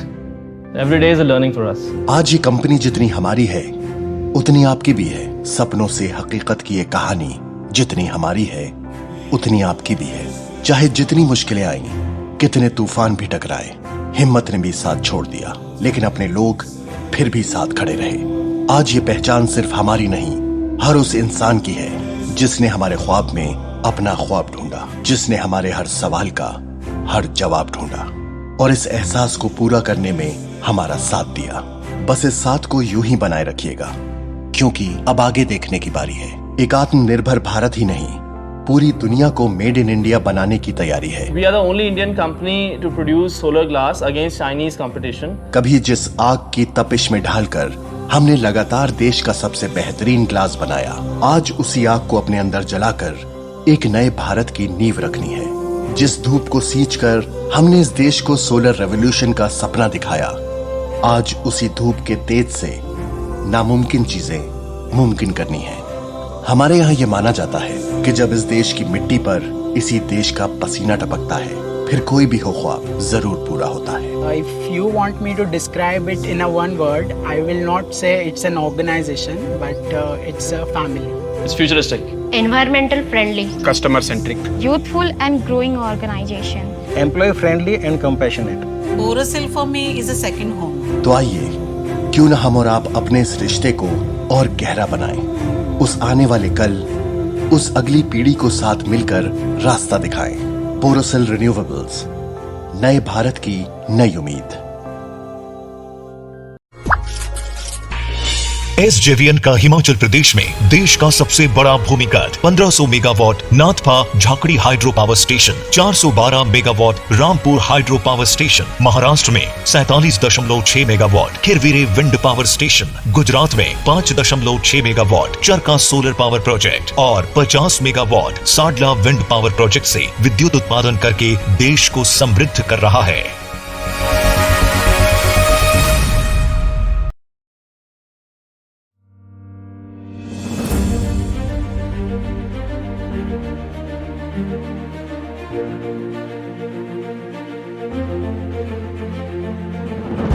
A company that has been constantly disrupting and progressively pushing boundaries in the Indian explosives and explosives accessories markets. Setting industrial benchmarks for streamlined manufacturing and committing to excellent quality management systems and stringent safety standards. Solar Industries India Limited. From humble beginnings, when Sri Satyanarayan Nandalal Nuwal founded the company with modest resources, to becoming the largest producers of industrial explosives and explosives initiating systems in India. Solar Industries today, with their 21 manufacturing facilities across the globe, has come to be a name to reckon with in the international markets as well. Spearheading the company to scale new heights is Mr. Manish Nuwal, Managing Director and CEO, is the company's driving force who strongly believes in adhering to the organization's mantra of safety, quality and reliability. Empowering lives of beneficiaries with their social commitments, they live up to the expectations of people incorporated with them. Their journey towards excellence has been at an impressive pace, and now they intend to accelerate it even further.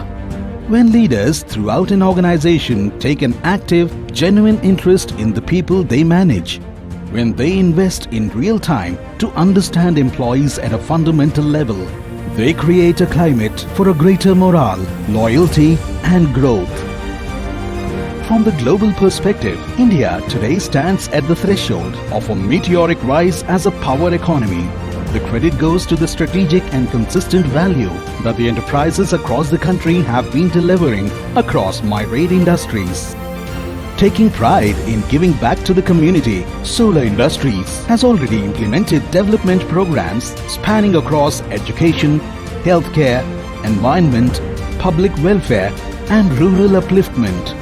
To connect with our communities in a meaningful way, Solar Industries has taken various initiatives to empower people and introduce lean management tools to increase their productivity and efficiency not only at the workplace but also at their very homes. Solar Industries has now set off on the path towards making a new India by introducing and implementing 5S concepts to communities right from the village level. With Solar's sure-footed contributions towards Make in India, they are proud and excited to be among the change makers who inspired and committed to walk along the blazing trail of India's glowing future.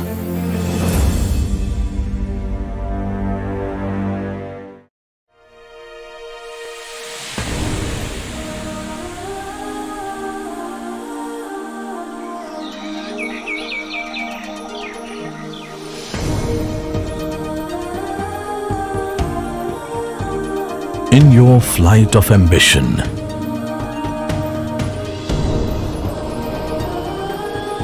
adding new shades of joy, redefining wellness, in basic necessities, taking frolic to highs, draping excellence with elegance.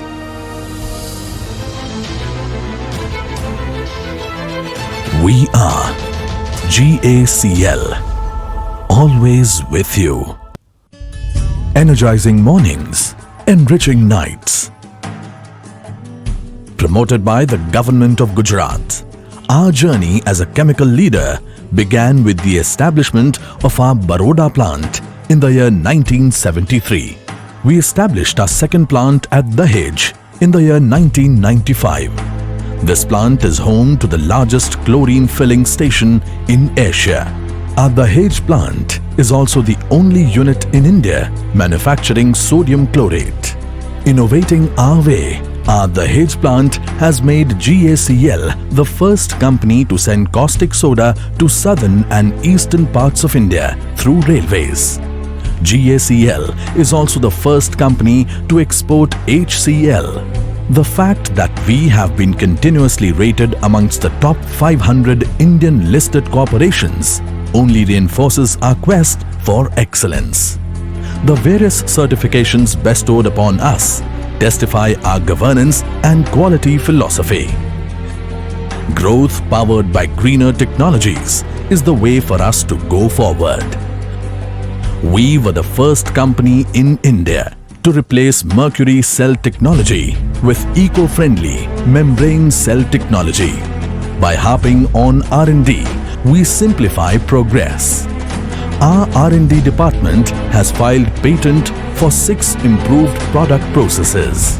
Our R&D initiatives have helped us indigenously develop products like Scalvin, BioWin, BleachWin and Hydrazine Hydrate in collaboration with IICT, Hyderabad. We believe in broadening our product offerings to deliver more value to our consumers. Our current product basket includes more than 35 premium products that serve society at various levels. To satiate humans' most basic quest, water, we provide the largest range of pure and quality water treatment chemicals. Special debagging has helped us send aluminium chloride to the US and UK markets. Reaching out to the global best markets like Africa, North America, Asia Pacific, Europe, Middle East and North Africa and other regions. Having more than 25,000 customers, including some of the finest global corporations, underlines our commitment to consistency in quality, research and service. Our products are also strengthening SMEs and laying foundation of a financially stronger society. To fuel further economic growth of our nation, we have co-created GIPCL, VECL, GCPTCL, Gujarat Guardian Limited, etc., along with other corporations. By encouraging healthcare, education and creating infrastructure, we are empowering the society from inside. It reinstates nature's presence in our unit and underlines our greener and safer approach. We also believe chopping is not a solution. This progress is only possible because of our passionate team of professionals. That's why, besides empowering their growth and potential, we prioritize their safety and health too. Newer initiative to walk into a brighter future. Forming new alliances, broadening our reach. 2 leading corporations are coming together with this formidable joint venture of Gujarat Alkalis and Chemicals Limited and National Aluminium Company Limited, and committed to strengthen our nation from within. With innumerable reputed honors, we are reinforcing our progress. With new products, new enterprises, we are growing for the nation. We are GACL, with you always.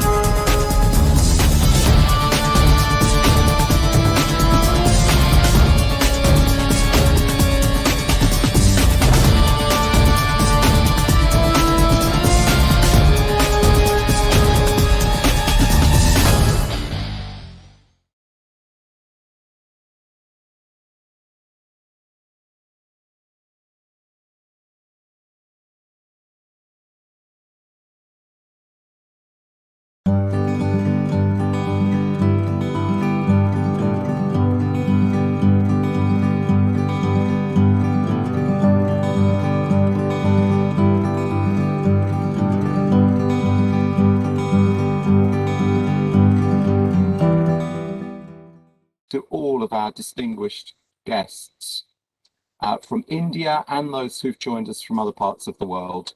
I'm delighted to be your host on this very special occasion. On behalf of the Institute of Directors India, it's my pleasure and honour to welcome you all to this IOD Global Virtual Session on Environment Management and Climate Change, and also the felicitation of the Golden Peacock Award winners for the year 2021.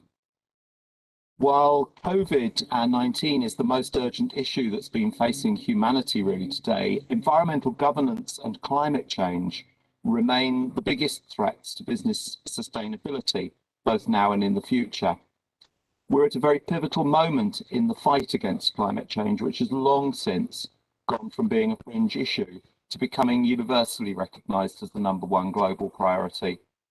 The Conference of Parties, COP26, which was recently held in Glasgow, brought countries together to accelerate action towards the goals of the Paris Agreement and the UN Framework Convention on Climate Change. Promoting renewable energy was one of the main mitigation actions for the participating countries, many of whom were showcasing their mitigation actions and strategies for the energy sector, especially with renewable energy sources such as wind, solar, and hydropower. For many years, through its conferences and its publications, the IOD India has championed environment management, safety, energy efficiency, and innovation. And the famed Golden Peacock Awards recognise achievement in these areas. So today we're going to be celebrating the exceptional organisations that have won this year's Golden Peacock Awards for environment management, eco-innovation, energy efficiency, and occupational health and safety. They've gone far beyond the statutory and sustainable compliance requirements to achieve very high standards of corporate excellence, and in doing so they set new benchmarks for others to follow. When I spoke to the organisers earlier today, I was delighted to discover that we have guests joining us literally from all around the world.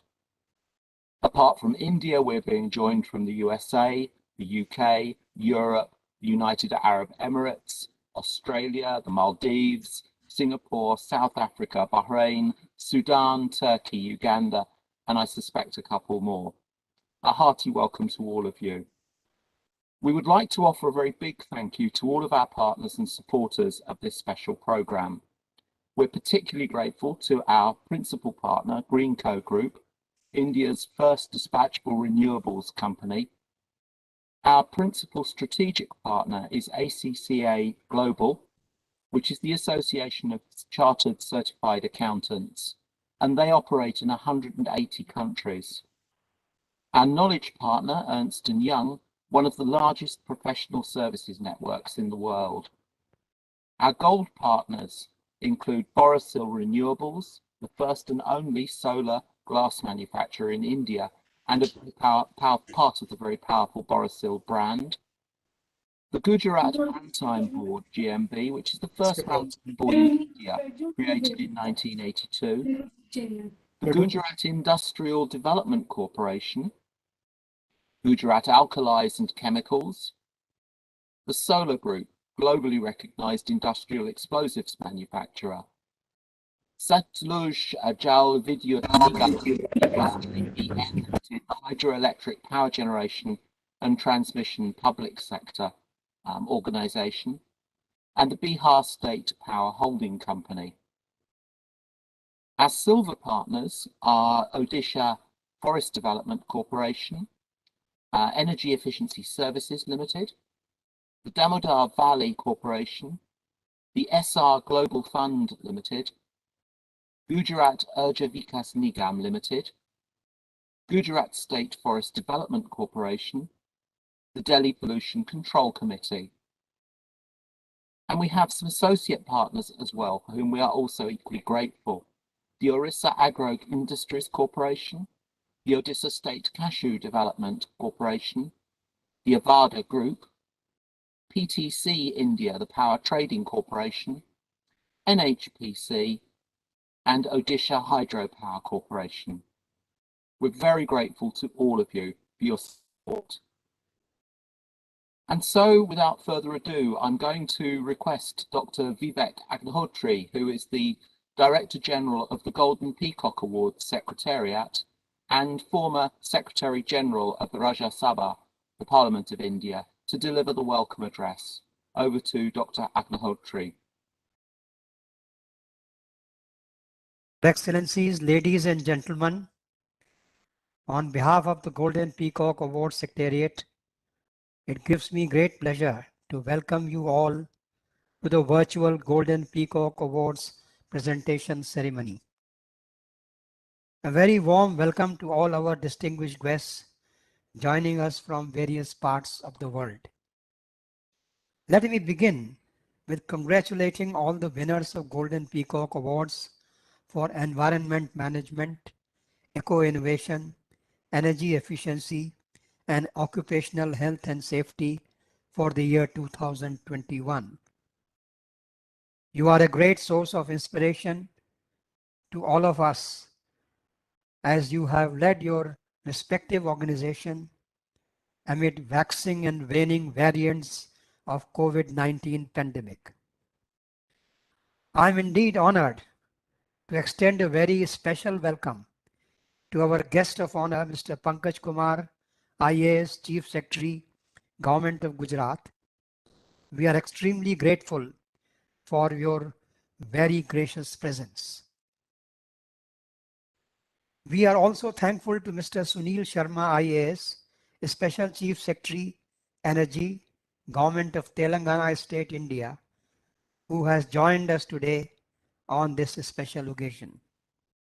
Ladies and gentlemen, this year's winners are very special to us, as this year the Golden Peacock Awards, instituted by the Institute of Directors India, completes 30 glorious years. Currently, these are regarded as a hallmark of corporate excellence locally as well as globally. I am very happy to underscore that the corporate winners have worked tirelessly and put in hard work to drive the economy, making the business sustainable even in these hard times. Theirs are inspirational stories written in golden letters. This year, in spite of the pandemic, the Golden Peacock Award Secretariat received altogether 472 responses for the current annual awards cycle, comprising 4 categories mentioned above, out of which 294 applications were shortlisted. A total of 58 gems have been chosen as winners for the year 2021, and they are being felicitated virtually today. I am aware that there are a large number of organizations which could not make it to the podium. However, they are equally among the champions, as in my opinion, all the shortlisted applicants have shown extraordinary commitment to strive for excellence and exhibited a keen desire to maintain high levels of enterprise in order to achieve world-class status. I am sure they will be among the winners in the times to come. In a keen competition, the grand jury could select only the very best in the respective sectors. My special gratitude to Honorable Justice M.N. Venkatchalaya, former Chief Justice of India and former Chairman, National Human Rights Commission of India, for chairing the grand jury for these coveted Golden Peacock Awards.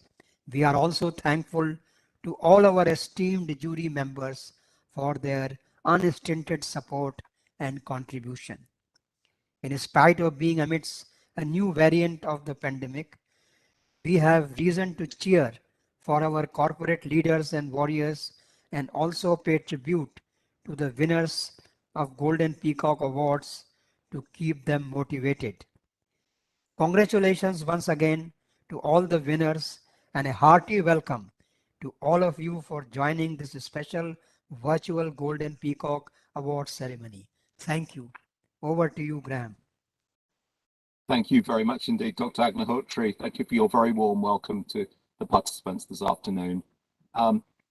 Without any further interruption, I'm going to hand over to the President of the IOD India, Lieutenant General Ahluwalia, who is responsible for spearheading the vision and the mission of the IOD, and I'd invite him to deliver his presidential remarks. General Ahluwalia. Thank you, Graham. Honorable guests, award winners, ladies and gentlemen, it's a great pleasure to welcome you all for this Golden Peacock Awards presentation ceremony. Of course, a special welcome to Dr. V.K. Agnihotri, who was just speaking, who is the Director General of the Golden Peacock Awards Secretariat. Of course, he has been a former Secretary General of the Rajya Sabha, Parliament of India. Then Mr. Pankaj Kumar, IAS Chief Secretary, Gujarat, Mr. Sunil Sharma, Special Chief Secretary, Telangana, and of course, Dr. Graham Wilson himself, Professor, Leadership and Organization Development, University of Oxford, UK. Great pleasure to welcome him. These awards, as he has mentioned already, Dr. Agnihotri, were instituted by IOD 1991 as a public service to raise the quality of important corporate functional areas to match the global benchmarks. That was the purpose. And IOD very strongly believes that responsible competitiveness brings out the best in the organizations. And the award criteria, of course, are being updated by us annually to new higher global standards. These awards are recognized today worldwide as hallmark of excellence, the most sought after badge of corporate excellence in India. These awards are connected in 14 different, they're contested in these 14 different corporate functional verticals, and 3 of these awards are also global today. The award assessment process is very transparent, rigorous, independent, quantitative, which is very important, and meticulous. It's a 3-stage exercise handled by professional assessors.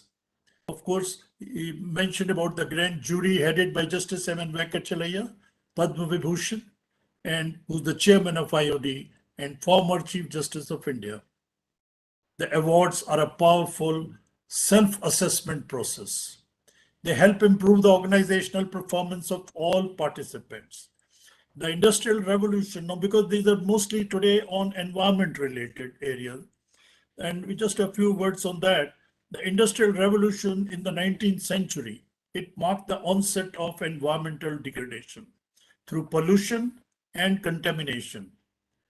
By the mid-20th century, environmental issues received global attention, with ozone depletion and global warming becoming the most important areas.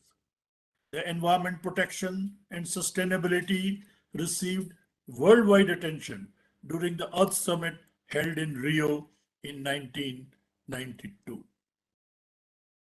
The 51 billion tons of GHS emissions every year, they are added globally.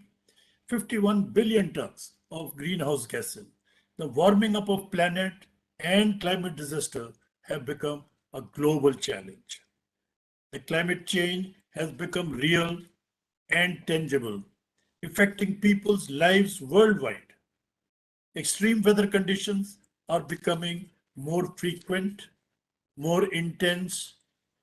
Droughts, floods, cyclones, these have become more frequent.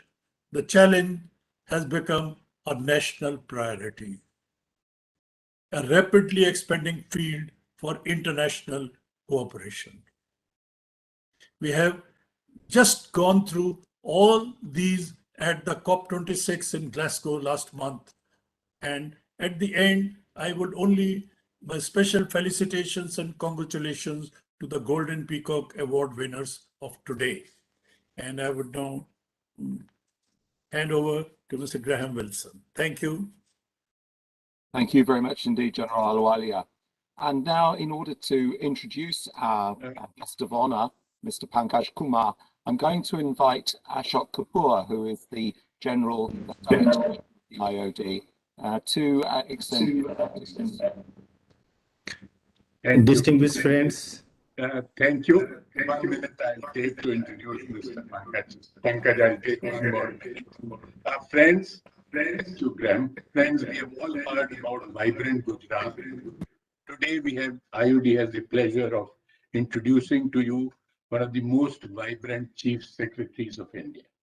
that is Mr. Pankaj Kumar of the IAS. He is also additionally the chairman of the Gujarat State Petroleum Corporation Limited, Gujarat Alkalis and Chemicals Limited. And if I were to read all the organizations of which he is the chairman, probably we'll run out of time, entire time. But you can take it, most of the corporations are under his guidance and leadership. Pankaj has worked as the additional principal secretary to Chief Minister and additional Chief Secretary, Home Department. He's held multiple senior positions in state PSUs and has wide experience in various departments such as revenue, home, health and family welfare, agriculture and disaster management. In fact, almost all the departments of the state government. Pankaj is credited with leading a series of reforms in the state revenue department, including development of online portal IORA that facilitated online non-agricultural permission and land premium payment notably. He has fostered change in the working culture to be more open and transparent. He's also extensively used social media in governance, especially during national disasters. He is guiding the entire operation for COVID-19 in Gujarat. Pankaj is a scholar. He has done his BTech engineering from IIT Kanpur and he's an MBA from Ljubljana abroad. Over to vibrant Pankaj Kumar. Thank you. Thank you. First, congratulations to all the award winners. Our distinguished friends, fellow speakers, ladies and gentlemen. It gives me immense pleasure to be a part of this wonderful event and interacting with such a diverse audience at this global platform. I take this opportunity to extend my warm greetings to all of you and again congratulations to all the award winners. Friends, climate change looms large over us and it would not be an overstatement to say that climate change is the biggest and the most pressing challenge facing planet Earth. It poses an existential threat to the world as we know it, and to humanity and to millions of other species that call this planet home. Finding a way to tackle climate change is not an option, but the only option. I congratulate IOD for hosting this event to discuss this important topic at a very opportune moment. Friends, I am going to speak about the steps Gujarat, which is one of the most industrialized and industrious states of India, has taken to contribute to India's vision and commitment towards addressing climate change. Many of you must be aware that Gujarat is the home to the largest diamond polishing hub, home to the world's largest refinery complex, the largest ceramic nucleus, the hub of some of the largest pharma manufacturing clusters, and the leader in many other segments. While Gujarat is known as the industrial powerhouse of India, the state is also pioneer in use of natural gas and renewable energy. Let me take this opportunity to give you a glimpse into the various path-breaking green initiatives that have been implemented to build a sustainable and climate-resilient future for the people of Gujarat. And I will also slightly discuss the new initiatives that have been rolled out. Friends, it is a matter of pride for all of us that it was under the visionary leadership of Honorable Prime Minister Shri Narendra Modi ji, when he was the Chief Minister of Gujarat, that the state took the initial steps to emerge as India's gas capital and the leader in renewable energy. I will first speak about the natural gas initiatives converting Gujarat to a gas-based economy. And we call here gasonomy. Under the Honorable Prime Minister's leadership, the Gujarat government embarked on developing a statewide gas grid network, first of its kind, connecting all possible gas sources with consumers and transforming the state into a gas-based economy in just a decade. It is the result of several concerted efforts by the state and all the stakeholders that natural gas accounts for over 25% of Gujarat's primary energy basket. This 25% for us, now just compare with the global average of 24%, and our national average is 6 to 7%. Thousands of industries and factories and millions of vehicles that were earlier using traditional fuels are now powered by natural gas. The shift to a cleaner fuel has led to a reduction of lakhs of tons of carbon emissions, and its positive impact on the environment can be imagined. The Government of India, under the leadership of Honorable Prime Minister, aims to increase the share of gas in the country's primary energy basket from 6.5% at present to 15% by 2030. We have over 25% contribution from natural gas in the energy basket, as I just stated before, and we will work harder to ensure that India achieves its target earlier. I assure you that Gujarat is ready to play a vital role in realizing his vision towards cleaner energy. Friends, while climate change is attracting a lot of attention now, and economies world over are focusing efforts on transitioning from traditional energy sources to renewable energy sources to tackle global warming. Many of you may not be aware that Gujarat was the first state at subnational level in the whole of Asia to launch an independent climate change department way back in 2009 itself. The department was tasked with the responsibility to take actions required for mitigation of and adoption to climate change, and is another example of the foresightness of Honorable Prime Minister. Over the years, the state of Gujarat has emerged as the hub of renewable energy. This journey also began under his dynamic leadership. Friends, Gujarat first introduced a solar power policy way back in 2009 to promote solar energy generation.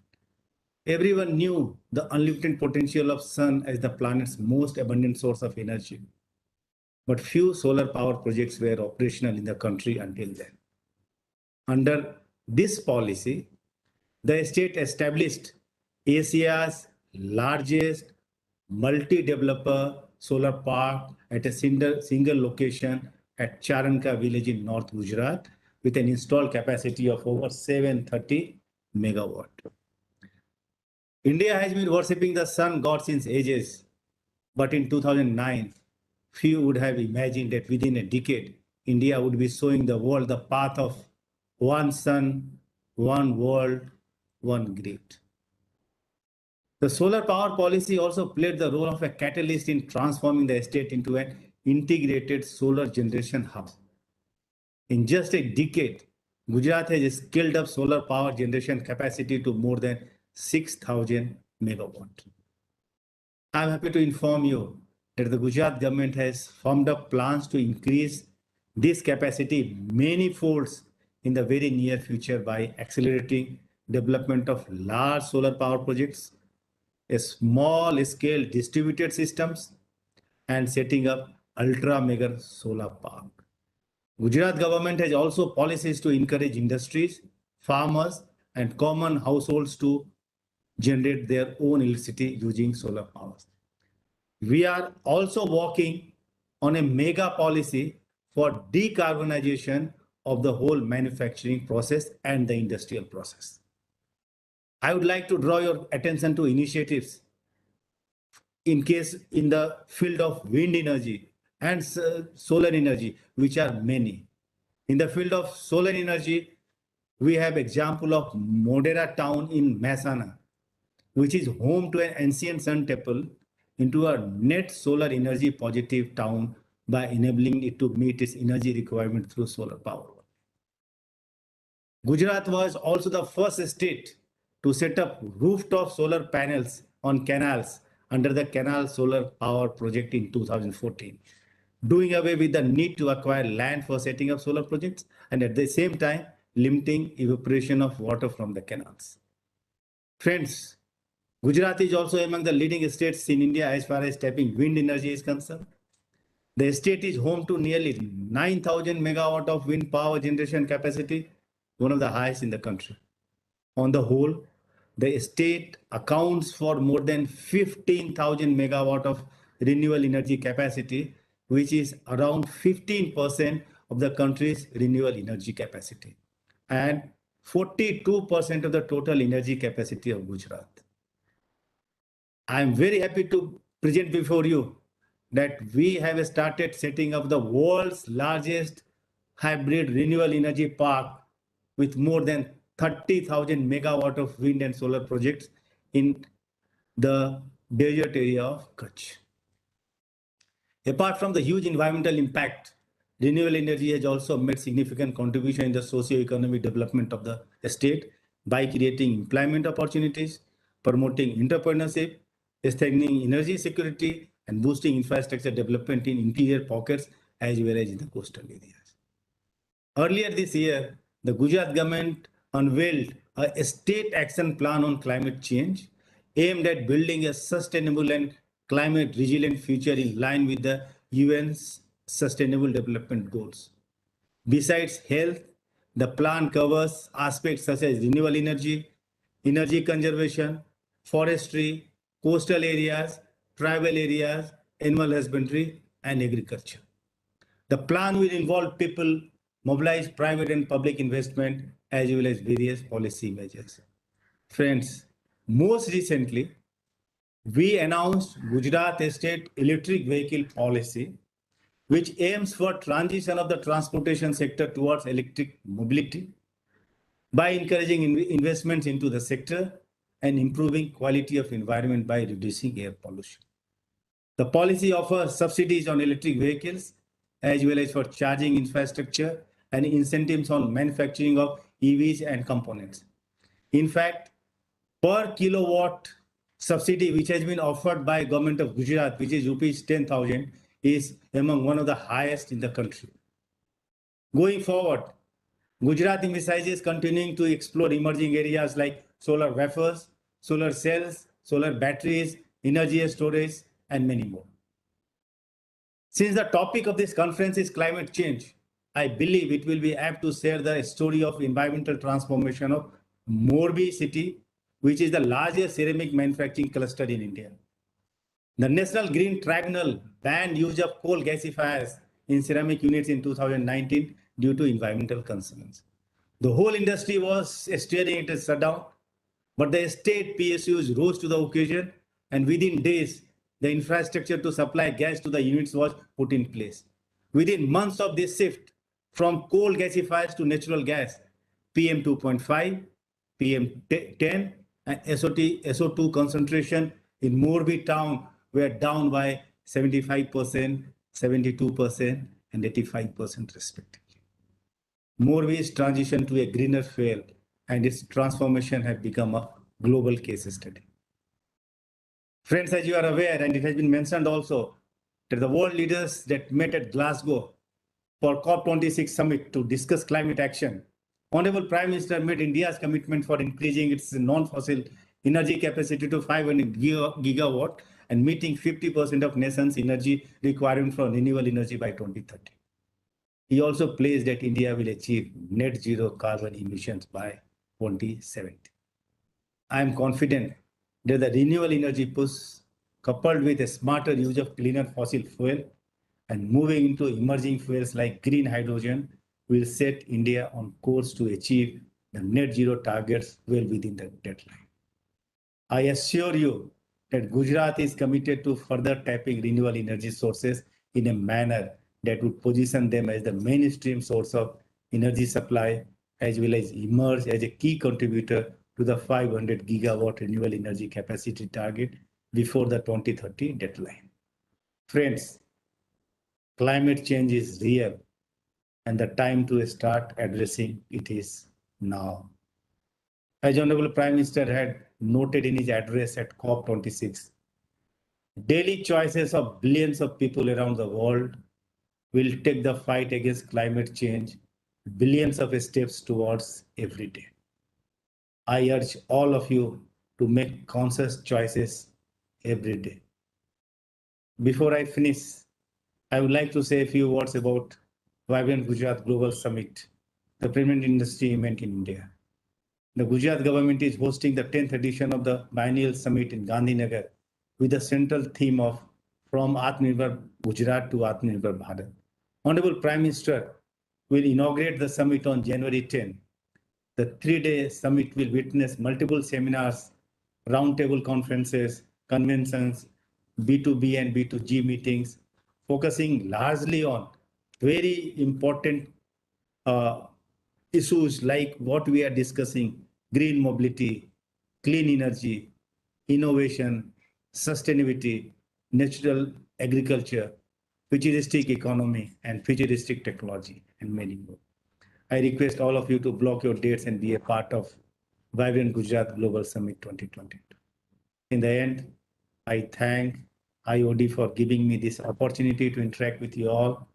I am sure that with our concerted and wholehearted efforts, we will definitely be able to provide a better, greener, and cleaner tomorrow to our coming generations. Thank you very much. Thank you. Thank you very much indeed, sir. That was a very inspiring and fascinating delivery about the growth and the transformation of Gujarat. I have got a couple of questions that have popped up in front of me, and I wonder if it's okay to pose them to you. So you nod. Yes. The first of these is at the state level. Gujarat has obviously been transforming over many years. The initiatives that it's had have fed further initiatives, so there has been a momentum created. States are in a catch-up mode. I wonder if you could give us advice on how you think they could accelerate their progress. Yeah, would you, there was some connection problem, so may I request you just to repeat it? Yes, of course. The first question was that at the state level, Gujarat has obviously been transforming over many years, and initiatives feed further initiatives, so they create some momentum. For many of the states, they're in a catch-up mode. And the question which has been posed is, what advice would you give them to help accelerate their progress? What support will give to the others? In fact, we are very open to share our ideas with everyone. And in fact, Vibrant Gujarat, we have sessions on that. So whatever good we have been doing, we always provide a platform where others can come and they can learn from our experiences. And simultaneously, we are also always eager to learn from the best which is happening anywhere else in the world. So a sharing of ideas at all levels is really, really important. Thank you. But the second question is at the population level, and the question is, how can state governments motivate their populations to adopt more energy efficient lifestyles as part of their energy transition process? In fact, there are multiple ways in which we are addressing these issues. One is like in all our building regulations, we have introduced provisions, regulations, which can promote use of construction of the green buildings, more recycling of resources, having climate change into our course curriculum, emphasis on greening, natural farming, cleaning of rivers, changing our habits and behaviors, and the list is very, very long. So really a transformation of a raising of awareness through involvement in activities as much as a direct motivational stimulus. That's great. Thank you very much indeed.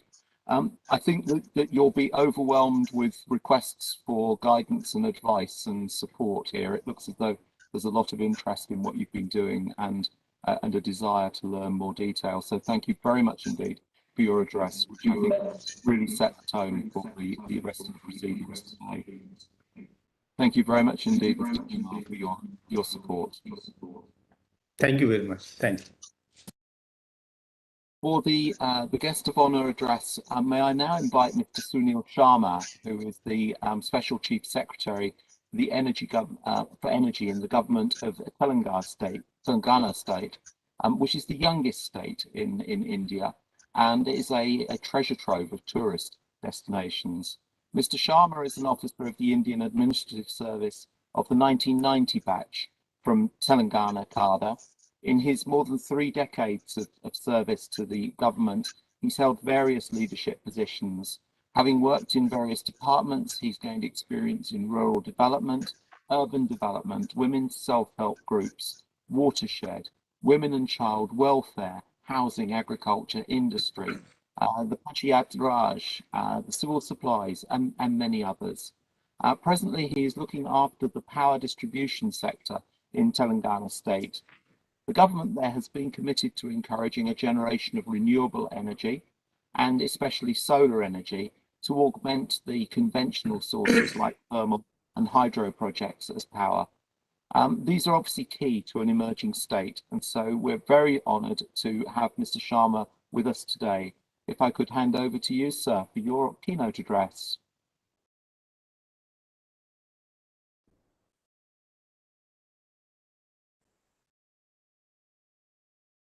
Mr. Sharma, can you hear us?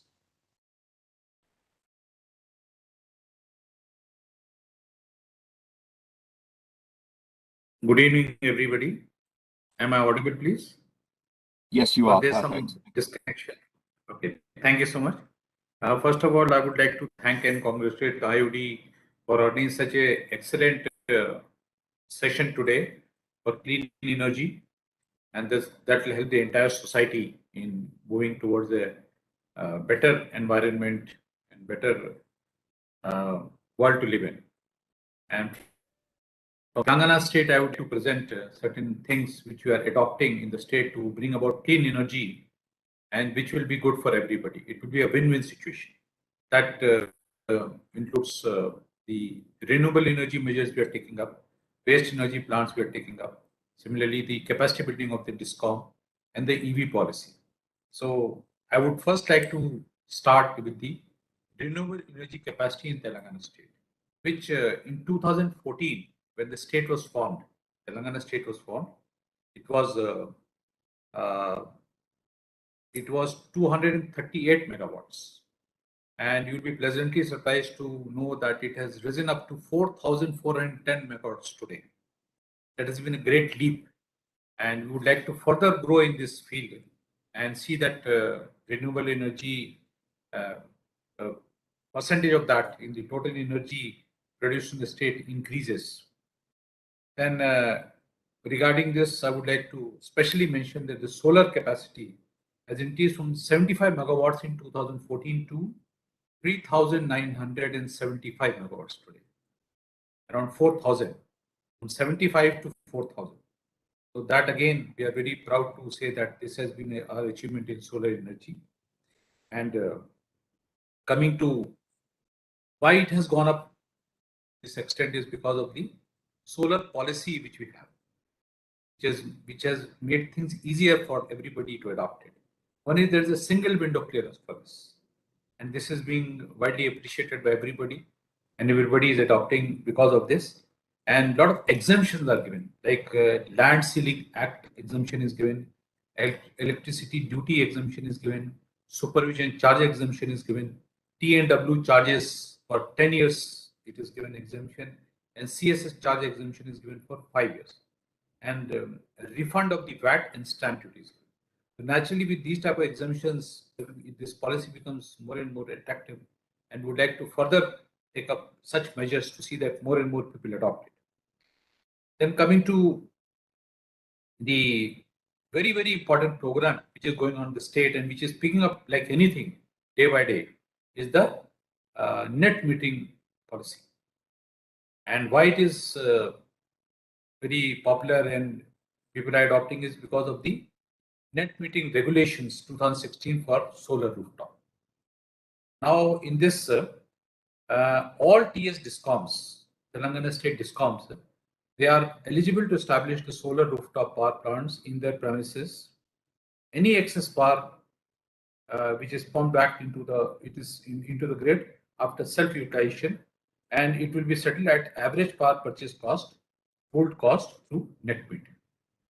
And then solar rooftops and the net metering arrangements are exempted from transmission loss, transmission charges, wheeling loss, cross subsidy charge, and additional surcharge. So more and more people are coming forward, and it is a people are very happy. Those who are getting by something like 9,000 rupees, 10,000 rupees bills, and by spending some 9 to 10 lakhs, they are getting zero bill now. So this one-time investment they are doing, and they are saving so much of money per month. It has become very attractive for people to adopt this, and many of them have taken up, and many of them are taking up every day. So this policy is really a success in the state.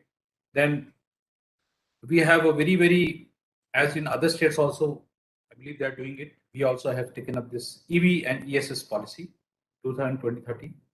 And the policy targets to make Telangana major base for EV and ESS sectors and to attract investments worth $4 billion and create employment for 120,000 persons by the year 2030. The policy intends to generate demand for battery storage solutions by driving EV adoption incentives and supply side incentives for battery manufacturing. As you know that the EV policy can be a success only if the battery improves, and we are encouraging that, and day by day new techniques, new models are coming up, which is very good, and storage capacity has gone up in a big way. And we are all working on these lines and seeing that it becomes a success. And coming to the ongoing measures for promotion of rooftop solar system policy, I mean, this one is very important thing is loans are given 10 lakh rupees, up to 10 lakh rupees for solar rooftop installation. If a person takes to in a very rough type of calculation, if he invest something like 10 lakh rupees, he can put something like 10 megawatts and he can save 10,000 rupees per month. Very simple calculation. It is really very attractive for everybody, and lifelong it will be. And then one more thing, that suppose we are also encouraging people, if they have rooftop installed in their houses, then and then at the same time you purchase an electric vehicle, then his vehicle will be maintenance free, because he need not spend anything on, first of all, the maintenance of the vehicle, repairs and all. It will be very minimal, and he did not spend anything on the petrol or diesel, because it would be through solar. Because of net billing, he would be getting some money, and that could be utilized for charging the vehicle. So this is really doing very well, and we are taking a lot of drives for encouraging it and bringing it to the public. In fact, day after tomorrow, we have a very big program. TS Redco VC and MD is here. Mr. Janaya, he is doing a very good job in this field. And day after tomorrow, with the involving the high dignitaries, and we are calling everybody of this minister and everybody, and we are having a very good, what do you call this, demonstration campaign, and people would be coming in a big way, and they would be adopting the electric vehicles. Then, as you know, everybody knows there's a policy, there's an initiative, Kusum initiative, which has been taken up by states, and Telangana is very actively contemplating to execute projects under Kusum Component A, and MNRE has sanctioned allocation of 500 megawatts, the Kusum Component A for the state. And we recently had a meeting, and we are planning in a big way, and we have logically and very efficiently analyzed where we have to take up. We had a meeting with the stakeholders, we'll have meeting, and we'll go ahead in this scheme in a big way. And another big thing which is being contemplated in the state is waste to energy plants in Telangana state. Now, Telangana government had fixed a target of 175 megawatts for setting up municipal solid waste, industrial waste-based power projects.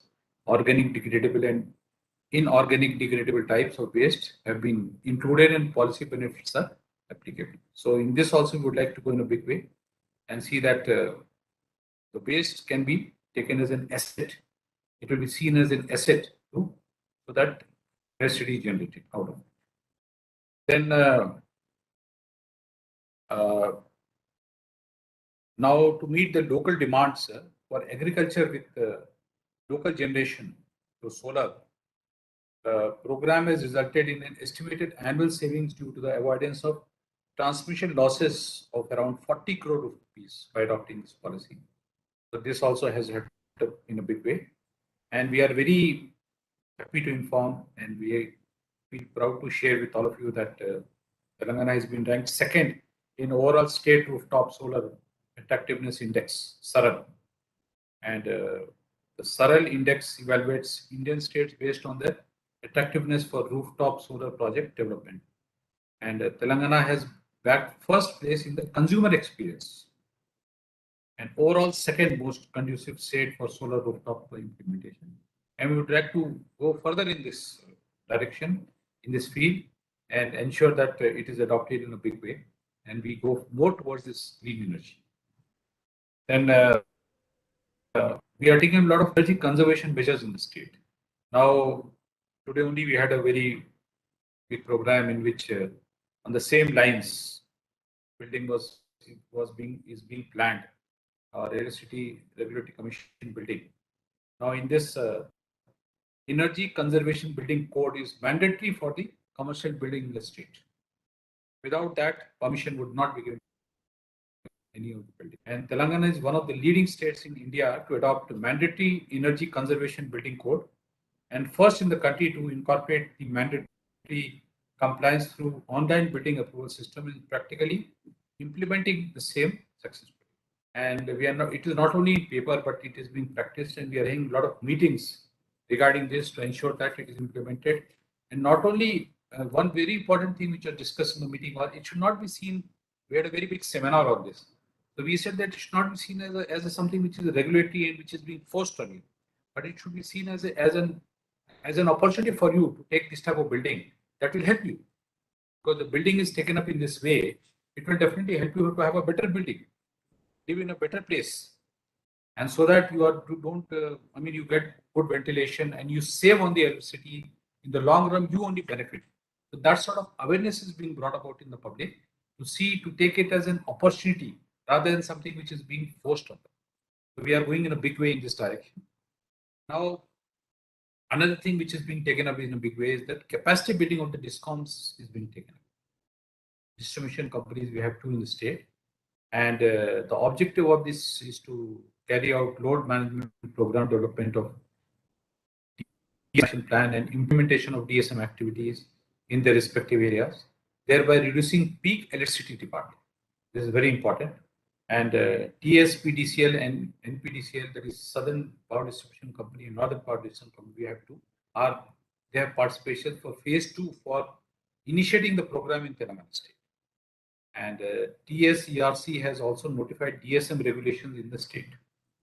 So this also we are taking up in the state in a big way.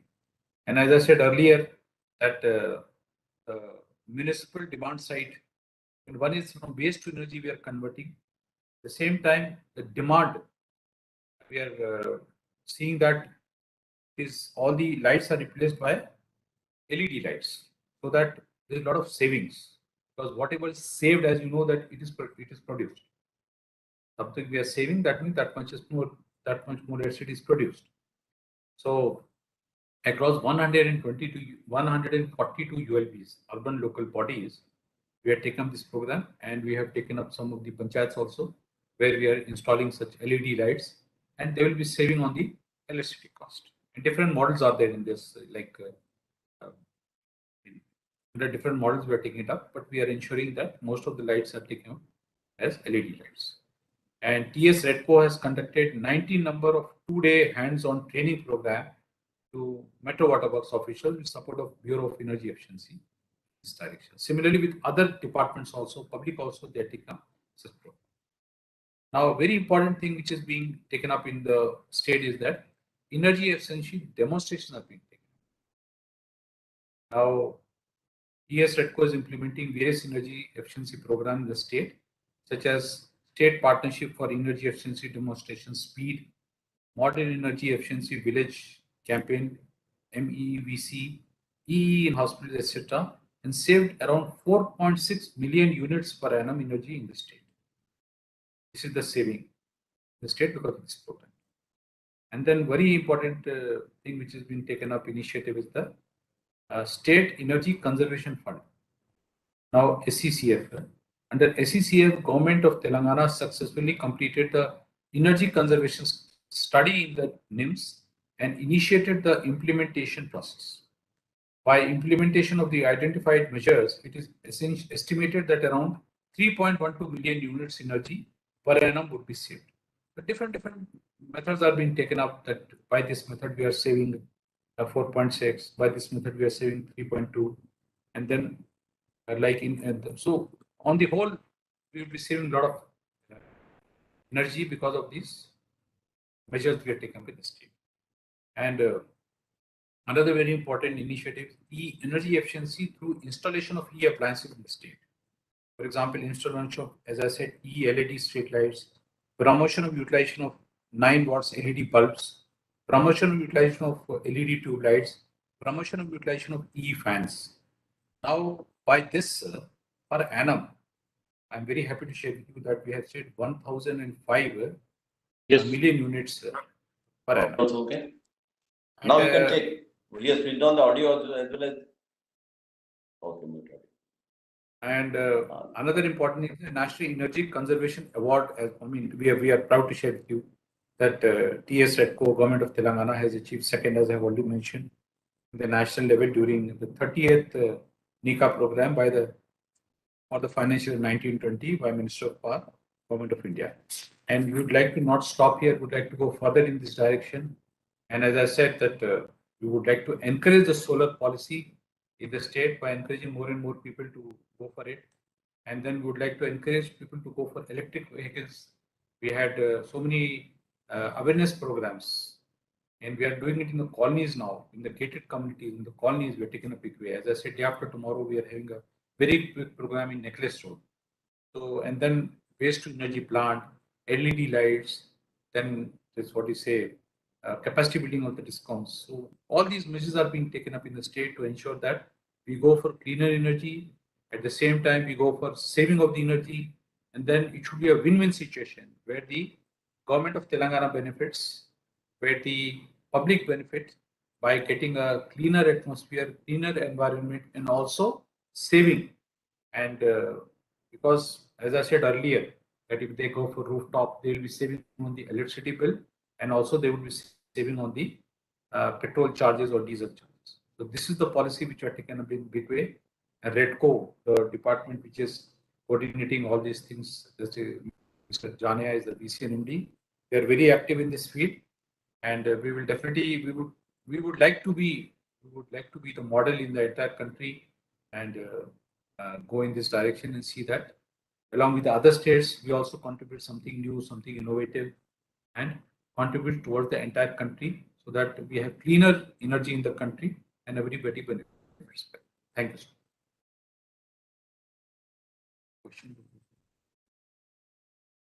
Thank you very much indeed, Mr. Sharma. I've actually been scrolling through a couple of messages that have come in with people asking questions, and you've answered just about everyone that has come up. So that was an extremely comprehensive and very, very nicely rounded presentation. Thank you so much indeed for having joined us and shared with us your experience. I think probably there is just one question, which is a sort of quick answer, I suppose, is at the top level, what would you say was the most important way of gathering support amongst the government members for new initiatives? Among the government members, yeah, actually, among the government members, see, basically, all the government departments, they are consumers in, electricity. They are the departments, they take the electricity. We would like them to go for greener buildings, number one. And all the government buildings which are being taken up are green buildings. Like we have taken up the collectorate buildings, like where the collector sits. 29 such buildings have been taken up, each building of something like 1.2 lakh SFT. All these buildings mandatorily are green buildings. Court, yeah. And courts, all the courts and all the RTC, that road transport corporation, they have installed solar, and Raj Bhavan has installed solar energy. So that way we are making, and it's good for them also because lesser bill would be there. And then we are also encouraging all the government departments that whenever they hire a vehicle, it should be an electric vehicle. Like I have hired a vehicle, it is coming day after tomorrow. I am also taking an electric vehicle. So Jana is taking an electric vehicle. Or Honorable Minister is taking an electric vehicle. Or Honorable Chief Minister is taking an electric vehicle. Apart from the other vehicles, the other vehicle, which one vehicle mandatorily should be an electric vehicle. That's our policy. So by these two ways, we would like to first make a beginning for the government to adopt clean energy measures. Thank you. Yes, so that both an understanding of vested interests, but also very important, acting as role models for everybody else. So the people who are in the most visible positions are seen to be committed and engaged in the process. Thank you very much indeed for your contribution. Thank you so much. A fascinating part of the country to be observing and seeing how you're rising to these challenges. Thank you very much indeed. Ladies and gentlemen, we come on to the part of the proceedings today that I'm sure many of you have been waiting for, the much awaited virtual Golden Peacock Awards presentation ceremony. Competition brings out the best in business and society, and really this is at the hub of the Golden Peacock Awards. One of the prime initiatives of the IOD was the institution of these Golden Peacock Awards for corporate leadership and institutional excellence, and over time they've become a hallmark for excellence both locally and increasingly globally. This year's winners are particularly special to us because they represent the 30th anniversary of the inauguration of the Golden Peacock Awards. Nothing has really achieved quite the same respectability as the Golden Peacock, which today receives over 1,000 applications each year in its various categories. This is largely due to the robust and transparent evaluation process and the clear criteria that the award panels create. Based on internationally recognized criteria, their aim nonetheless is to try and bring out the best of the best. There's no other award today which really gets the same kind of recognition and admiration amongst its peers than the Golden Peacock does. The jury for the awards is chaired by the Honourable Justice Venkatacharya, who's chairman of the IOD's National Advisory Council and was former Chief Justice of India and former chairman of the National Human Rights Commission of India, as well as the National Commission for the Constitution of Indian Reforms. So we are going to be rolling out the red carpet to our winners in a variety of categories. The first of these is going to be the Golden Peacock Award for Environment Management for the year 2021. I've got to switch my screens a little bit just to get the details of the winners in front of me. Wait for a moment. I'm hoping that the organisers are ready to roll out the red carpet for us. The first winner then of the Golden Peacock Environment Management Award in the automobile sector is the Honda Motorcycle and Scooter India Limited from Ahmedabad. Collecting the award on their behalf is Mr. Manash Dua, who is the General Manager and Operating Head.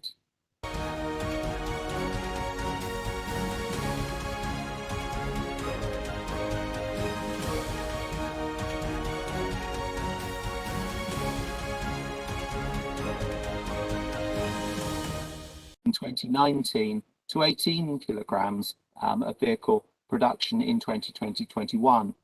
100% of their waste is recycled.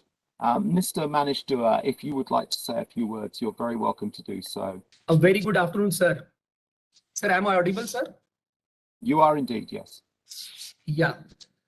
First of all, I would like to thank and appreciate the Institute of Directors for providing such a platform to motivate and showcase our environment initiatives for a sustainable society. It is a moment of great pride for me today to receive this prestigious Golden Peacock Environment Management Awards on behalf of Honda Motorcycle. So Honda Motorcycle and Scooter India Private Limited, Ahmedabad, is our fourth factory in India. So this factory is ISO 14001 certified and a Green Co Platinum Award rated company. So Honda philosophy is to be a company that society wants to exist. So we always strive for sustainable society. Honda has a global environment vision of carbon neutrality also. That is a use of 100% clean energy and 100% recyclable material by 2050. So getting this direction from our global environment vision, HMSI has taken various initiatives for reducing environmental impact from its manufacturing processes. So we have reduced our carbon footprint by 63% in the last 5 years. And right now, this Ahmedabad plant, we are using 47% of renewable energy. Major projects I would like to explain today here: the solar rooftop of 7 megawatt and windmill of 4.7 megawatt are our major contribution. HMSI has reduced its water demand by 36% by using rain water and water recycling.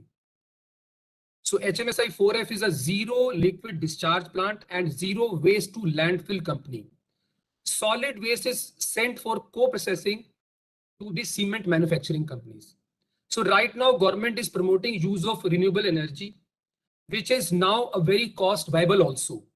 So we request to other industries today to identify the opportunities and focus on utilization of renewable energy for sustainable development. So sir, at the last, I would like to say that let us strive to realize a sustainable society where people can enjoy life. Thank you very much, sir, for this award. Thank you. Thank you very much indeed, Manish. And that was a very generous comments that you made there, and very interesting. I do apologise. This is not meant to sound critical. I should have said right at the outset to all of the recipients, if you could just keep your comments fairly brief, that would be much appreciated, because we've got lots of conversation to go through and lots of awards to go through. That said, I would love to have been able to talk to Manish for much longer, personally as an owner of a Honda motorcycle, but we'd better move on. So thank you very much indeed, Manish, for your contribution. The next award winner in this Environmental Management Award series is in the automobile ancillary sector, and the winner in that area is the Bosch Electrical Drives Limited organisation from Kanchipuram. Collecting the award on their behalf is Rajendra Diastala, who is the plant head.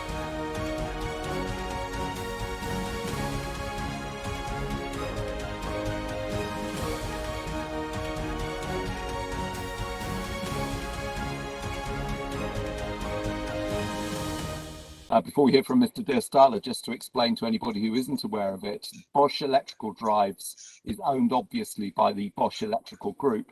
They manufacture and they market wiper motors, power actuators and thermal systems, and their company's environment policy has been emphasising that people's health and safety, economic use of resources and a natural and clean environment are the very basic principles of business for sustainable growth.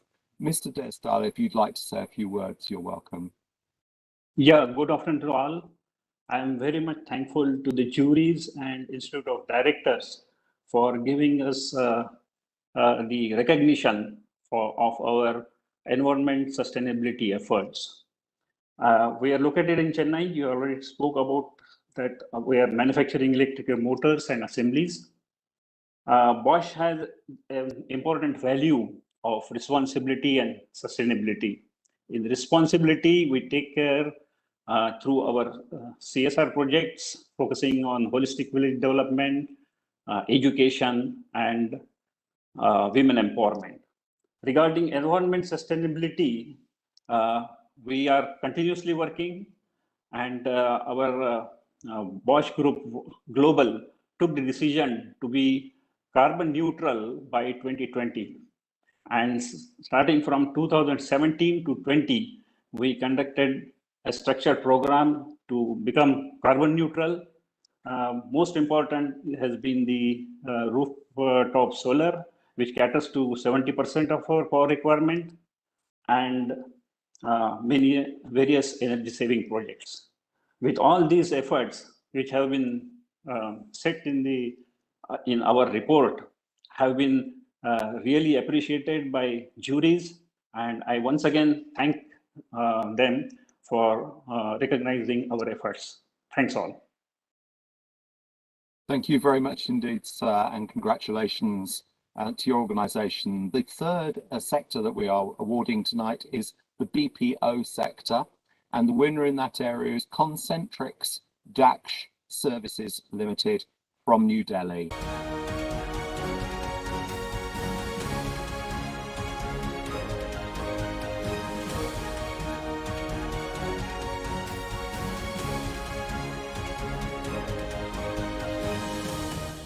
Concentrix Dash Services provides outsourced process services for a wide range of functional capabilities, including finance, human resources, and customer management services.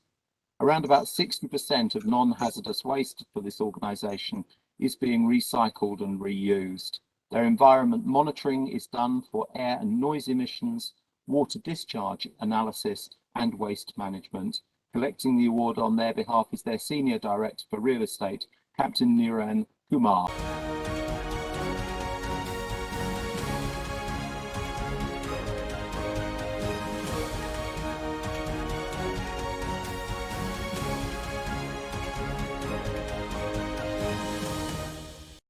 Good afternoon, ladies and gentlemen. I would like to thank the Golden Peacock Award jury members for selecting Concentrix for the Golden Peacock Environment Management Award 2021 and honoring us.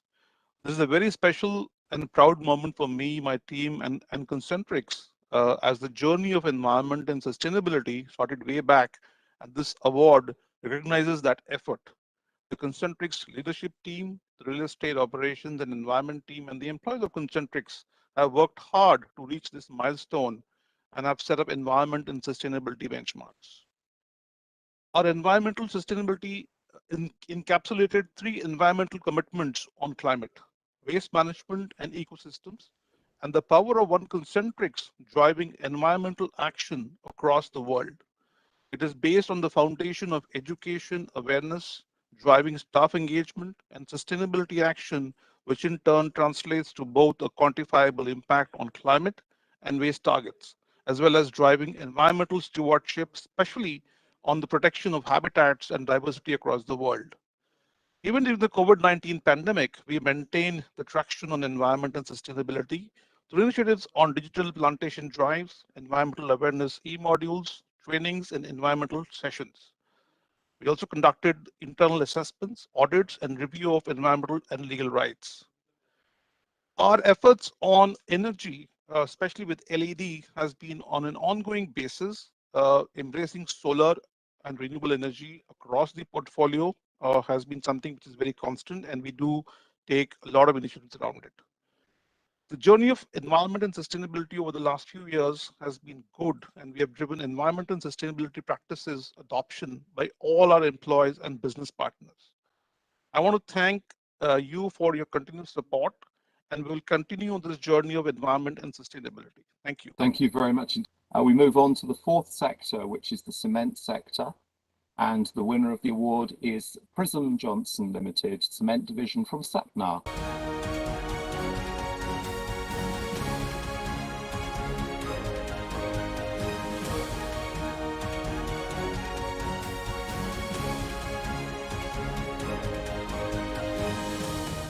Prism Johnson Limited, cement division from Satna, manufactures and markets Portland Pozzolana Cement, PPC, with the brand name Champion and a premium grade as Champion Plus. The company has commissioned 22.45 megawatts of waste heat recovery systems, using them for power generation to reduce their energy demand overall. Their raw material used per tonne of cement has also been reduced by 5% in 2021 alone over previous years. Collecting the award on their behalf is Mr. Manish Singh, who's their president and technical head. Mr. Singh. Yeah, good afternoon to the August gathering, and on behalf of Johnson Limited, My sincere thanks to this jury and IOD for recognizing our efforts. And we are very much delighted to receive this award consecutively second year for the cement sector. And that's why we are quite thrilled that our efforts are being recognized. In fact, the motivation behind all these have been making a greener cement and our objectivity for making a carbon neutral by maybe around 2045. So that is the motivation behind this, and we have been working a lot in this area, and you will be thrilled to know that with our efforts, this zone that was for the water overexploited, and with the efforts of our inside the premises as well as in the CSR activities, we have been able to bring it into this semi-critical zone. In fact, in our premises, we have raised our water level by approximately 2 meters, and approximately 40% of our total energy consumed is from the green energy. As Mr. Nielsen said, that we have commissioned a 22.4 megawatt waste heat recovery system, as well as 24 megawatt green this PV solar system energy. So this entirely amounts for about 40% of the total energy consumed, and there are various efforts which we are trying to year on year. We have reduced our water consumption by over 7% this year, as well as we have done intensive forestation in and around the area. So the motivation behind all this is making a carbon neutral cement as soon as possible. And President Johnson management is quite committed for that. We are a 7 million ton plant in the Madhya Pradesh, Satna, and our integrated organization has Johnson Tiles as well as RMC. So as a total, housing solution, our aim is to be the carbon neutral, and that is the motivation behind. And such recognitions further motivate us to work in that particular area. Thanks once again to the entire jury, entire directors, and the August gathering. Thank you. Thank you very much, Mr. Singh, and congratulations again to Prism Johnson Limited. The fifth sector this evening is the chemical sector, and the winner of the award there is the RT Industries from Jagadia.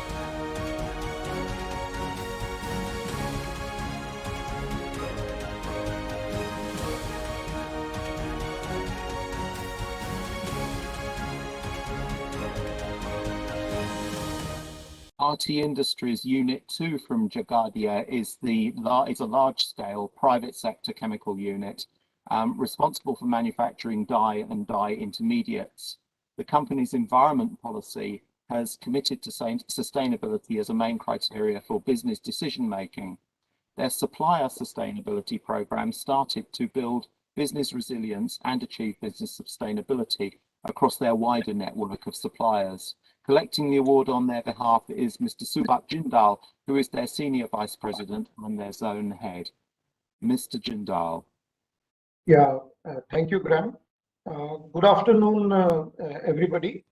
It's great pleasure for me to accept this award on behalf of RT Industries Limited, and we are really thankful to IOD for the appreciation of our efforts toward environment and sustainability, and it will certainly act as a motivator for us to do further better and move towards carbon neutrality. At RT Industries Limited, which is spearheaded by RT engaging leaders, the driver is our purpose, which is right chemistry for better tomorrow, and the vision with which we drive our business is to be a global partner of choice with a mission of delighted stakeholders. And to achieve all this, sustainability becomes the first and the foremost strategic dimension, and in which environment comes the first one, along with the safety. Now, as RT Industries Limited, it's a responsible care company. RT is a global awardee of EcoVadis assessment, and very recently in this year, RT has been awarded by ICC Award for Excellence in Environment Management. And very recently in CDP, Aarti has been, rated at management level B rating. And now this Golden Peacock Award for environment management becomes another feather in the cap of Aarti Industries Limited. All this we were able to do because we have, out of the 16 plants operating, 12 of the plants are zero liquid discharge plants, and thereby reducing the water consumption. And another major initiative which Aarti has taken is converting the byproducts into the useful products. And as high as 1000 KL per day of hydrochloric acid getting generated is getting converted into a useful product which is getting exported. And there is a very clear focus on the development of newer technologies which are more environment friendly. And at the same time, there is embracement of solar as well as wind energy initiatives and the energy conservation initiatives. Once again, as on behalf of Aarti Industries Limited, we are thankful to IOD for the appreciation of our efforts, and this will certainly act as a motivator for us to move towards carbon neutrality. Thank you very much. Thank you very much indeed, Mr. Jindal, and congratulations again to Aarti Industries, to the Unit 2 from Jagadia. Congratulations on your award. I'm very mindful of the time pressures that we're under today. We were a little bit later starting, and things are taking a wee bit longer to achieve. So recognizing that almost all of the organizations that we have represented here are very well-known names to everyone, I think my description of what you do is a little superfluous. And so to accelerate things, I'm going to very briefly name the organization and then invite the recipient of the award to take the award and to give their few remarks of appreciation before we move on to the next one, to try and accelerate the process a little bit. So apologies if this may sound a little quick to one or two of you. I think we need to get through the awards as quickly as possible. The sixth sector for environmental management awards this year is the consumer appliances sector. And the winner of the award this year is Panasonic India from the Jajjar Techno Park in Jajjar.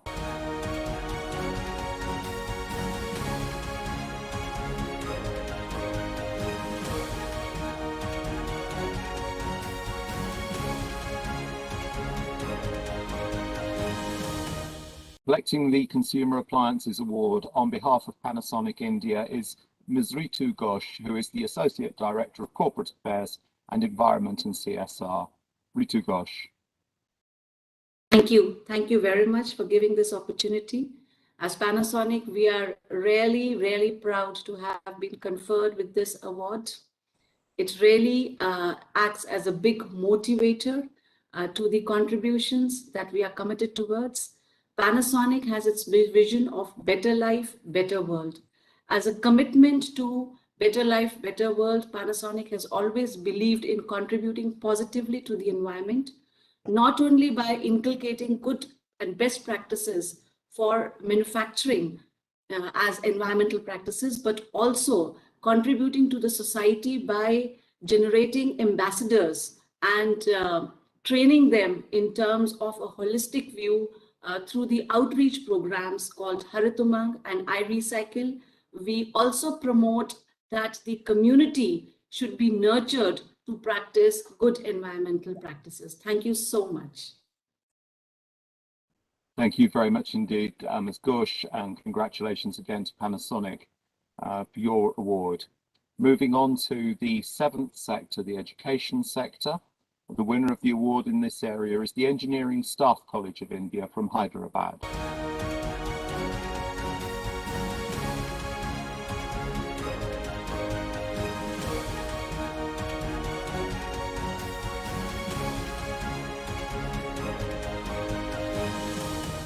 Collecting the award on behalf of the Engineering Staff College of India from Hyderabad is Dr. Rameshwar Rao, who is the director of the college. Good afternoon to all. It is a great honor to receive the prestigious Golden Peacock Award for Environment that was instituted by the World Environment Foundation. Thank you, IOD jury members, for recognizing ISKI's innovative efforts for a zero waste campus for sustainable environment. And ISKI has adopted ISO integrated management system standards and procedures, which links up the recognition and strategies and governance and social and environmental and financial performance. Engineering Staff College of India is playing a key role in community development awareness programs recognized under Ministry of Environment, Forest, MOHVA, and also pollution control boards, authorities, Government of India, etc., to achieve universal and equitable access to safe and affordable drinking water to all. And Engineering Staff College of India is collaboration with UNICEF has conducted water and sanitation programs. This award is a great inspiration, motivation for all our ISKI team members. We are grateful to the Institute of Directors for selecting Engineering Staff College of India for this prestigious award for the year 2021. And this encouragement surely means a lot to Engineering Staff College of India and motivate to work towards the many environmental friendly initiatives in the coming years. Thank you. Thank you very much.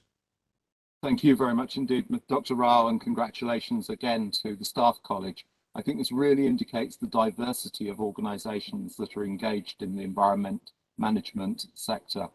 Congratulations again. We move on to the next sector for the award, which is the engineering sector.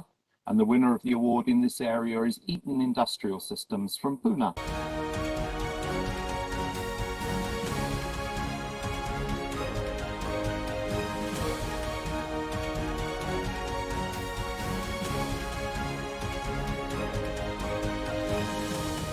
Collecting the award on behalf of Eaton Industrial Systems is their Managing Director for India, the VG Group and e-mobility, Mr. Shailendra Shukla.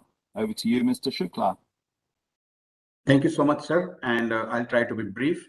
To begin with, my heartfelt gratitude to the August jury, Institute of Directors and Golden Peacock Award Secretariat for choosing Eaton as one of the winners of Environment Management.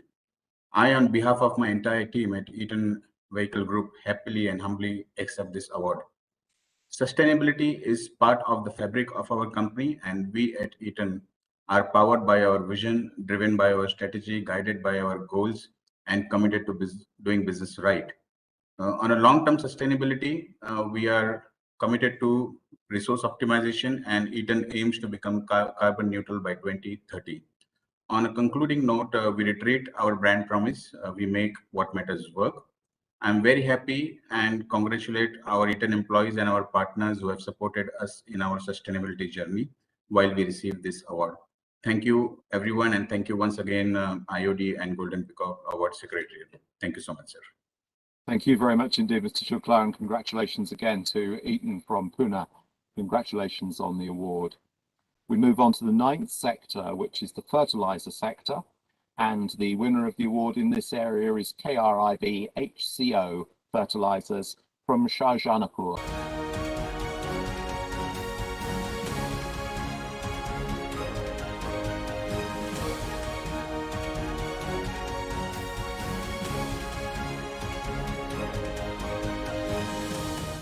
Collecting the award on their behalf is their Deputy General Manager for E&QC and EMC, Mr. Adesh Kumar Singh.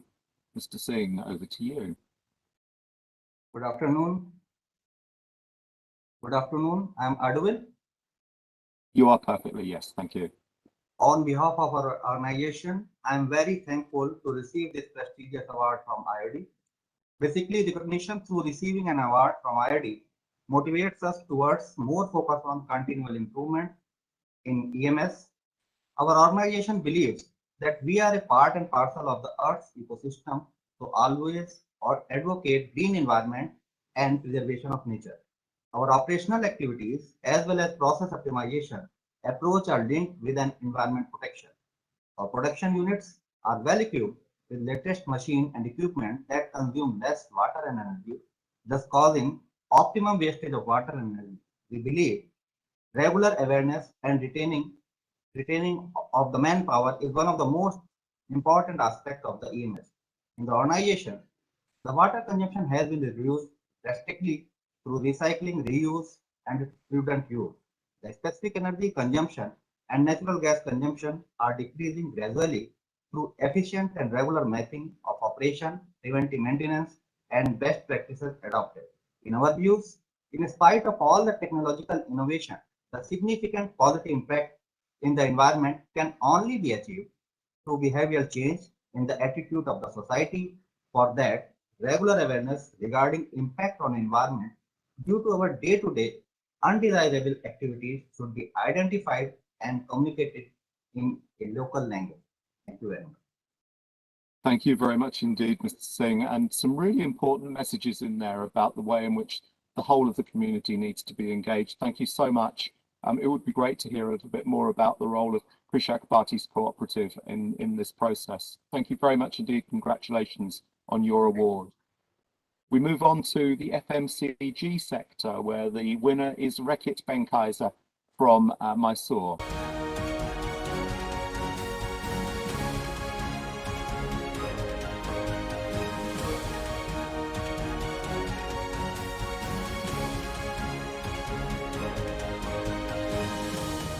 Collecting the award on behalf of Rekit Benkaiser from Mysore is Mr. Pradeep Krishnamurthy, who is the Regional Supply Director for South Asia.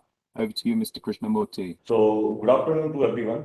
So, it is an honor to receive the Golden Peacock Plant Management Award on behalf of Rekit Mysore Factory. The factory has been on a journey to be a role model in environment sustainability. I would like to congratulate the entire Mysore team for being recognized with this prestigious award. The Mysore team has done some great work on signing a solar renewable power purchase agreement in line of decarbonization. The site has also been achieved zero waste to landfill and has aggressive plans to achieve water neutrality as a next milestone and to increase energy and water efficiency by 25% in order to achieve Rekit's 2025 and 2030 targets on sustainability.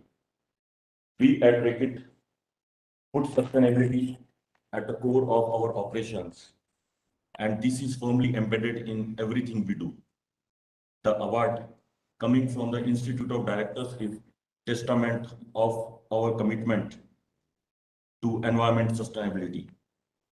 We are grateful for this recognition, and this will motivate us to push harder the sustainability agenda.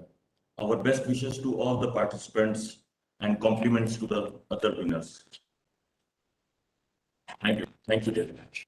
Thank you very much, Mr. Krishnamurthy. I'm very aware we had some hiccups there with the technology, but congratulations again to Rekit Benkaiser on collecting the award for environmental management for the SMCG sector. We move on to the gas sector, where the winner is GAIL India Limited's petrochemical complex from Pata in Uttar Pradesh.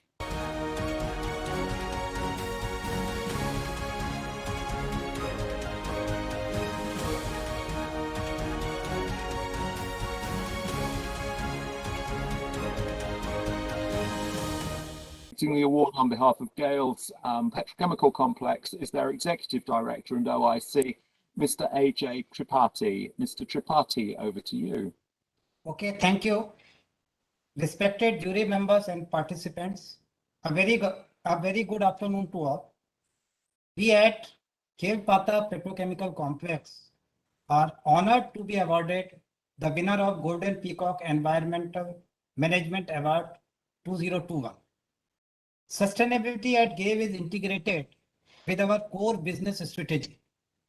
In line with the commitment towards sustainability, process design and project execution. With the government's focus on cleaner energy reforms, we have commissioned 4.76 megawatt peak rooftop solar plant at GAIL Pata, and we are in process of installing additional solar plant of capacity 2.64 megawatt peak. We have taken up biodiversity assessment at our site, developed ecological park at our complex and our township premises with painstaking efforts over the years, which has now resulted in creation of home to many exotic and indigenous species of both flora and fauna. GAIL Pata is also implementing Green Co-rating which is a holistic framework that evaluates company on the environmental friendliness of their activities using the life cycle approach, and also guide on how to make products, services, and operations greener. We once again express our gratitude and thankfulness to Institute of Directors for trusting Gave India Limited PATA in presenting the Golden Peacock Environment Management Award 2021. Thank you so much. Thank you very much indeed, Mr. Tripathi, and congratulations again to Gail Pata on collecting the award for the gas sector. The next sector that we're going to recognise is the IT sector, and the winner of the award in this area is Infosys from Bengaluru.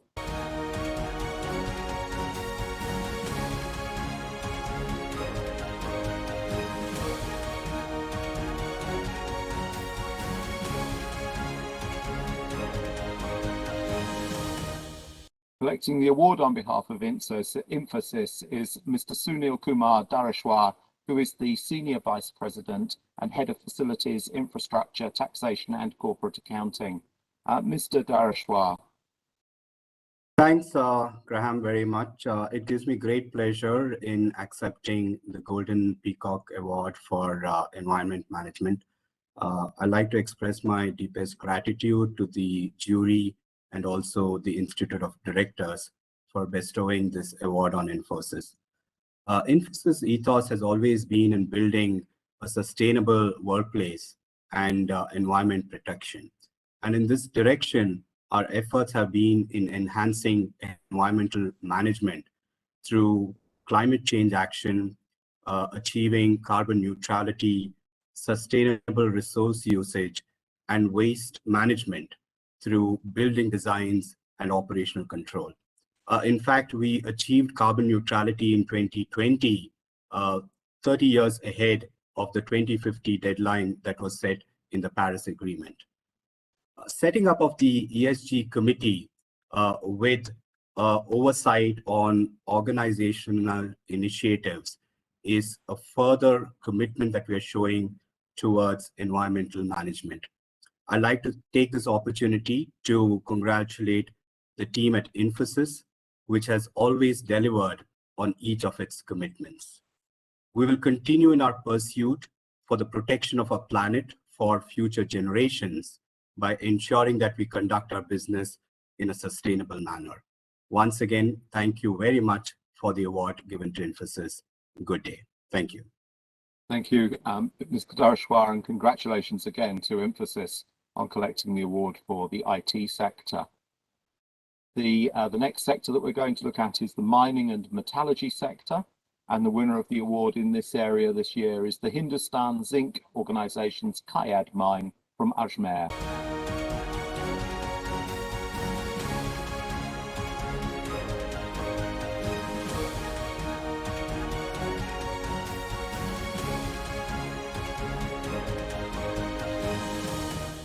Collecting the award on behalf of Hindustan Zinc is the Director of SBU, Mr. KC Meena. Over to you, Mr. Meena.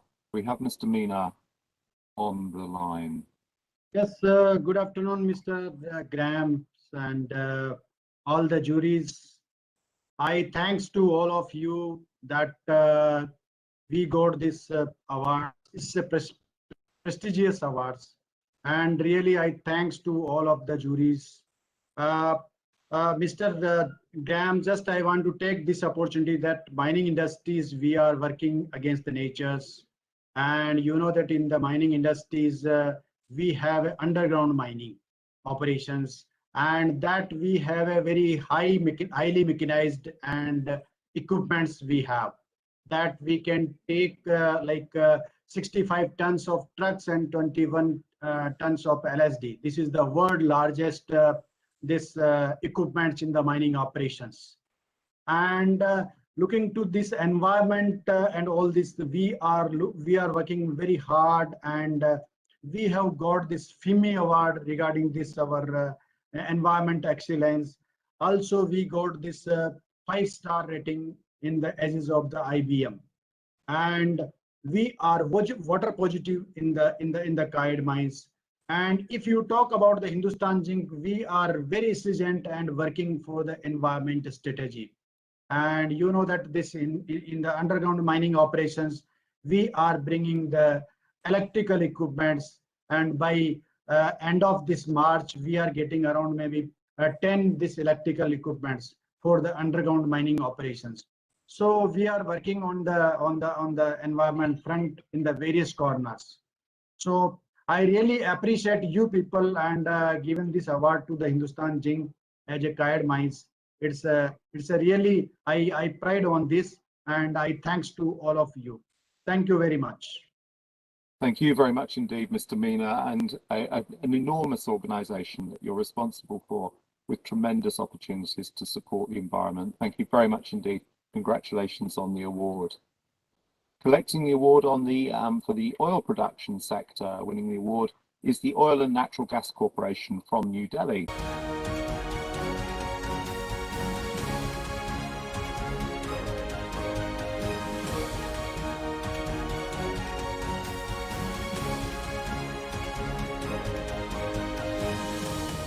Collecting the award on behalf of ONGC is Mr. Ajay Dixit, who is their Chief of HSE.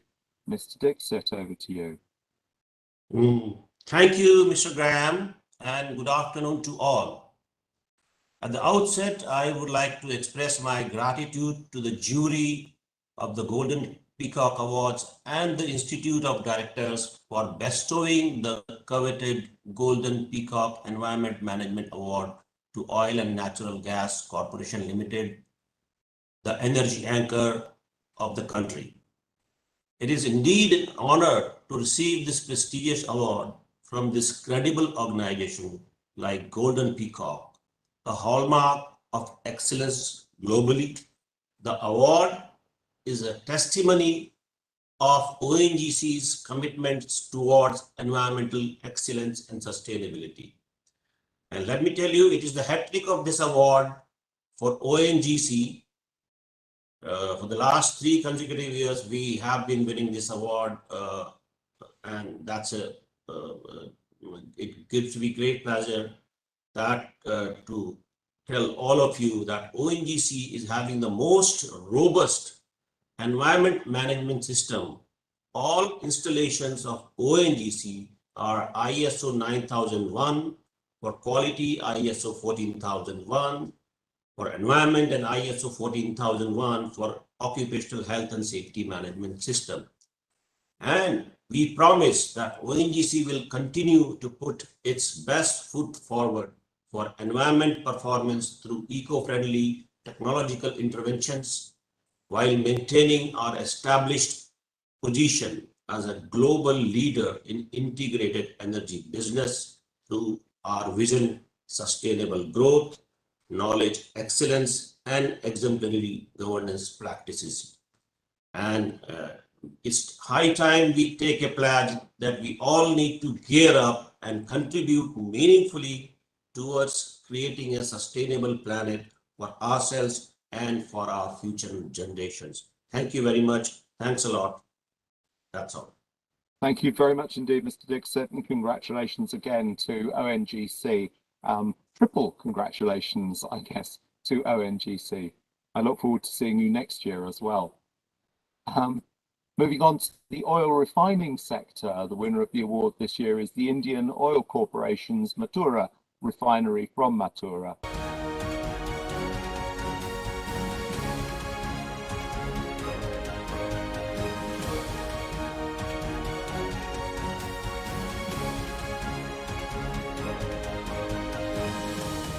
Collecting the award on behalf of Indian Oil's Mathura refinery is Mr. Ashish Kumar Mehta, who is the Executive Director and Refinery Head. Thank you, Graham. Good afternoon and warm regards to all on behalf of Indian Oil Mathura Refinery. It's a proud privilege for Indian Oil Mathura Refinery to receive the prestigious Golden Peacock Environment Management Award 2021. Mathura Refinery, since inception, has been taking prudent steps towards environment management. Our refinery, being located in the sensitive Taj trapezium zone, has has the responsibility of ecological and environmental protection of the region, and this coveted award is a testimony to our eco-friendly business operations. We are indebted to the jury who, under the chairmanship of Honorable Justice Sri M.N. Venkatachalaya, appreciated our efforts and have motivated us to further strengthen our initiatives towards a sustainable future. I extend my gratitude to Institute of Directors, India, under whose guidance these awards were hosted and given to the best industries and institutes who work coherently for environment management. Thank you again for honoring Indian Oil Mathura Refinery with Golden Peacock Environment Management Award 2021. Thank you. Thank you very much indeed, Mr. Matey, and congratulations again to the Mathura Refinery on the collection of the award for oil refining. We move on to the packaging sector, and the winner of the award for the packaging sector this year is HSIL's Packaging Products Division, AGI Glasspack from Bonjia in Telangana.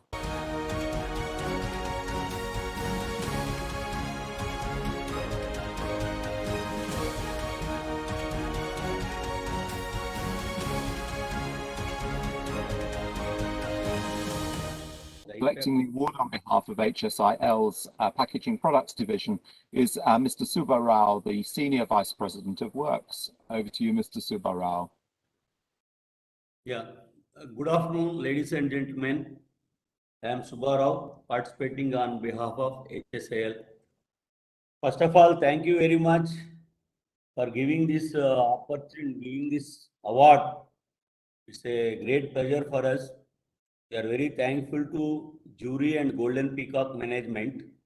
As a AGI HSIL, we are committed. We started one campaign in our group, HEY, Health, Environment and You. Hey, there is one program.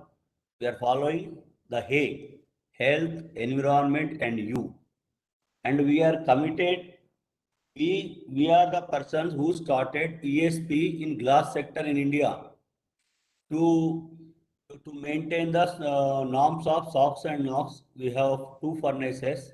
We don't want to spoil the environment, and carbon emissions also reduce.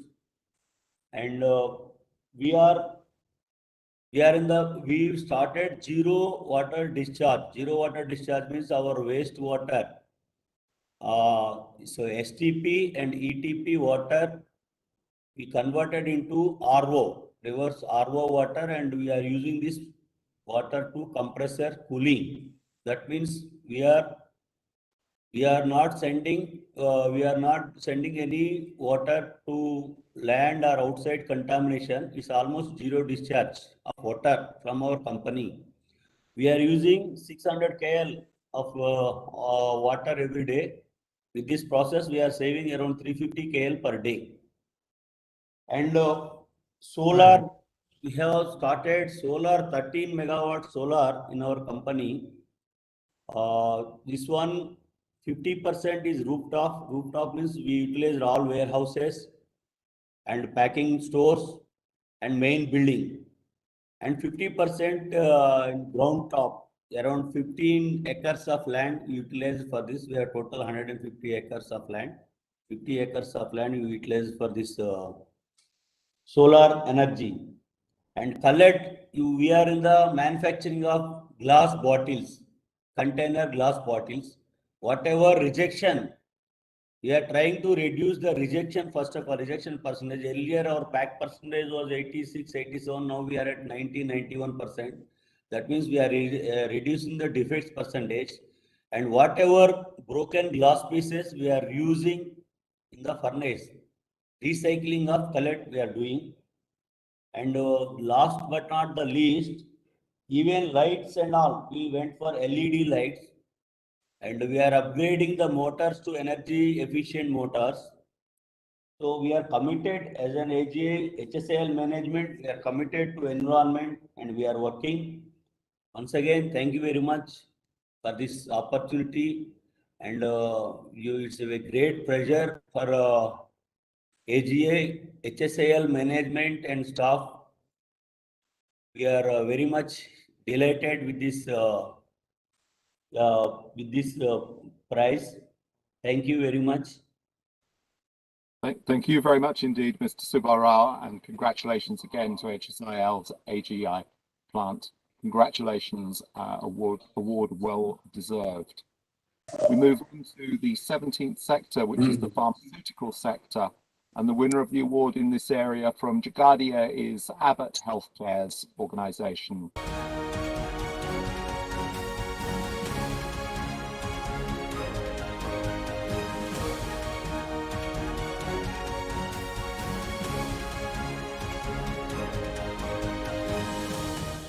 And collecting the award on behalf of Abbott Healthcare from Jagadia is Mr. Sachin Parashar, who is the site director. Over to you, Mr. Parashar. Thank you, Mr. Graham. And it is very thankful moment for me that I am receiving this award in behalf of my company. That it is a very prestigious award, I would say. And I am thankful to Mr. Chairman, the Honorable Justice Mr. M.N. Venkaiah, and all the jury member for giving this award to my company. And I'm thankful to my entire organization, each team member who has made a full commitment for the environment management. And we are always committed for the environment, and we always fulfill the need for the environment. So thanks to everyone and the jury members. Thanks, Mr. Garba.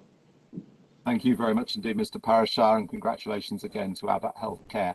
An excellent award to have been won. Congratulations. We move on to the power generation sector, and the winner of the power generation sector award is the NTPC's Koldam Hydro Power Station from Bilaspur in Himachal Pradesh.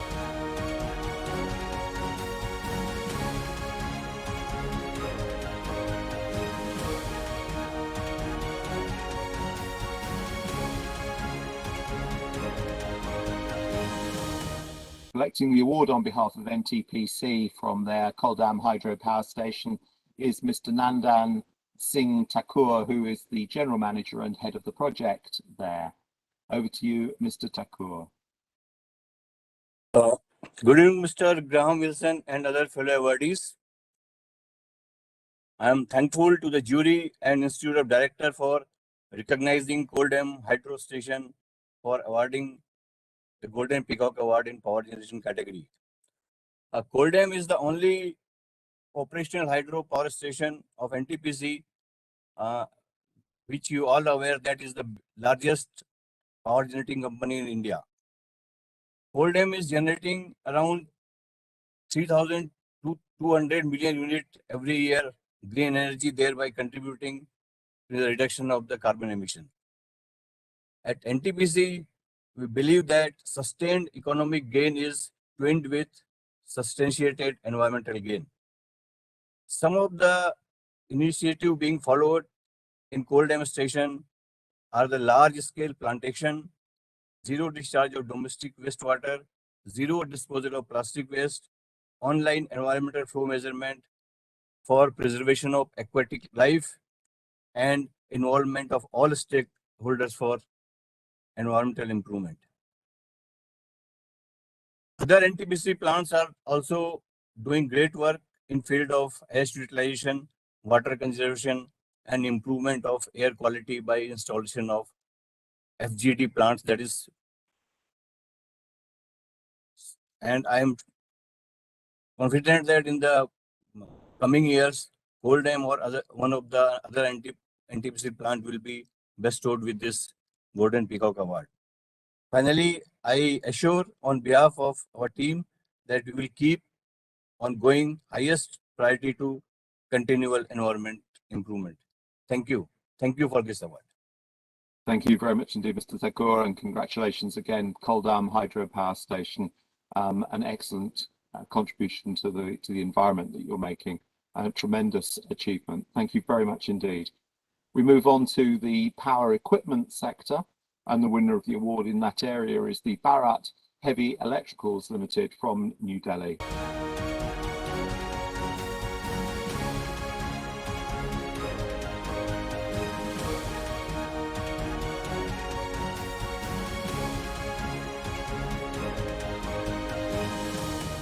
Collecting the award on behalf of Bharat Heavy Electricals is their Director of Human Resources, Mr. Anil Kapoor. Over to you, Mr. Kapoor. Good evening, everybody. First of all, my respects to the chief guest, special guest, and other dignitaries present. Thanks to the jury for and IOD for conferring this very prestigious Golden Peacock Environment Management Award for the year 2021 on BHEL. I'm thankful for recognizing the efforts of more than 30,000 employees working with dedication and commitment for this cause. As we all know, BHEL is India's flagship engineering and manufacturing company and has been single source of sustainable solutions for energy, industry, and in infrastructure segments to make our country, India, a self-reliant nation in terms of power and energy. The concern of environment protection is manifested in our efforts towards development of products having a lesser environmental footprint, use of renewable energy and cleaner fuels, having lesser carbon footprint in our operations, recycling of natural resources like raw materials and water to the extent feasible, and responsible waste management. It has been always our endeavor to minimize our environment footprint across our value chain, and 28 megawatt installed capacity of solar power across our BHEL units is a step in this direction. Development of cleaner technology has always been a mainstay of BHEL's business practices throughout its existence. The company continues to build upon its legacy of being a technology leader and is working towards helping the nation transition to a cleaner power mix in the coming year. I am very happy to inform the House that BHEL has taken tremendous efforts to ensure that all our 14 townships are made single-use plastic-free. We have been certified for this. We all shall preserve with more rigor responding to the business scenarios by considering various processes by new technologies such as battery energy storage systems, AUSC, FGD solutions, among others, in an efficient way to provide solutions for various sectors of the economy. In the end, thank you again for recognizing the contribution and believing in BHEL. We promise that BHEL will always be committed to striving for higher growth and contributing to the development of the people and country in an environment-friendly manner. Thank you very much. Thank you very much indeed, Mr. Kapoor, and congratulations again to BHEL for winning the award in the power equipment sector. Congratulations. We move on to the steel sector, and the winner of the award in the steel sector is the Steel Authority of India, SAIL.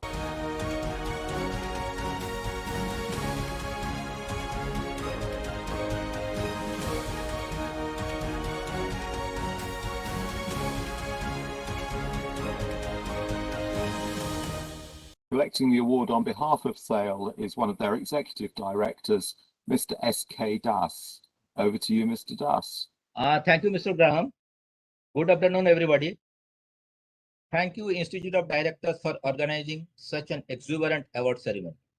It's a pleasure to accept the prestigious Golden Peacock Environment Management Award for the successive third term. This bears the testimony to our efforts for sustainable and responsible steel making. SAIL has been contributing in nation building since more than 6 decades and a prodigy of the Atmanirbhar Bharat.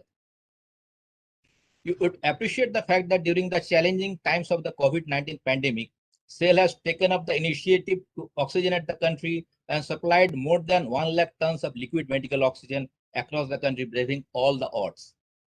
SAIL is sensitive to global concern for the climate change, and carbon footprint reduction has become an integral part of our corporate policies and the operations. Deployment of state-of-the-art environment-friendly technology, R&D initiative in association with academic institute of repute for resource efficiency, creation of carbon sinks by plantation of more than 21 million trees, gradual shift to LED lighting, enhancing share of renewable energy, etc. Some of our major initiatives undertaken by SAIL in this area. Luxuriant growth of 3-storied vegetation in the mined out and barren area of Punpani limestone mine in Odisha shows our concern for the ecological balance. Towards water conservation, Short, medium, and long-term strategic schemes are in place to achieve zero liquid discharge. 291 million liters of water being conserved and discharged to groundwater every year through our Catch the Rain initiative. SAIL has acted responsibly in the past, and I assure that it will continue its relentless effort to ensure a greener tomorrow for the generations to come. Once again, I thank the August jury members of the Golden Peacock Award and all the dignitaries connected over virtual platform for this encouraging award. Jai Hind, Jai Bharat. Thank you. Thank you very much. Thank you very much indeed, Mr. Das, and congratulations again to the Steel Authority of India on collecting the award in the steel sector. We move on to the textile and apparel sector, and the winner of the award here is Grasim Industries, whose Jaya Shri Textiles part is based in Rishra in West Bengal.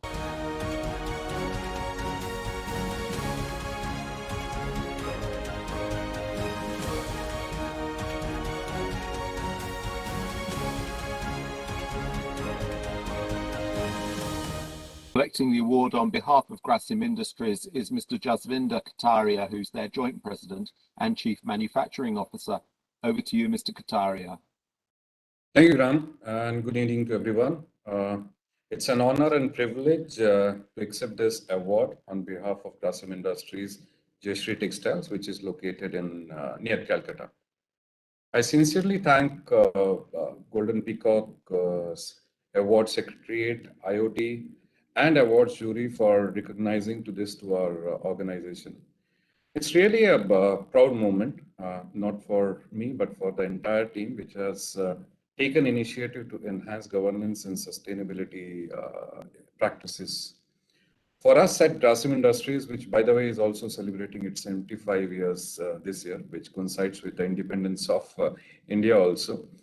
Doing business as a corporate, responsible corporate is embedded in our culture, and we practice this in our strategies, our processes, in our practices, operations also.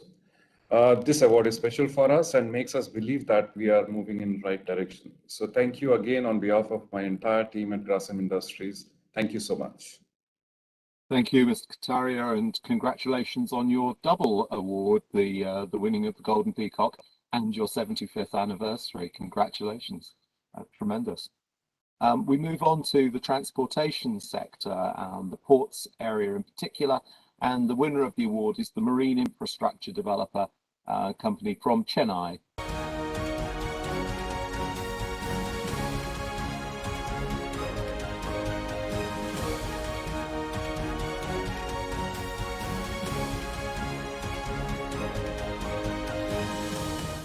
Collecting the award on behalf of the Marine Infrastructure's port, located in North Chennai, is Mr. Satish Kumar, who's their Head of Environment for Southern Ports. Over to you, Mr. Kumar. To all, first of all, our respective honorable dignitaries, respected speakers, and all winners of Golden Peacock Award. It's our honor for MIDPL to be awarded with the prestigious Golden Peacock Award under an environment management category. As coined by our respected CEO, Sri Karanadhaniji, sustainability is our growth mantra. We strongly believe in the foundation for effective ESG management is robust and transparent governance and integration of these considerations into the way to our business. And this is, we intended to further accelerate our green contribution and become a benchmark environmental stewardship.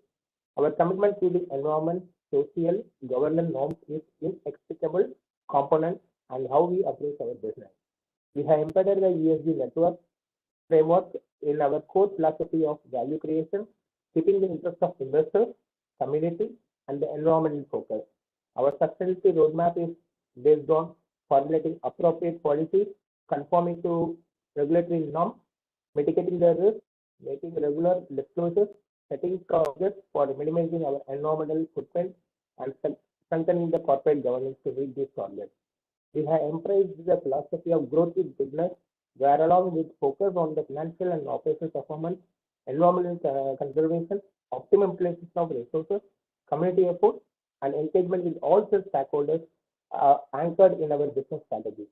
I would also like to thank the grand jury, Board of Directors, and the Golden Peacock management team, and thanks to our management, all my colleagues for their untiring effort in creating global standards for the benefit of all the stakeholders.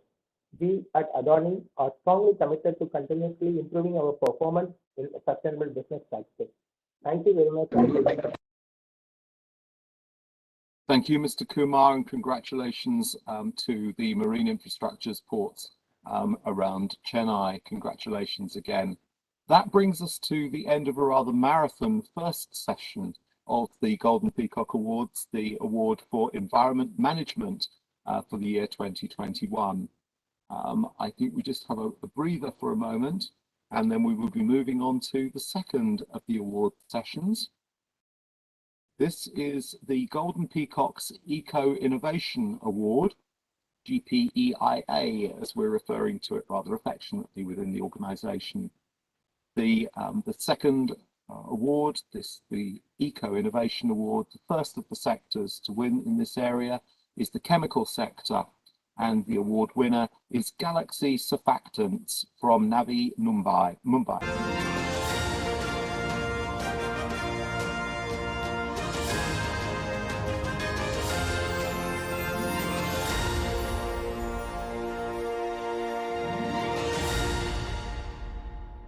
Collecting the award on behalf of Galaxy Surfactants is Mr. Unathan Shekhar, who is their Managing Director. Over to you, Mr. Shekhar. A very good evening to all of you. It's with immense pleasure that I receive this Golden Peacock Eco Innovation Award on behalf of all our members of Galaxy. Our purpose at Galaxy has been to contribute to better living, cleanliness, beauty, comfort, wellness, and care, keeping safety uppermost in our minds, and doing this in a way where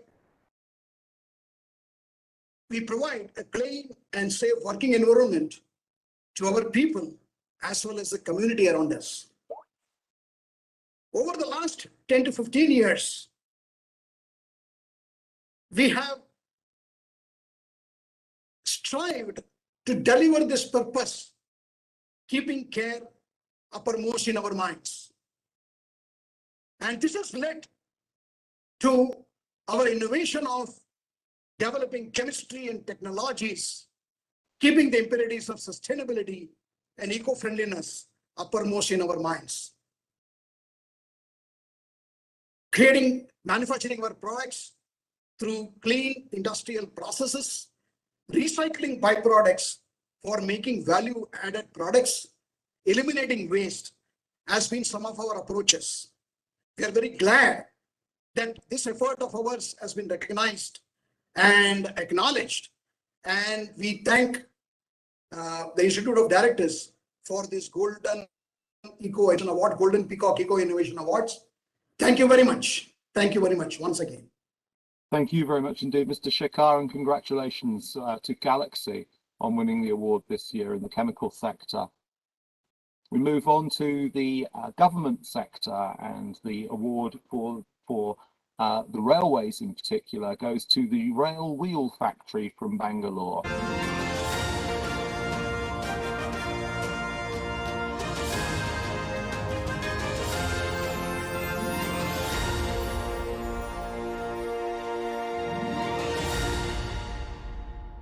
Collecting the award on behalf of the Rail Wheel Factory from Bangalore is Mr. Naresh Kumar Banawal, who is their Chief Workshop Engineer.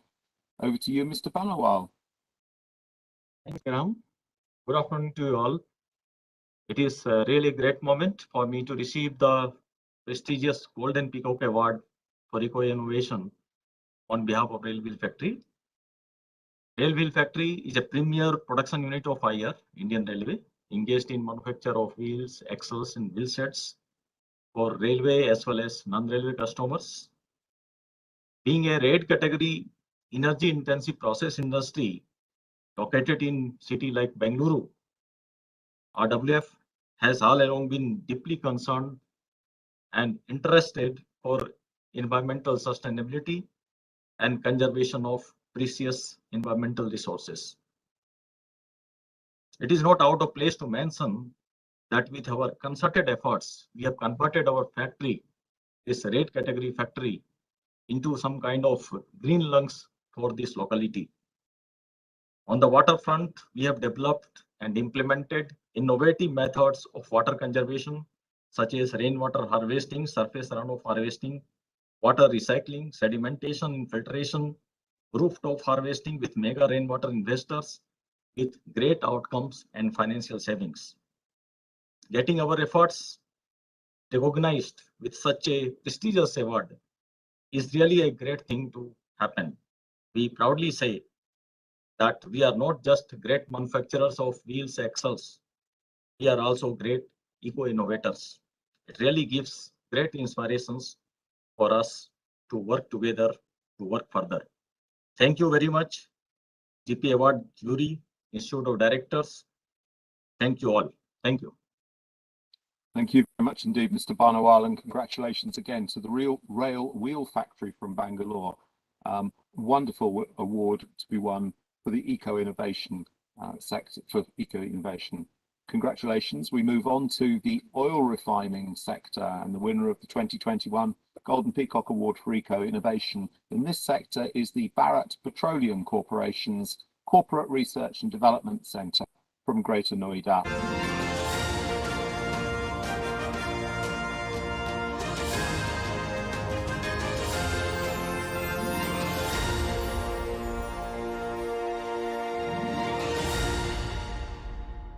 Collecting the Eco-Innovation Award on behalf of Bharat Petroleum's Corporate Research and Development Centre is Mr. Sanjay Khanna, who is their Executive Director in charge of refineries. Over to you, Mr. Khanna. Thank you, sir. Thank you very much. Am I audible? Perfectly. Thank you. Good evening, all. First of all, I thank Institute of Directors and Honorable Jury for selecting Bharat Gas CAT for the prestigious Golden Peacock Eco-Innovation Award. Indeed, it's a great honor and recognition for BPCL. So BPCL Corporate R&D Center developed gasoline sulfur reduction catalysts, a unique product first time in India through extensive research and development activities in laboratory. The novelty of the innovation is that they were using a spent catalyst which was generated in our process unit, and they modified into the useful active catalyst through a process which results in substantial cost reduction. Laboratory developed formulation was scaled up later with the help of catalyst manufacturer, and 120 ton of Bharat CSR CAT is manufactured and used in Mumbai refinery. The performance of the catalyst was much better than commercially available catalyst, and it was cheaper by almost 50% when compared with commercial catalysts. BPCL has secured Indian and international patent right for Bharat GSR CAT. Very recognition of this effort by Golden Peacock. We are very much grateful to you for recognition, and I dedicate this award to my dedicated and passionate team of scientists at Corporate R&D Center. I once again thank Institute of Directors for this honor. Thank you very much. Thank you very much, Mr. Khanna, and congratulations again to BPC and the Corporate Research and Development Centre. Clearly a well-deserved award in eco-management. Congratulations. We would move on now to the packaging sector, and the winner of the award in that area is ITC Limited's SBU packaging and printing business from Chennai. Unfortunately, they are unable to log in today. I think we may have a roll call for them, though.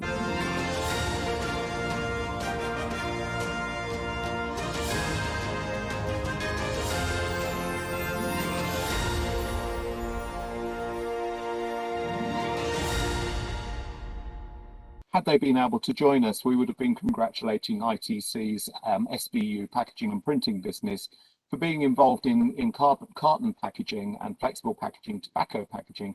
Their eco-innovation has been a substance known as oxyblock barrier coatings, which enables brand owners to design material specifications for previously difficult to recycle packaging, an area which is a significant one for the whole of the marketing and production and manufacturing sector anything going to retail, we are having great difficulty packaging materials. So innovations in this area, very significant. Unfortunately, they weren't able to be here, so we're going to move on to the power generation sector. And the winner of the award for power generation sectors in eco-innovation is Lalitpur Power Generation Company from Lalitpur.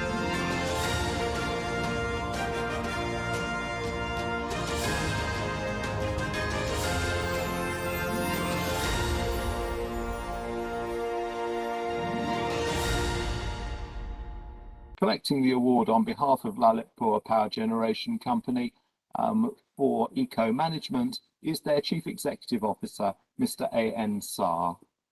Over to you, Mr. Saar. Yeah, I'm audible. You are indeed, thank you. Yeah, respected jury, ladies, gentlemen, a very good afternoon to all. I am extremely honored to receive the prestigious Golden Peacock Eco Innovation Award for the year 2021 on behalf of Lalitpur Power Generation Company of Bajaj Energy. I would like to thank the jury members and IOD for selecting our project as a winner in this category. I am extremely grateful for this recognition in the area of water conservation for our project. Our project is a 3 units of 660 megawatts supercritical units of latest technology. We are generating power, but here I am to tell that we are not only generating power, also we are committed to the environment and social responsibility which drives to us for the conservation of water, which is the need of the hour. We have optimized the water use in our power plant of around 2 meter cube for megawatt hour. Since last 3 years, we are maintaining around this thing against the design of 2.5 meter cube per megawatt hour. All these are possible because we are applying 4R: reduce, reuse, recycle, and re-innovate. By doing this, our team at site at Lalitpur are struggling very hard, and we are monitoring every day the water consumptions to reduce it, and we are able to do it. Already I have told that 3 to 4 years we are constantly maintaining this thing, and all these are happening because of our business leader, our chairman, Sri Kushagranayan Bajajji, and all the team members of Lalitpur, entire team is engaged in this. Because water is the scarce commodity, and it will not be available in future also. So we are very particular on this thing. I take this opportunity to thank our LPCL team for exhibiting such eco-friendly practice. At last, once again, I thanks IOD for organizing such award ceremony in India. Thank you. Thank you very much, Mr. Saar, and congratulations to Lalitpur. Collecting the award on behalf of Toyota's Kirloskar organization is Mr. Raju Balso Petkale, who is the Deputy Managing Director. Over to you, sir. Yeah, first of all, good afternoon to jury and all the ladies and gentlemen. Myself, Ketkale. Yeah, I first thank you very much for Institute of Directors for recognizing Toyota Kirloskar Motor for this prestigious award of Golden Peacock. Yeah, I dedicate this award to my very hardworking team. Really, I appreciate their really hard work by utilizing this opportunity. Just a little about the what Toyota is doing. So as a Toyota, globally we have a vision of 6 challenges where by 2050 we'll reduce our vehicle emission zero, then life cycle zero CO2 and plant zero CO2. Under plant zero CO2, Toyota Kirloskar Motor, we have a 3-fold strategy. Basically, how to make our supplies green, how to utilize the technology for the conversions, make very efficient. Third, by involving all the members of all employees, how to reduce the consumption. So these 3 strategies. In that, we of course many years we are doing this first, second, and third strategy. But in 2017, with the government strong promotion of the solar, we started first time our rooftop solar activity with a very small 3 megawatt, and subsequently with a 9 megawatt on rooftop, and also we have a solar farm now. With this, we really made our whole supplies green. So with this now, last 3 months, Toyota achieved RE100. Is the first company within Toyota out of 56 plants. So TKM India is the first plant who achieved the RE100, and I'm really it's a very proud moment for us and for our team. So now, most important point is, by doing only TKM, we cannot make the impact and influence of the basic carbon footprint point of our business. So how to take to the across value chain? I think this is very important. Our suppliers and dealers. And last 3 years, very strongly we are promoting activity at our suppliers and dealers. And for that, we established the eco zone, 125-acre eco park inside our campus, and we bring our 2 decades of experience to this eco park. And through this, not only our supplier, dealer, but the whole community, and including school children, we are transferring this all our learning of eco-sustainability to the society. I think this is how we can make really impact and influence on the society. This is what. So once again, I thank you very much, jury, for recognizing this. This is a really great honor for us and for our team. Thank you. Thank you very much indeed, Mr. Kitkala, and thank you for highlighting the real importance of these awards. Recognizing the individual organizations is one thing. It's the impact and the leverage that has on a wider community is so important. So thank you very much indeed for raising that and making that so obvious to us. Congratulations again. The second sector in the Energy Efficiency Awards this year is the automobile ancillary sector, and the winner of the award in this area is Lucas TVS from Chennai, power generation, to win the Eco Innovation Award. Power generation sector. I have to say, I think that the IOD should be equally honoured to be joining such an array of awards that you've collected behind you. I think we deserve to receive an honour ourselves for being allowed to rank within them. So thank you very much indeed, and congratulations again. That concludes the second of the award sessions, the Eco Innovation Awards, and we're going to move on to the third session, which is the Golden Peacock Award for Energy Efficiency. The Golden Peacock Award for Energy Efficiency. The first sector in this area is the automobile sector, and the winner of the award is Toyota's Kirloskar Motor Private Company from Ramanagan.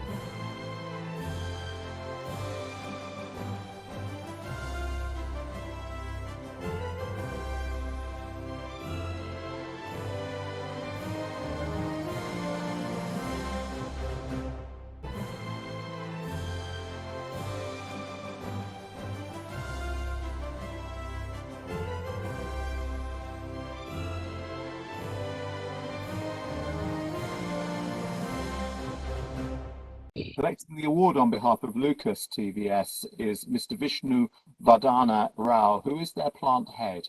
Over to you, Mr. Rao. Good evening. This is Lakshmi Narayan here. On behalf of Lucas TVS family, it's an honor to be recognized as a winner in this energy efficiency category. Golden Peacock Award is considered to be one of the most prestigious organizations for the corporate excellence, and we are proud to be being associated with the institution for such a long time. Lucas TVS has put a lot of effort to create sustainable practices, and we are proud to say that this has helped us to achieve 80% renewable energy for entire power consumption, which has in turn helped us to reduce our GHG emissions by 70%. We have also set up objectives and targets to upgrade our existing infrastructure to become a water neutral and a carbon neutral company by 2050. Lucas TVS shall continue to sustain and surpass the precedents set by itself and the competition. We previously won the award in the year 2017, and we took forward to winning the award in the upcoming years in multiple categories. Thank you very much. Thank you very much indeed, Mr. Rao, and congratulations again for your winning of the award in energy efficiency. Congratulations. We move on to the cement sector, and the winner of the cement sector award this year, part of the MP Birla group, is RCCPL's private organization from Rebelli.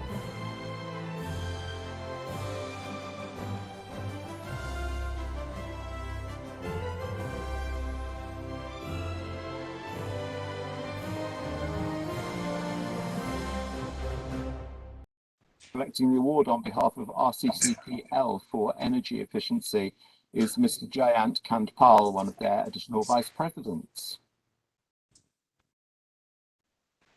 Mr. Kandpal. Good evening all. Myself Jayant Kandpal, on behalf of our team at MP Birla Cement Nangan unit, convey our sincere thanks to IoT Global for the recognition of our unit. We are extremely honored to be receiving such an important Gold Peacock Award for Energy Efficiency 2021. At MP Birla Cement, we recognize that energy consumption and carbon emissions are the most important issues affecting the environment and business. In this competitive market, we are committed to take actions within our operations and supply chain and work with our stakeholders to find long-term solutions to reduce energy consumption and carbon footprint. For global warming, the company has utilized maximum percentage of fly ash, 34.7%, which is best in the industry in cement grinding, thereby reducing the clinker usage. This in turn has reduced greenhouse gas emissions at the plant. In green power, for the replacement of electrical energy with renewable energy, we had developed the off-site solar power plant with a capacity of 20 megawatt and yearly power generation of 25 million units. Expected carbon reduction is 20,000 metric ton per year. In last 3 years, we had reduced the power consumption for producing 1 metric ton of cement from 33.8 units to 30.5 units. Will approximate 3 units per ton of cement reduced for production of 1 ton of cement, resulting in a saving of 5.24 million units. Once again, we sincerely thank you for helping us to reach a stage where we can proudly hold up this award as a mark of our achievement. This is a journey, and we will always work for continuous improvement and to find new avenues for optimization of energy consumption in cement production. Thanks once again to all jury and all members. Thank you. Thank you, Mr. Kandpal, and congratulations again on winning the award in energy efficiency for the cement sector. Congratulations. We move on to the fourth sector, which is consumer appliances. And the winner of the award this year from Kuch is the Panasonic Life Solutions organization.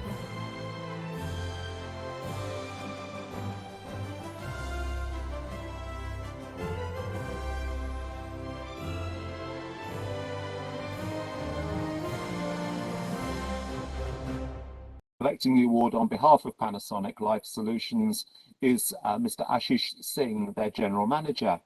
Over to you, Mr. Singh. Thanks, Graham, and good evening, everybody. Myself, Ashish, Head of the Energy, Environment and Safety Cell for Panasonic Life Solutions India Private Limited, and on behalf of complete PLS-IND, would like to thank Chairman Shri Honorable former Chief Justice of India, Mr.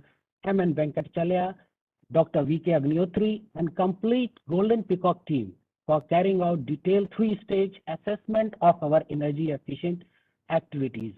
We are extremely delighted to receive this prestigious award, and it was only possible through a complete team effort with year-on-year continual improvement in energy conservation activities, which are a part of our corporate values as well, has now become a part of culture and behavior of all employees towards energy conservation efficiency activities.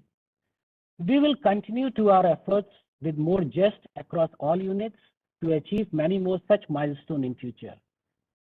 At last, a special thanks to Chief Guest and jury members for taking time from their busy schedule and making Panasonic Life Solutions India Private Limited a part of this prestigious process and award ceremony. Stay safe and healthy. Thank you once again. Thank you very much indeed, Ashish, and congratulations again to Panasonic Life Solutions. A well-deserved award. Congratulations. We move on to the fifth sector, the engineering sector, and the winner of the award in this area this year is Kirloskar Oil Engines from Kolhapur.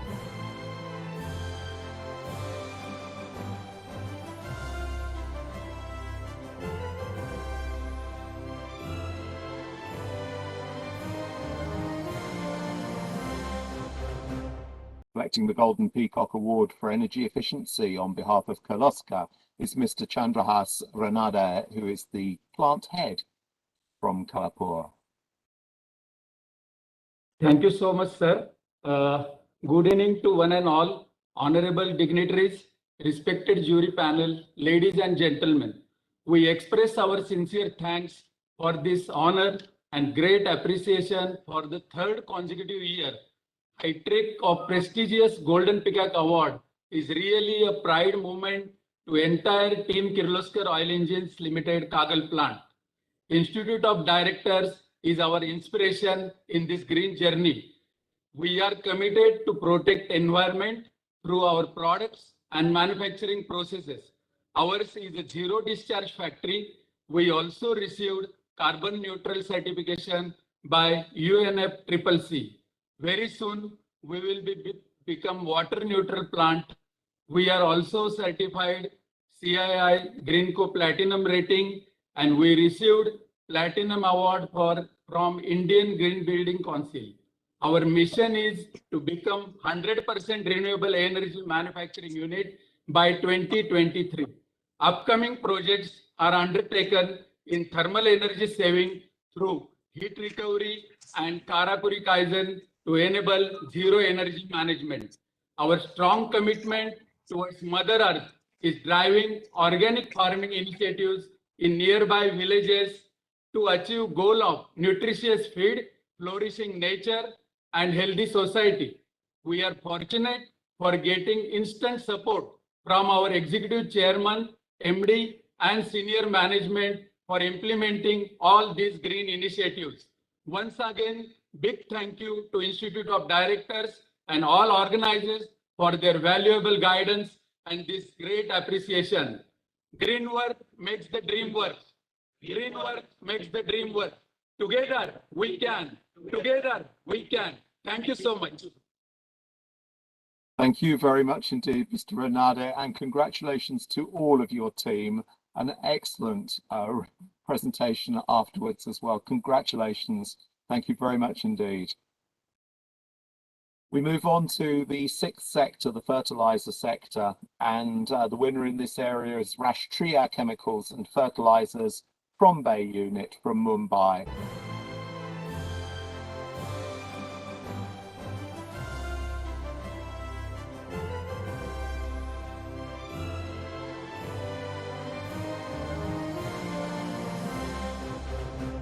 Collecting the award on behalf of Rashtriya Chemicals and Fertilizers is Mr. Vijay Kumar Gupta, who is their Chief Manager Chemicals.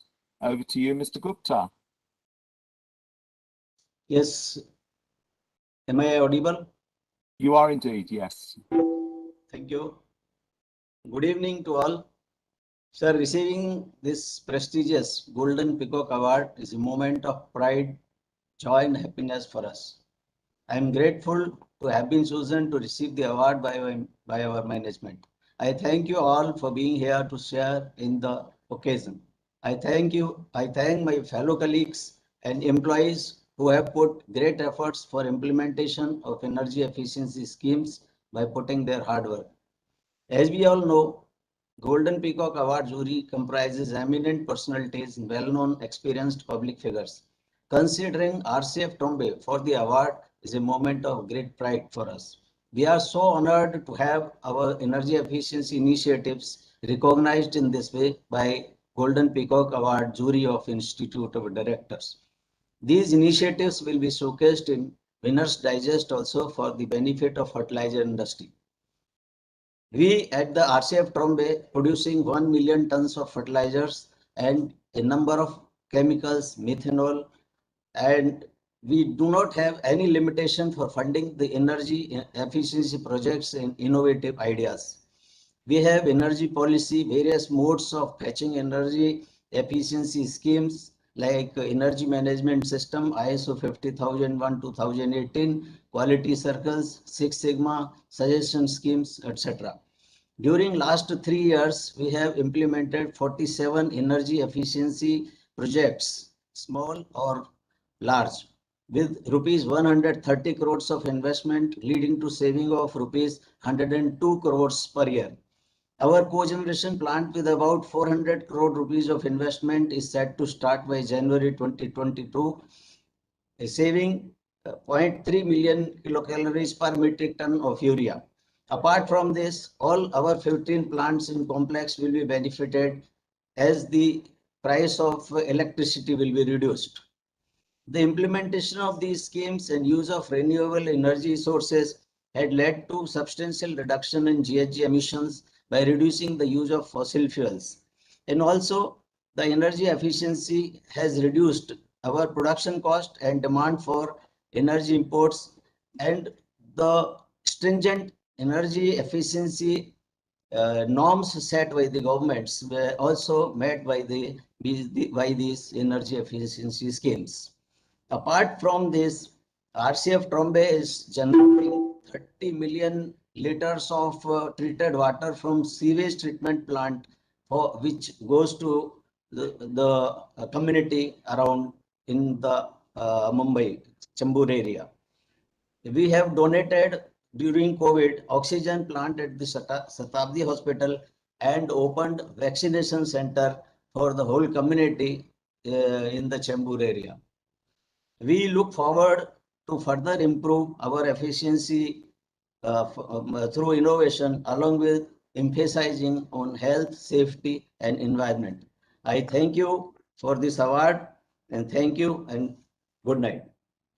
Thank you very much indeed, Mr. Gupta, and congratulations again to Rashtriya Chemicals and Fertilizers on the Energy Efficiency Award this year. We move on to the IT sector, and the winner of the IT sector awards this year is Wipro Limited's Kodati enterprise based in Bengaluru.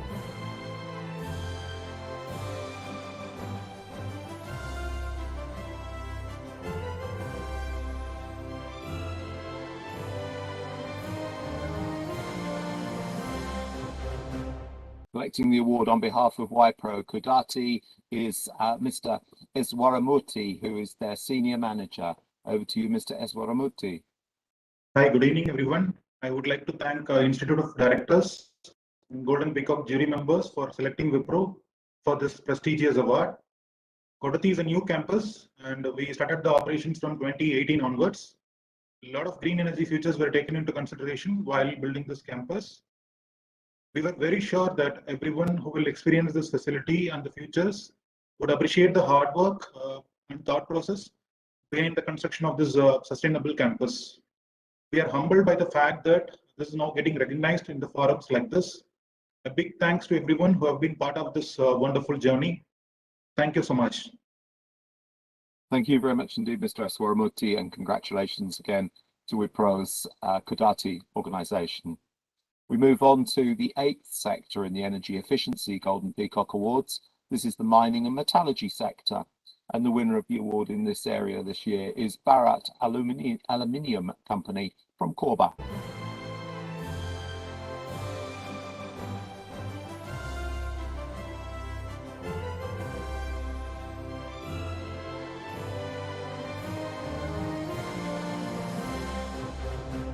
Collecting the award on behalf of Bharat Aluminium from Korba is Mr. Pankaj Kumar Sharma, who is their Deputy Chief Executive Officer. Yeah, good evening, Graham. And am I audible? You are perfectly, yes, thank you. So, good evening, everyone. And I thank the Committee of Golden Peacock Award for inviting me to receive this award, and all the jury members for awarding Balco this honor. And on behalf of my team, I am delighted to receive this prestigious Golden Peacock Award on energy efficiency for year 2021. This award is really a testimony to our united efforts in stabilizing a strong benchmark for Balco. We have achieved specific power consumption reduction in our pot line through our various initiatives. We initiated potline energy conservation with our in-house innovated and patented fuse technology. We have converted our split beam to single beam for improved operational efficiency. We have improved our cathode design from 30% to 100% graphitized, and we upgraded the pot controller which reduce the specific power consumption in potline drastically.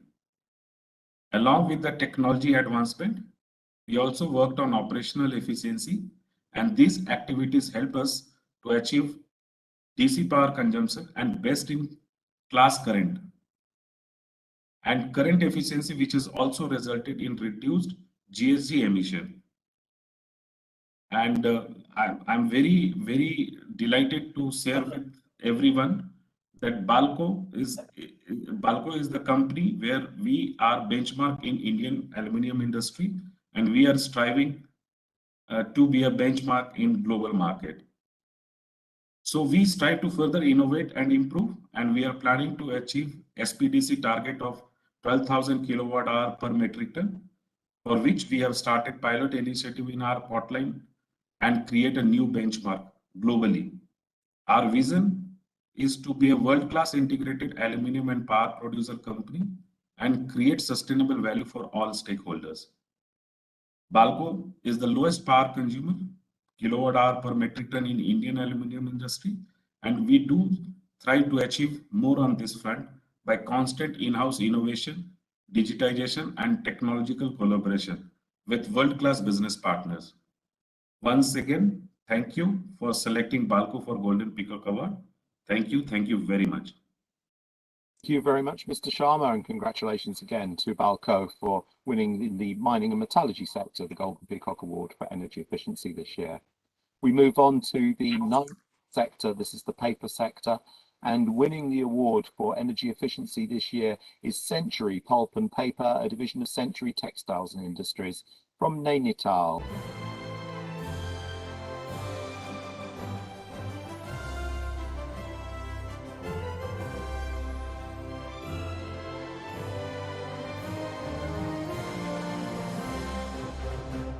Collecting the award on behalf of Century Pulp and Paper is their head of engineering, Mr. Anil Setia.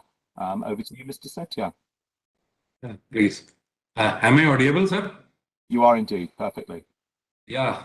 First of all, we are extremely honored to be a part of receiving this Golden Peacock Award. Extremely thankful for giving Century Pulp and Paper a platform where its efforts are being recognized. We being a corporate sector, we are fully aware about the ESG compliance and the role of energy saving as well as energy intensity. The matter of fact is, we all know in pulp and paper industry, our energy cost contributes to 12 to 15% of our total energy cost. So we do have a written plan to further reduce it up to 1.5%.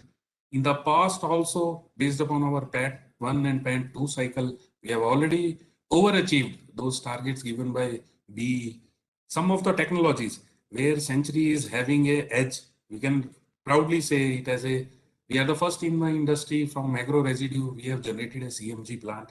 We are the first in country for a fiber batch, for a fiber line for OptiBatch technology incorporation. Plan is in place right now, worth of 150 crore for further increasing the renewable energy proportion to the tune of 6%, which originally contributes to around 6 to 7 crores per month revenue generation. There are certain technologies, new energy efficiency technologies that Century is going to adopt it that will be commissioned in the next financial year. Those are the new evaporator, solar plants, and not only about the energy efficiency. Being a corporate citizen, we know our responsibilities for the society also. In Uttarakhand, being this perul and other agro residue, we are also planning it to burn it up to in our boilers to have a larger proportion for energy efficiency. Now, at the end, we would like to thank all the directors of this institution for selecting us for this Golden Peacock Award and providing us a platform for improving the energy efficiency. Thank you very much from the Century Pulp and Paper. Thank you very much, Mr. Setia. Congratulations again to Century Pulp and Paper on collecting the award in energy efficiency for 2021. We move on to the pharmaceutical sector, and the winner of the award in this area is Sun Pharmaceutical Industries from Dewas.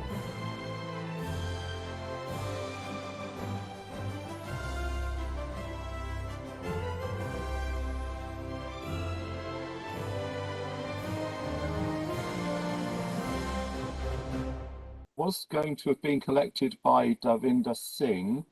I believe he had a video recorded for us. Hello everyone.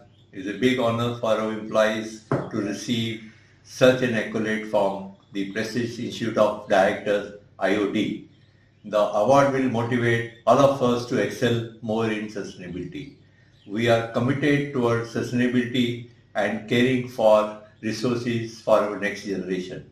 As per the energy policy of Sun Pharma, we are committed to continue improve our products, processes and services while demonstrating excellence in energy management performance.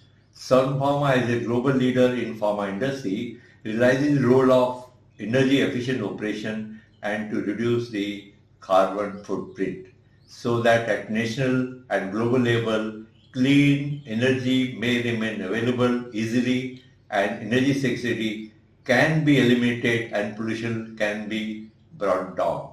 Thank you. And so we move on to the power sector, power distribution sector, and the award winner this year for energy efficiency in Golden Peacock Awards is BSES Yamuna Power from Delhi.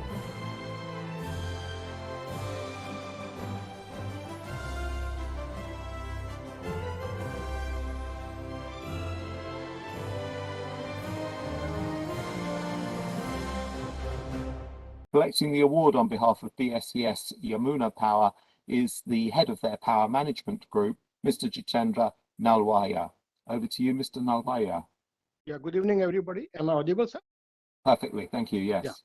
Yeah, but first of all, we are really honored, grateful, and delighted to receive this prestigious award. Being a leading power distribution utility in Delhi, and has always been a front runner in bringing innovative practices and bringing up many initiatives in energy efficiencies and making it the best use of power distribution space. Being awarded in energy efficiency has given us a great boost and motivation to our team.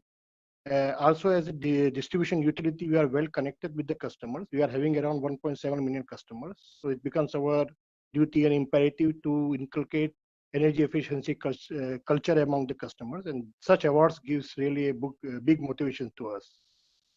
Previously, also, we have been awarded in the Golden Peacock Award on innovative products and services, occupational health and safety, CSR, and now awarded on energy efficiency. It's really, this indicates a holistic and professional approach to managing our power distribution business for us. On behalf of Team BSES, Yamuna Power Limited, I would like to thank you, Institute of Directors and the eminent award jury under the chairmanship of Honorable Justice Venkat Liya for recognizing our organization, conferring this award to us. Thank you. Thank you once again, sir. Thanks. Thank you very much indeed, Mr. Nalwaya, and congratulations again to BSES Yamuna Power. We move on to the power generation sector, and the award winner this year is NTPC's Ramagundam Super Thermal Power Station from Jyotinagar in Telangana.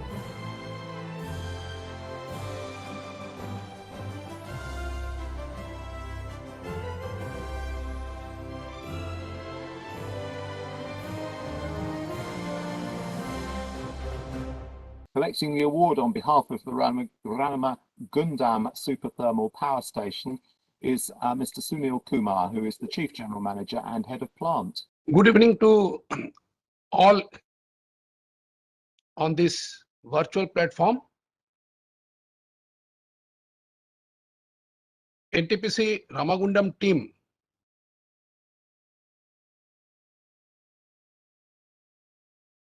is privileged to get this Golden Peacock Award.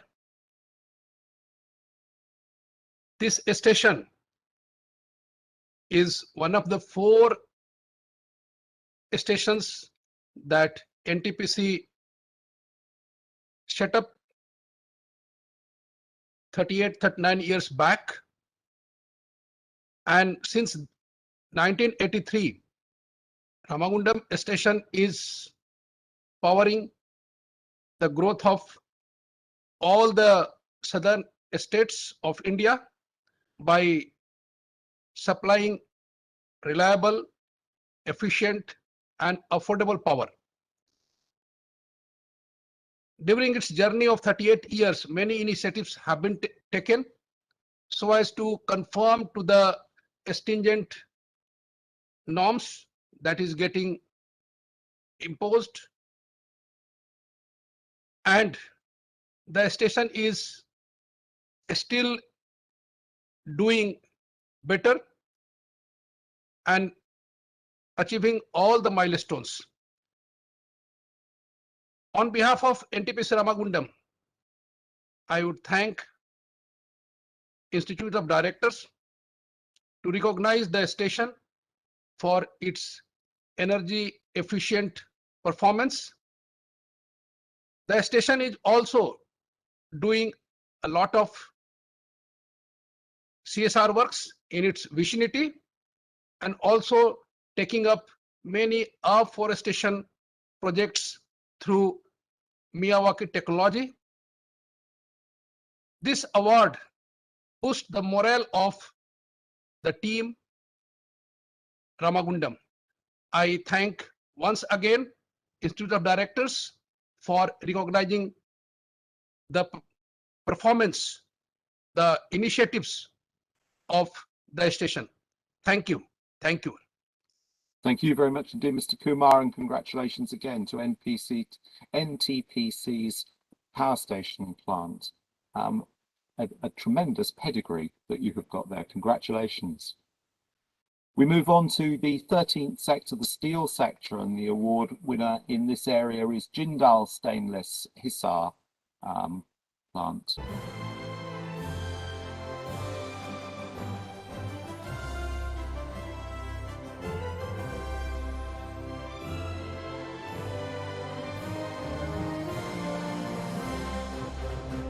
Collecting the award on behalf of Jindal Stainless this year is Mr. Sandeep Agarwal, who is their General Manager of Central Electrical Energy Cell. Over to you, Mr. Agarwal. Thank you, Mr. Graham. Am I audible? You are indeed, yes. Yeah. Good evening to everyone. I am Sandeep Agarwal, one of the energy leader of Jindal Stainless Hisar Limited. I sincerely thank the Institute of Directors and jury to select Jindal Stainless Hisar Limited as winner of Golden Peacock Award for Energy Efficiency 2021. Believe me, ladies and gentlemen, it is very proud recipient who is standing here before you. In JSHL, conservation of energy and the environment is an essential aspect, and without conserving energy, there is no way in which we can compete in the market and track the environment for our future. JSHL is committed to achieving the best of class energy standard, and we using energy conservation as a primary strategy for affordable stainless steel to all. JSHL is also targeting for the decarbonizing activity for steel making and functioning toward net zero. Also, I would like to admit the hard and honest work of our energy leaders and progressive management. They enable us to present our work and showcase our achievement in front of the experienced judges. Once again, thank you all for this award and a kind of encouragement to the continued effort towards the sustainable development of society. Thank you, jury. Thank you very much. Thank you very much indeed, Mr. Agarwal, and congratulations to Jindal Stainless for winning the Steel Sectors Award this year for energy efficiency.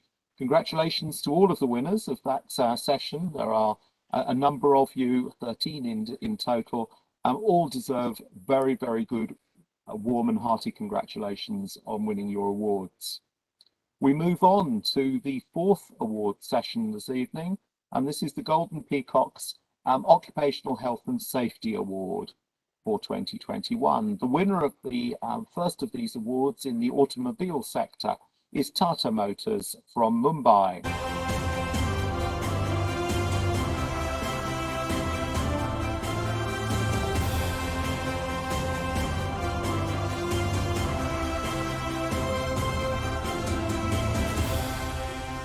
Collecting the award on behalf of Tata Motors this evening is Mr. Ravindra Kumar, who's their President and Chief Human Resource Officer. Good afternoon, everyone, and everyone present here. We are greatly honored to be chosen as the Golden Peacock Health and Safety Award recipients for the year 2021. Thank you for recognizing us. At Tata Motors, the safety, health, and well-being of our stakeholders is at the heart of what we do. Our safety excellence journey started a decade ago with the introduction of safety management system, which was revamped with the help of DuPont. In our endeavor for zero injury at the workplace, we kept assessing ourselves and as an improvement started looking at the proactive measures rather than reactive measures or lagging indicators of safety performance. A couple of years ago, we started to monitor about 25 proactive safety index, and this has helped us reduce the incidents drastically. We have not restricted our vigor for safety just to our employees, but wanted it to be the core value of our business. The likes of Nexon, Altros, and Punch scoring 5-star safety rating in the global NCPA makes us the safest vehicle manufacturers in the country. The last 2 years have been unprecedented from a health perspective due to the pandemic. It is just not the physical well-being, but also the emotional and psychological well-being of our employees and our stakeholders that we have been very concerned with. So in addition to vaccinations, we've also offered helplines to enable people get through these tough times. Although the journey towards safety excellence is never ending, so is our resilience. I want to take this occasion to congratulate all the other winners today and thank you Golden Peacock Awards team for bringing together diverse group of organizations with the intention of achieving and showcasing excellence in various domains of business. Thank you so much. Thank you very much indeed, Mr. Kumar, and congratulations to Tata Motors for winning the Golden Peacock Occupational Health and Safety Award in your sector this year. We move on to the cement sector, and the winner of the Occupational Safety and Health Award this year is Udaipur Cement Works.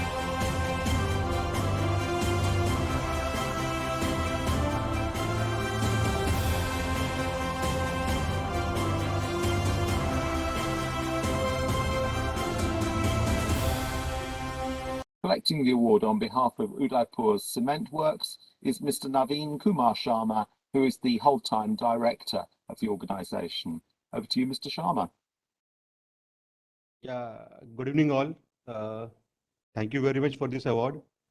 It is a great honor for me to receive this special award on behalf of Udaipur Cement Works Limited. I would like to thank all of you who believed in us and joined us in this unforgettable journey. We strongly feel health and safety as a driver of everything, especially in the manufacturing setup. And receiving the award in the said category is really a proud moment. Udaipur Cement Works Limited is a cement manufacturing company with current capacity of 1.5 million ton. And we are working on the brownfield project to enhance our capacity by 1.5 million ton, making total of 3 million ton. Lots of parallel activity happens during the manufacturing of cement, wherein safety is a challenge. We take care of the same with utmost priority, and result is this award. I take this opportunity to thank the team of UCWL, and especially the health and safety function. Also, this award ceremony motivates us to participate in the other category also in the future. It is a really fortunate moment for us to receive an excellent award. I express my sincere gratitude to all. Thanks a lot once again. Thank you very much. Thank you very much indeed to Mr. Sharma, and congratulations again to Udaipur Cement Works on the achievement of this very important award. I'm glad that it has stimulated an interest in other awards as well. Congratulations. We move on to the construction sector, and the winner of the award this year from Mumbai is L&T's STEC joint venture, which is UGC 07.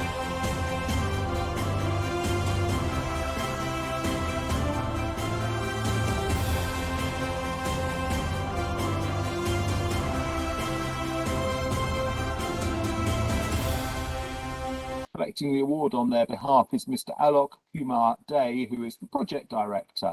Over to you, Mr. Day. It's a great honor to receive this award on behalf of our organization. This is a joint venture of Larsen Turbo India and Shanghai Tunnel Engineering Company, China. We are doing this metro work, underground metro work in Mumbai in heavily dense populations and the built-up area. I first thank each and every one of IOD and the jury of Golden Peacock Award for recognizing L&T's Tech JV Mumbai Metro UGC 07 as a winner of Golden Peacock Occupational Health and Safety Award 2021. We know the importance of this award and we will sustain this standard to maintain this image. We know we are receiving many awards in this category of occupational health and safety. Every health as well as IOD's brand image in the market. Being a dynamic project where situation changes every day, we are working in such a way to implement safety practices in every phase of work. It is ensured by advanced planning, involvement of every department to execute the activity with utmost level of quality and safety, monitored by our senior management. Innovative digital implementation like BEAM for safety, virtual reality, training of all levels of life injury-free day program. This requires a management game-changing shift and a complete gradual overhaul for what was done in the past to meet the current business model. If we don't have a vision or goal, how can we know or convince all our stakeholders where we arrived today and where you want to reach?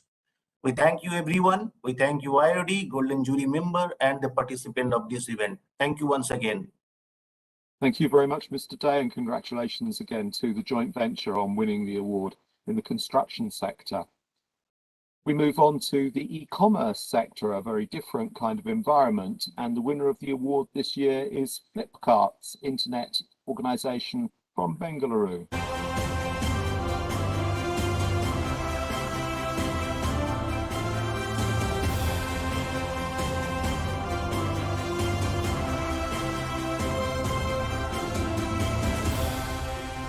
Collecting the award on behalf of Flipkart is the Director of Environmental Health and Safety, Mr. Srinivasan Ravi. Over to you, Mr. Ravi. Yeah. Good evening, ladies and gentlemen. It's been a great honor to be here receiving the award on behalf of Flipkart family. I wanted to thank IOD and Golden Peacock Awards jury team for this recognition. This recognition will definitely make us strong in moving towards building a robust safety program by having a continuous efforts on it. And say in Flipkart, safety of our employees is paramount, and we always work towards that in enhancing the programs all the time. And once again, congratulations to all the winners here. Thank you very much. Thank you very much indeed, Mr. Ravi, and congratulations to Flipkart on the receipt of the award. We move on to the engineering sector, and the winner of the award this year, the Golden Peacock Award for Occupational Health and Safety, goes to Bosch Rexroth of India from Ahmedabad.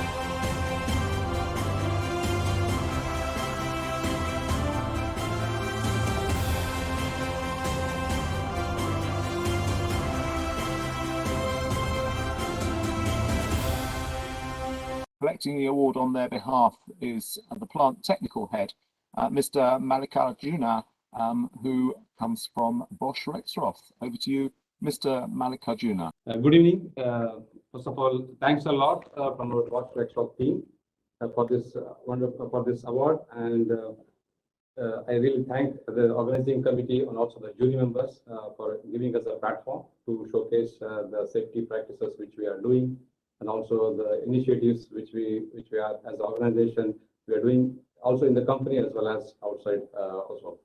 So also this platform gives us a lot of opportunities to learn from each other, and also as an India as an organization we can also grow and implement the best practices across all the organization. Thanks a lot, and I also invite my team to take this award, because this safety initiative we also do with a lot of, let's say, other initiatives like near miss. We capture every incidences, we call it as a near miss, and we focus on implementing preventive measures towards it. So we have zero reportable accidents, I think, since more than 6 to 8 years. This gives a lot of confidence, and being with the flexible labor model, which comes on a short term, and we need to really take care of them on any of the activities. So thanks a lot, and good luck to all, and to the members as well. Thank you very much. Thank you very much indeed, Mr. Mallikarjuna, and congratulations to the entire team on winning the award. Thank you. We move on to the engineering explosives sector, And the winner of the award for Occupational Health and Safety for 2021 is GOCL Corporation from Hyderabad.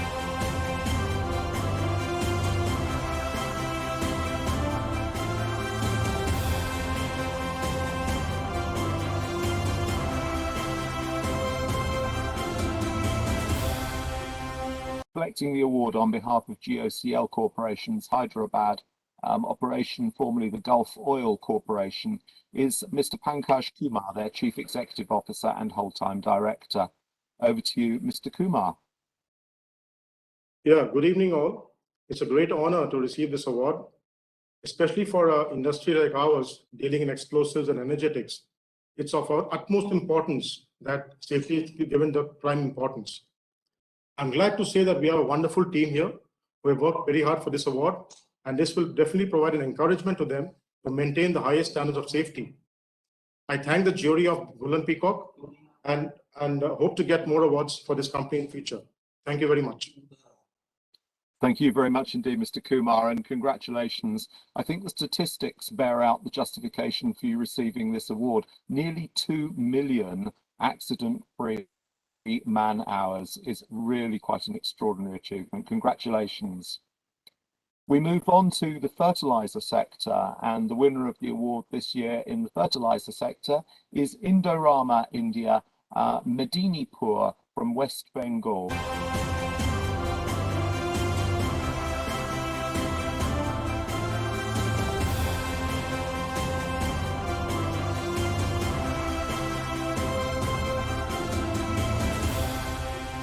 Collecting the award on behalf of Indorama is the General Manager of Production, Mr. Bhaskar Datta.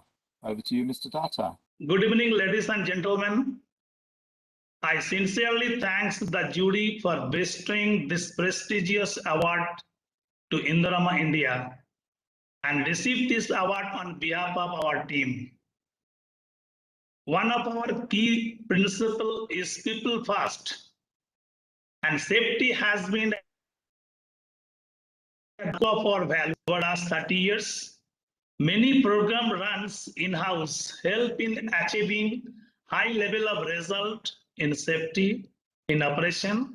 This acknowledgement of a robust system and sincere deployment will act as an impetus to further this cause. It will also keep the team Indorama motivated to be continuously in safety. Our target is zero harm, and together we'll make it happen. Thank you. Thank you once again. Thank you very much indeed, Mr. Datta, and congratulations again to Indorama on winning the award. We move on to the FMCG sector, and the winner of the Occupational Health and Safety Award this year is Britannia Industries from Bidadi in Karnataka.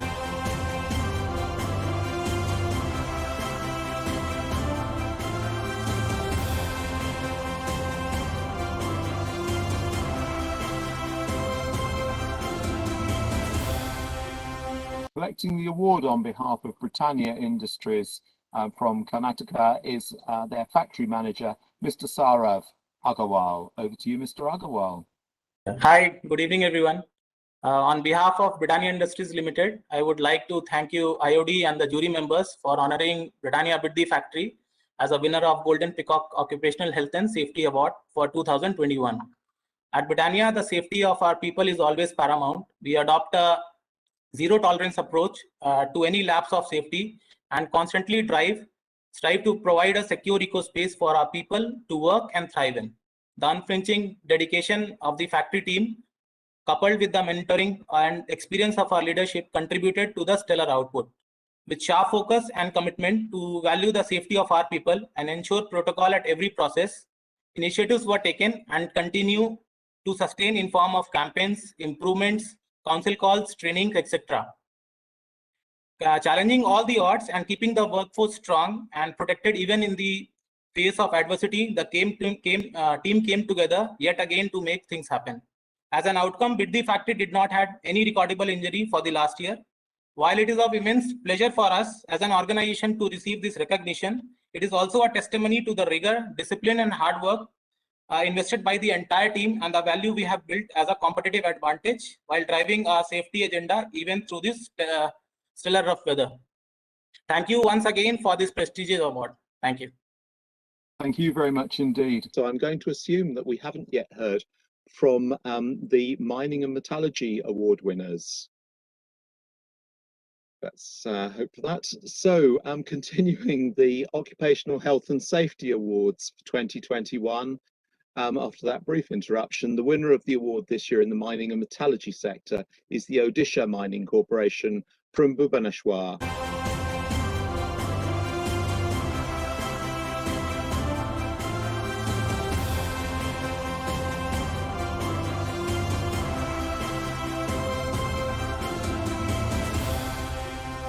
Good evening, everyone. Good evening. Is that Mr. Mohanty? Yeah, I'm sorry that you. Mohanty, Director Technical Operations, Odisha Mining Corporation Limited. It's a great pleasure and privilege for me to receive the much coveted Golden Peacock Award for Occupational Health and Safety on behalf of Odisha Mining Corporations. As far as occupational health and safety is concerned, Odisha Mining Corporation is doing a lot of innovations and digital interventions in the occupational health and safety. Over the last few years, Odisha Mining Corporation has won various Golden Peacock Awards, such as Corporate Social Responsibility Award, Sustainability Award, Innovative Product and Services Award. This Occupational Health and Safety Award adds one more feather in our cap. Winning prestigious Golden Peacock Award not only adds credibility to our achievements, but also it helps us in learning various industry best practices. I am glad to share with you that Odisha Mining Corporation is celebrating this year as a year of safety, FY22. Our theme for the safety is Safety First, Avoid Worst, in which every month we are celebrating each and every safety slogans and each and every safety activities are being done. So, health safety is the core of our business. We are undertaking a lot of initiatives, other initiatives also, for the safety and safety purpose. Many thanks to the team IOD for recognizing our achievements and conferring this award. We'll keep on participating in various Golden Peacock Awards in coming days. Thank you very much. Very much indeed, Mr. Mohanty, and apologies in particular to you for the interruption to the awards then. I really have no idea what went wrong, but thank you very much indeed for picking up and carrying on. We move on to the next sector in the Occupational Health and Safety Awards, which is the oil LPG bottling sector. And the winner of the award this year is Hindustan Petroleum's Panagar LPG bottling plant.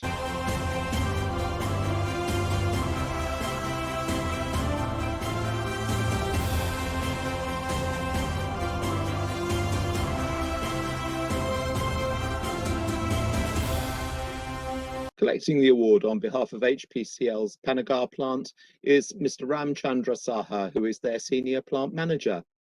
Over to you, Mr. Saha.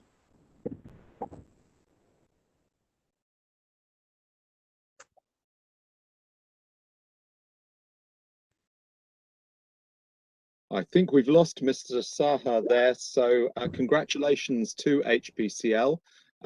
Doesn't look as though they were able to get through to us this evening, so let's move on to the next winner in the oil production sector. The winner of the award this year from Cairn Oil and Gas Suvali's terminal is Vedanta.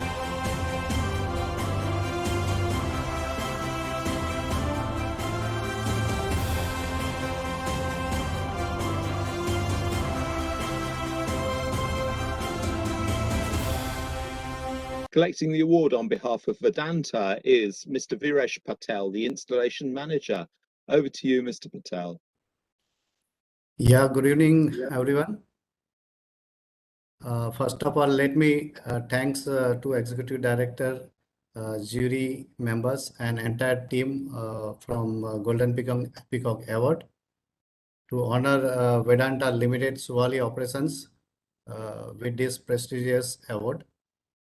As an installation head, I assure you that safety is a topmost priority for our operations. Zero harm and zero waste is our goal to achieve, and we are working towards that. Safety overrides all our decisions. Once again, thank you very much to entire Golden Peacock team for this award. Thank you very much. Thank you very much indeed, Mr. Patel. Congratulations to Vedanta, a very tough environment to be operating in occupational health and safety, and you seem to be winning the battle, if you like. We move on to the 12th sector for this award, which is the packaging sector, and the winner of the award from Bengaluru is Manjushri Technopack Limited.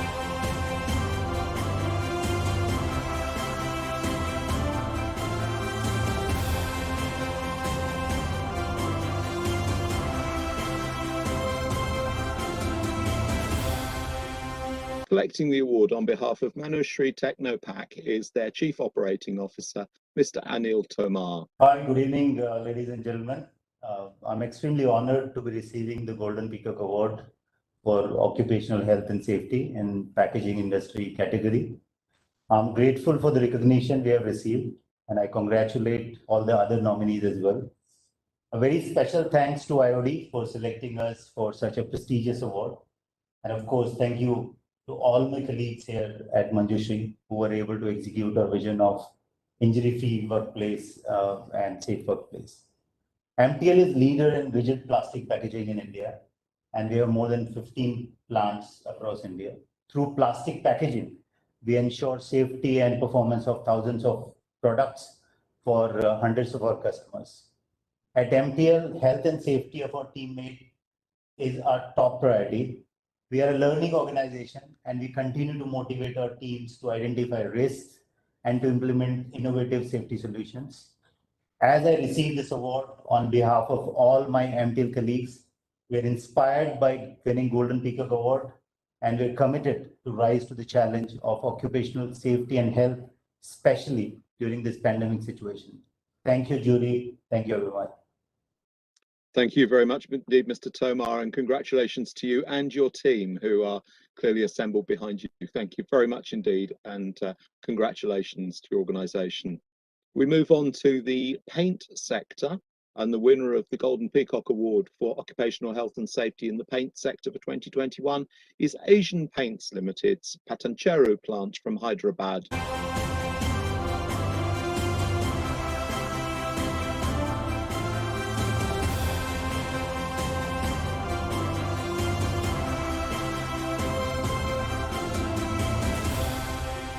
Collecting the award on behalf of Asian Paints is Mr. Sunil Padnaban, who is the Associate General Manager. Over to you, Mr. Padnaban. Hi, Graham. Good evening. Good evening to all the winners of the award today. So it's a great honor for Asian Paints Patancheru plant to receive this award. I dedicate this award to my team, my employees, and my people who are there in this plant.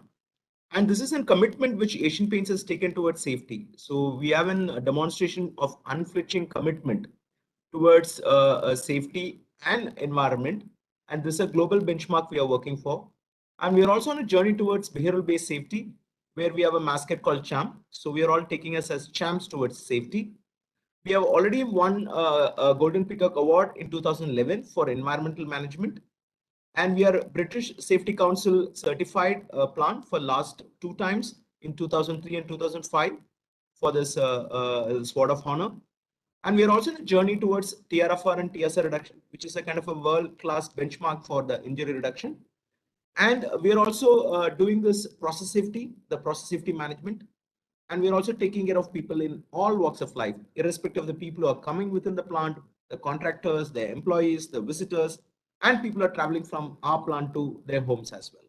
So it's a great honor, and it's an accreditation for us, the testimony of our safety performance. Thank you, Graham, and thank you, IOD. Thank you very much indeed, Sunil, and congratulations again to Asian Paints. Obviously an award very well deserved. Congratulations. We move on to the 14th sector, the petrochemical sector, and the winner of the 2021 Golden Peacock Award for Occupational Health and Safety in that sector is the Supreme Petrochem Limited from Raigad.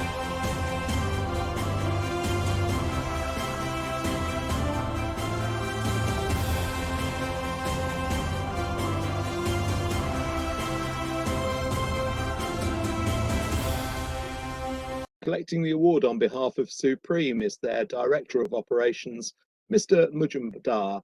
Over to you, Mr. Mujumdar. Yes. Good evening, honorable jury members, office bearers of the IOD, and distinguished guests. On behalf of the entire team of Supreme Petrochem Limited, I thank the Institute of Directors for awarding the Golden Peacock Occupational Health and Safety Award to us. We are recipient of some other awards also, including the Sarvashreshta Suraksha Puraskar by National Safety Council, as well as the National Safety Award by Ministry of Labour, Government of India. This very prestigious Golden Peacock Award further adds to the institutional recognition of our efforts and encourages us to excel further in this field of occupational health and safety. At SPL, we have worked for more than 21 years without any lost time accident. Apart from the development and implementation of systems in accordance with global standards, the real credit of this achievement goes to the safety culture built across the organization. While safety performance can be improved by adopting various standards and tools, continual improvement, which is very important, and sustainability can only be ensured by inculcation of safety culture, wherein every team member respects, adopts, and takes ownership for the implementation of the OHS policy and contributes for continual improvement of performance of the organization in the field of occupational health and safety. QRA, HERA, HAZOP, CRA, CMOP, PSSR are all part of the safety system, which ultimately form an integral part of the safety culture.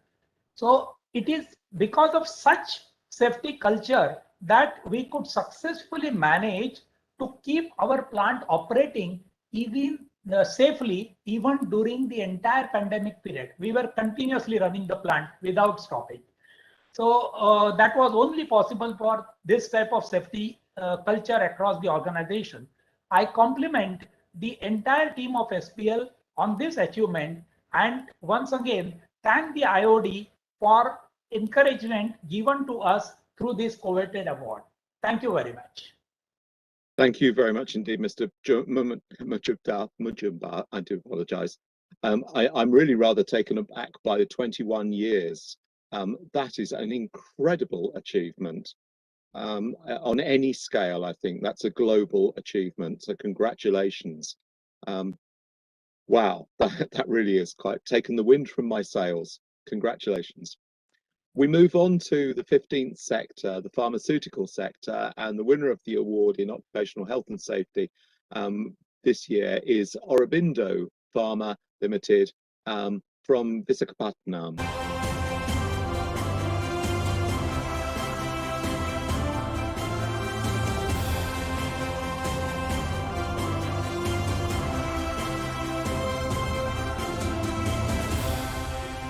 Collecting the award on behalf of Aurobindo Pharma is Mr. Sampath Reddy Edunuri, who is the General Manager of Environment, Health and Safety. I apologise. Over to you, Mr. Edunuri. Good evening, all the dignitaries and all the members attending this award ceremony. On behalf of Aurobindo Pharma, it is great honor to receive this prestigious award in occupational health and safety. We feel proud to say that we are deserving this award for the continuous efforts being made in occupational health and safety. I would like to thank management of Aurobindo Pharma for their continuous support in OHS made us to achieve this award. Without their support, we would not be stand here now to collect this award. Since all the employees spending significant amount of time in the plant, management of Aurobindo Limited ensuring continuously that the employees are working in the right state of mind and leave home in complete healthy mind. Health and safety systems have been implemented to ensure safe working conditions for the employees. Aurobindo Pharma has its own list of risks. Those are addressed for the safety of the employees. Management of Aurobindo Pharma Limited gives top priority to OHS needs and applying workplace healthy and safety measures of our employees. It is also mandatory by law to make sure that the employees are aware of all the safety measures. If the workplace is not capable of keeping the employees fit and healthy, then there will be issues and hence costing a lot to the company. The other cost that the company will bear is a loss of skilled labor, reduced productivity, loss of business reputation, etc. To cut these additional costs, management of Aurobindo take occupational health and safety on high priority and ensure the good health of the employees. Last but not the least, some of the HSE features like the management commitment towards the achieving objectives in the AHS policy, detailed planning process available for accident and ill health prevention, keeping line managers responsible towards the health, safety practices, procedures, and resources for developing and implementing, reviewing, and maintaining the AHS policy, robust process available for systematic identification, assessment, and control of occupational health and safety risks, effective available of self-check procedures, continuous management oversight of occupational health and safety risks and control, availability of systems to respond effectively in case of any emergency. We are adapting these features and also following system-driven approaches rather than personal approaches made us to achieve this award. Once again, thanking IOD for giving this opportunity, and thank you all of you. Thank you very much, Mr. Edunuri, and congratulations again to Aurobindo Pharma on the pharmaceutical sector award this year. We move on to the power generation sector, and the 2021 Golden Peacock Award for Occupational Health and Safety goes to JSW Energy Limited from Mumbai.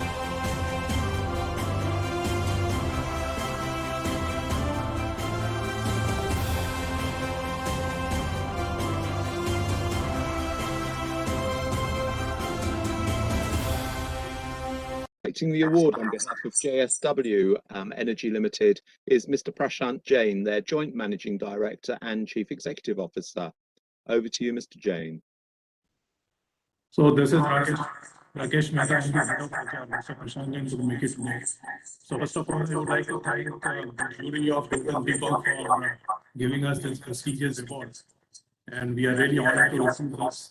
And I'm receiving this award on behalf of each and every employee in the company who are so committed towards safety and are always raising the bar of safety on a daily basis. Just to give you a flavor, in fact, we have a very robust safety framework, safety practice, safety management system, and which focuses both on the employees and also the contractors. We have a very robust system for the contractors and the assessment of the contractors as far as safety processes are concerned. We are on a journey of behavior-based safety, and we are always raising a bar as far as the entire environment of behavior of safety is concerned. There is a very robust audit process which keeps us in the check as to where we are moving towards in our safety journey. So this award really means quite a lot to us, and this would really help us in raising the bar further. And I received this award on behalf of all the employees. And thanks very much again to the Golden Peacock jury. Thank you very much. Thank you very much. And again, congratulations to JSW Energy on winning the award in the power generation sector. We move on to the power equipment sector. And the winner of the award this year for occupational health and safety goes to ABB Power Products and Systems, now Hitachi Energy from Bangalore.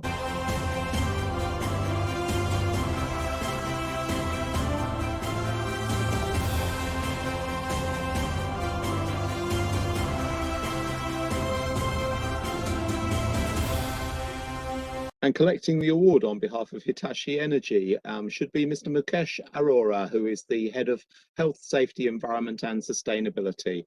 And here he is, Mr. Mukesh Arora, over to you. Thank you, Graham. Good evening, ladies and gentlemen. I'm extremely honored on receiving such an important award, Golden Peacock Award on Occupational Health and Safety. I give thanks to all jury members on behalf of my team who contributed to win this prestigious award. As Hitachi Energy is a mission critical infrastructure provider, HSE and sustainability is at the forefront everything we do. And the safety of our people is our license to operate. We strive for continuous improvement as we make HSE as a part of our DNA. We see success as when our people go back to home safely and happily every day.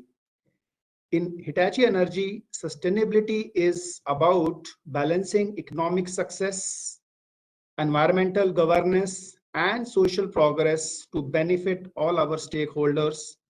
Our products, systems, solutions, and services are designed to improve our customers' business centered around improving grid reliability and increasing industrial productivity while lowering environmental impact. Winning this award would not have been possible without the inspiration I have received from my seniors and colleagues. I would like to make a special mention of N. Venu, our country managing director, Raja, our country HR director, and Arun, ex health, safety, environment, and sustainability head, who has been mentor throughout this journey. On a closing note, I want to thank the Institute of Directors leadership team who have introduced Golden Peacock Awards and have become global benchmark. Thank you very much. Thank you. Thank you indeed, Mr. Arora, and congratulations again to ABB Power Products, or as they are now, Hitachi Energy India from Bangalore. We move on to the final winner in this series, the real estate and construction sector for the 2021 Golden Peacock Award in Occupational Health and Safety, goes to Shapurji Palonji and Company, Forbes Visinia project in Mumbai.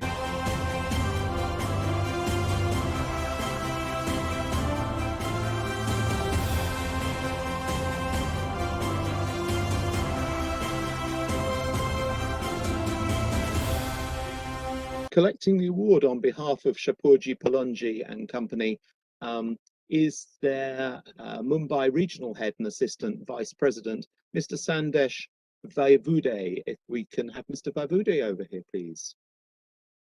Yes, sir, I'm there. Perfect. Yeah. Good evening, ladies and gentlemen. I, Sandesh Vaivude, Assistant Vice President, Mumbai Region, on behalf of Shapurji Palonji Visinia project, wish to thank Institute of Directors on such an important and momentous occasion. We are deeply honored by this recognition.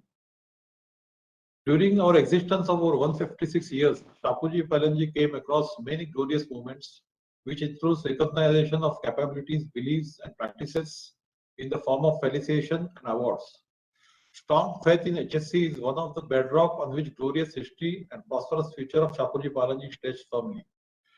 Today is one of such glorious moments where our beliefs are validated by Institute of Directors in the form of Golden Peacock Award. Institute of Directors does what actually Academy of Motion Pictures, Arts and Science do for movies in the form of Oscars. Golden Peacock Awards are the Oscars for sustainability and excellence in business. We feel deeply honored by this recognition, and on behalf of our Visinia project team, Mumbai Regional Office team, and entire corporate team, I want to thank the Institute of Directors and the jury of this recognition for this recognition. Thank you very much, sir. Thank you very much indeed, Mr. Vaivude, and congratulations to Shapurji Palonji for winning the award in the real estate and construction sector. That brings us to the end of the Golden Peacock Awards. As such, we still have one more felicitation to present, but can we just at this stage offer a heartfelt, warm and very, very profound response and greetings to all of the winners from the awards this evening. Quite an amazing set of achievements. So well done, everybody. Very, very well deserved awards. I said there was one more thing to talk about this evening, and that is that we have the IOD's Corporate Book Excellence Award. This is a very new and very different award for the IOD. Writing is a very challenging and time-consuming process for many authors. And so what can we do to try and make this more effective and to bring innovation in writing skills? The IOD has instituted their Corporate Book Excellence Award to try and promote excellence and innovation in writing about corporate governance and board-related topics. It's going to be an Indian National Book Award competition. It's dedicated to providing authors and publishers with the opportunity to showcase their publications on all sorts of areas related to corporate governance at a global level and on a national level. Their commitment is to try and promote outstanding publications. And as such, I'm very pleased to announce the winner of the IOD's Corporate Book Excellence Award for 2021 is a book entitled The Made in India Manager. I believe we have a video to accompany this.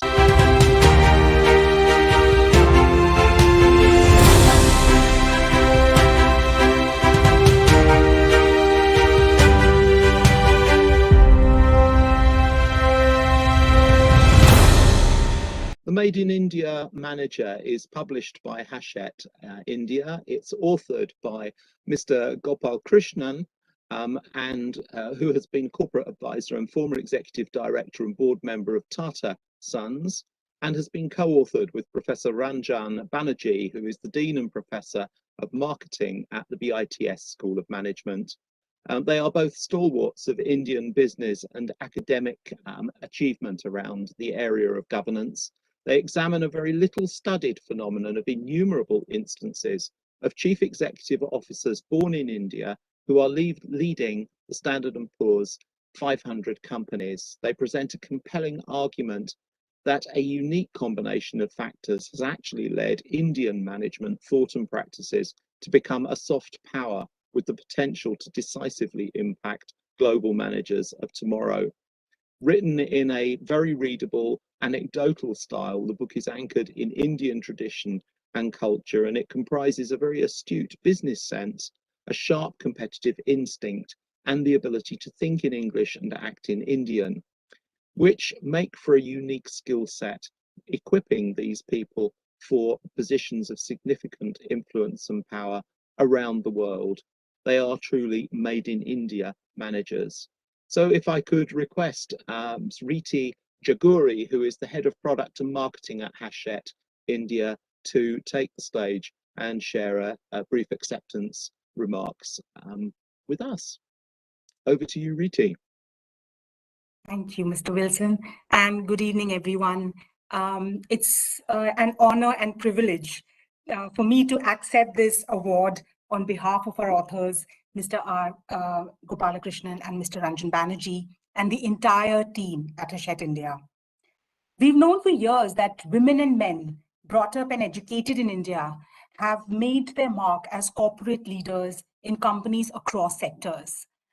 But the idea that a particular set of factors to do with our heritage, culture, social mores, and education coalesce to create great leaders who excel in effective decision-making, weathering storms, and setting examples has never before been examined in depth. When Mr. Gopalakrishnan presented the idea and brought Mr. Banerjee on board to provide a different perspective from his own, we knew we had a winner on our hands. A big thank you from the authors and all of us at Hachette India to the Institute of Directors for this award and for recognizing the value of the book and its contents at a time when more and more corporates across the world are appointing Indian nationals as CEOs and MDs and heads of key divisions. More power to us. Thank you. Thank you very much indeed, Riti Jaguri, and congratulations to the authors. Definitely a book that I think we're all going to be interested in reading and observing, and fascinating thesis. Thank you very much indeed. So that brings us to the end of the bulk of our proceedings this evening. I have the last opportunity to congratulate all the award winners, all of our distinguished speakers for sparing their time and sharing their thoughts. And I'm going to hand over now to Pradeep Chaturvedi, who is the IOD's Vice President, for him to deliver a vote of thanks and closing remarks. Over to you, Pradeep. Thank you. Thank you very much, Graham. You have done a wonderful job. You have presented the whole gamut of the award winners, giving them appropriate salutations. And we are really proud that outstanding companies in India could be recognized.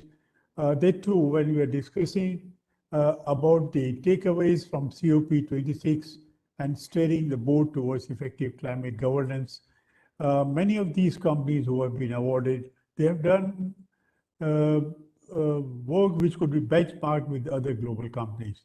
And we are really proud for the outputs that we have received from them.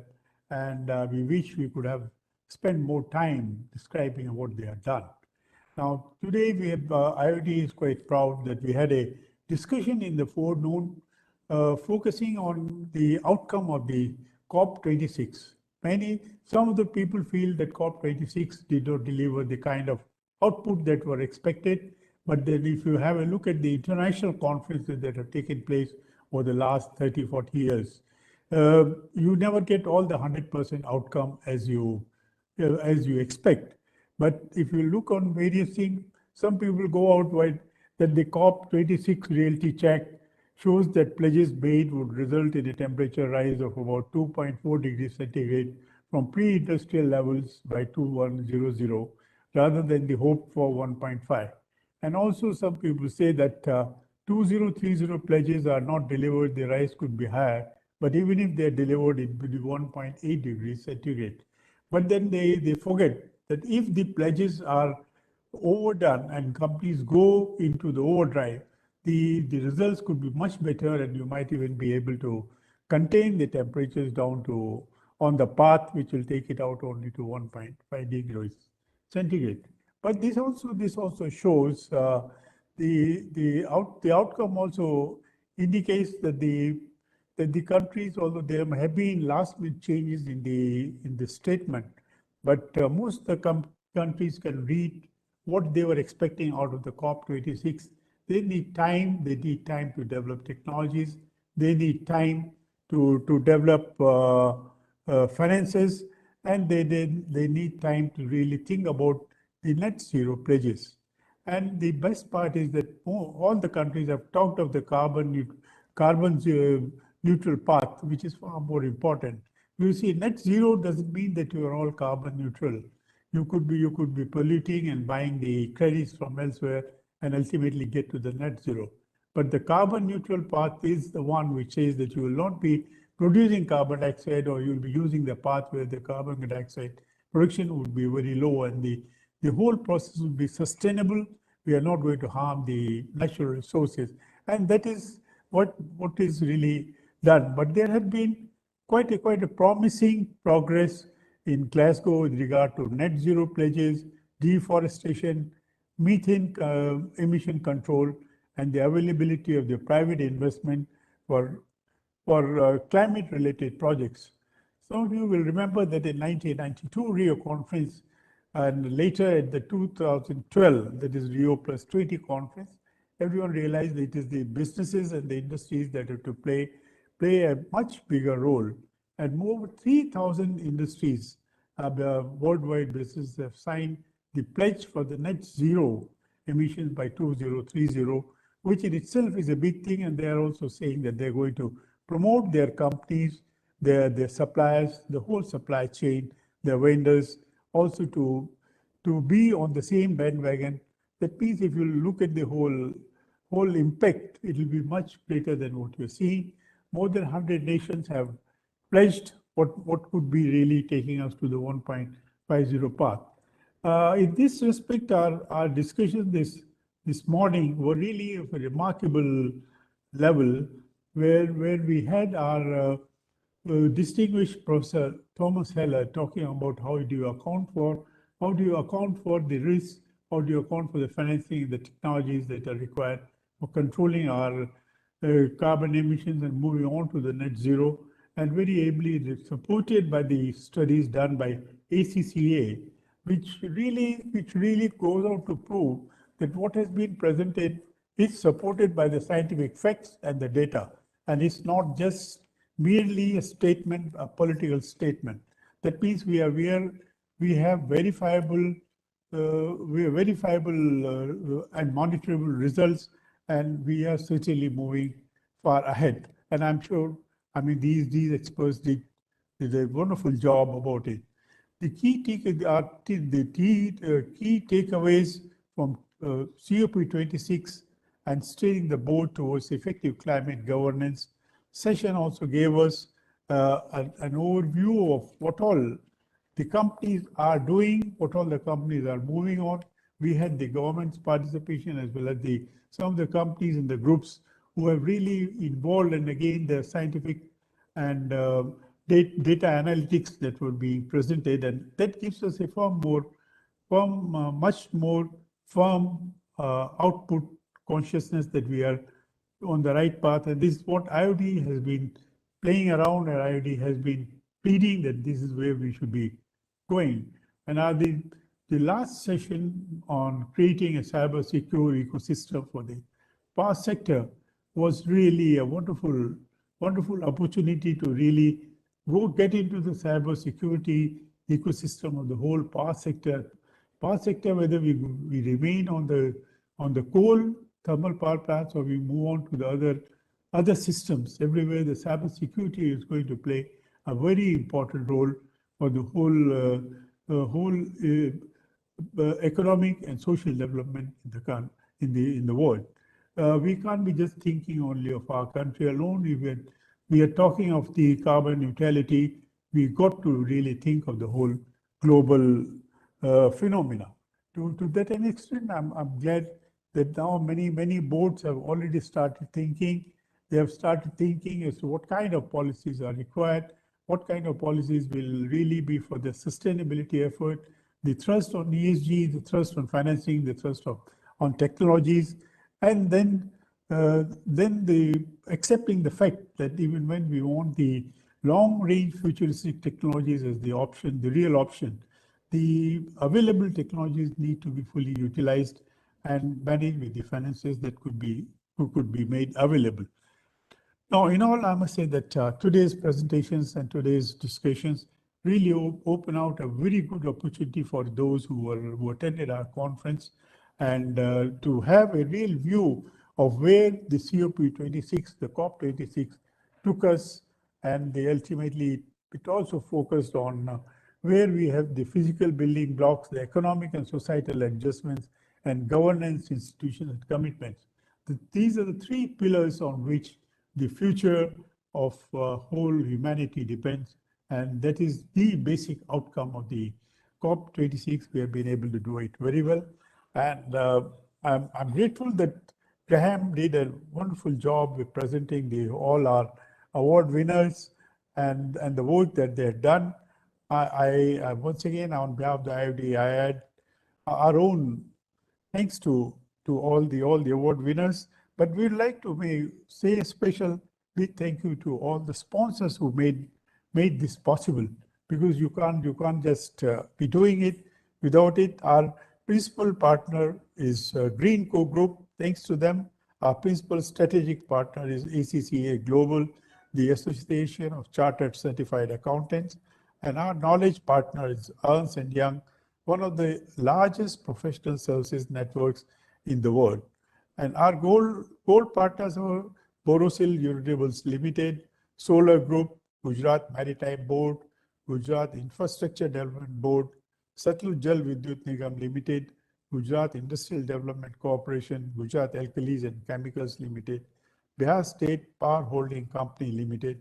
And in terms of the silver partners, we had Energy Efficiency Services Limited, Damodar Valley Corporation, SR Global Fund Limited, Gujarat Urja Vikas Nigam Limited, Gujarat State Forest Development Corporation Limited, Delhi Pollution Control Committee, and associate partners Odisha Agro Industries Corporation Limited, Odisha State Cashew Development Corporation Limited, Avda Group, PTC India Power Trading Corporation, NHPC Limited, Odisha Hydro Power Corporation Limited. Our grateful thanks to all these supporters and sponsors who made today's events a success.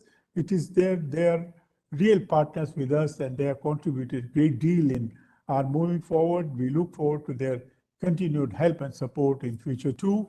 On behalf of the IOD, I'll take this opportunity to thank Graham Wilson for so ably presenting the award winners, and I'm sure your presentation, Graham, was a great sign of success for us.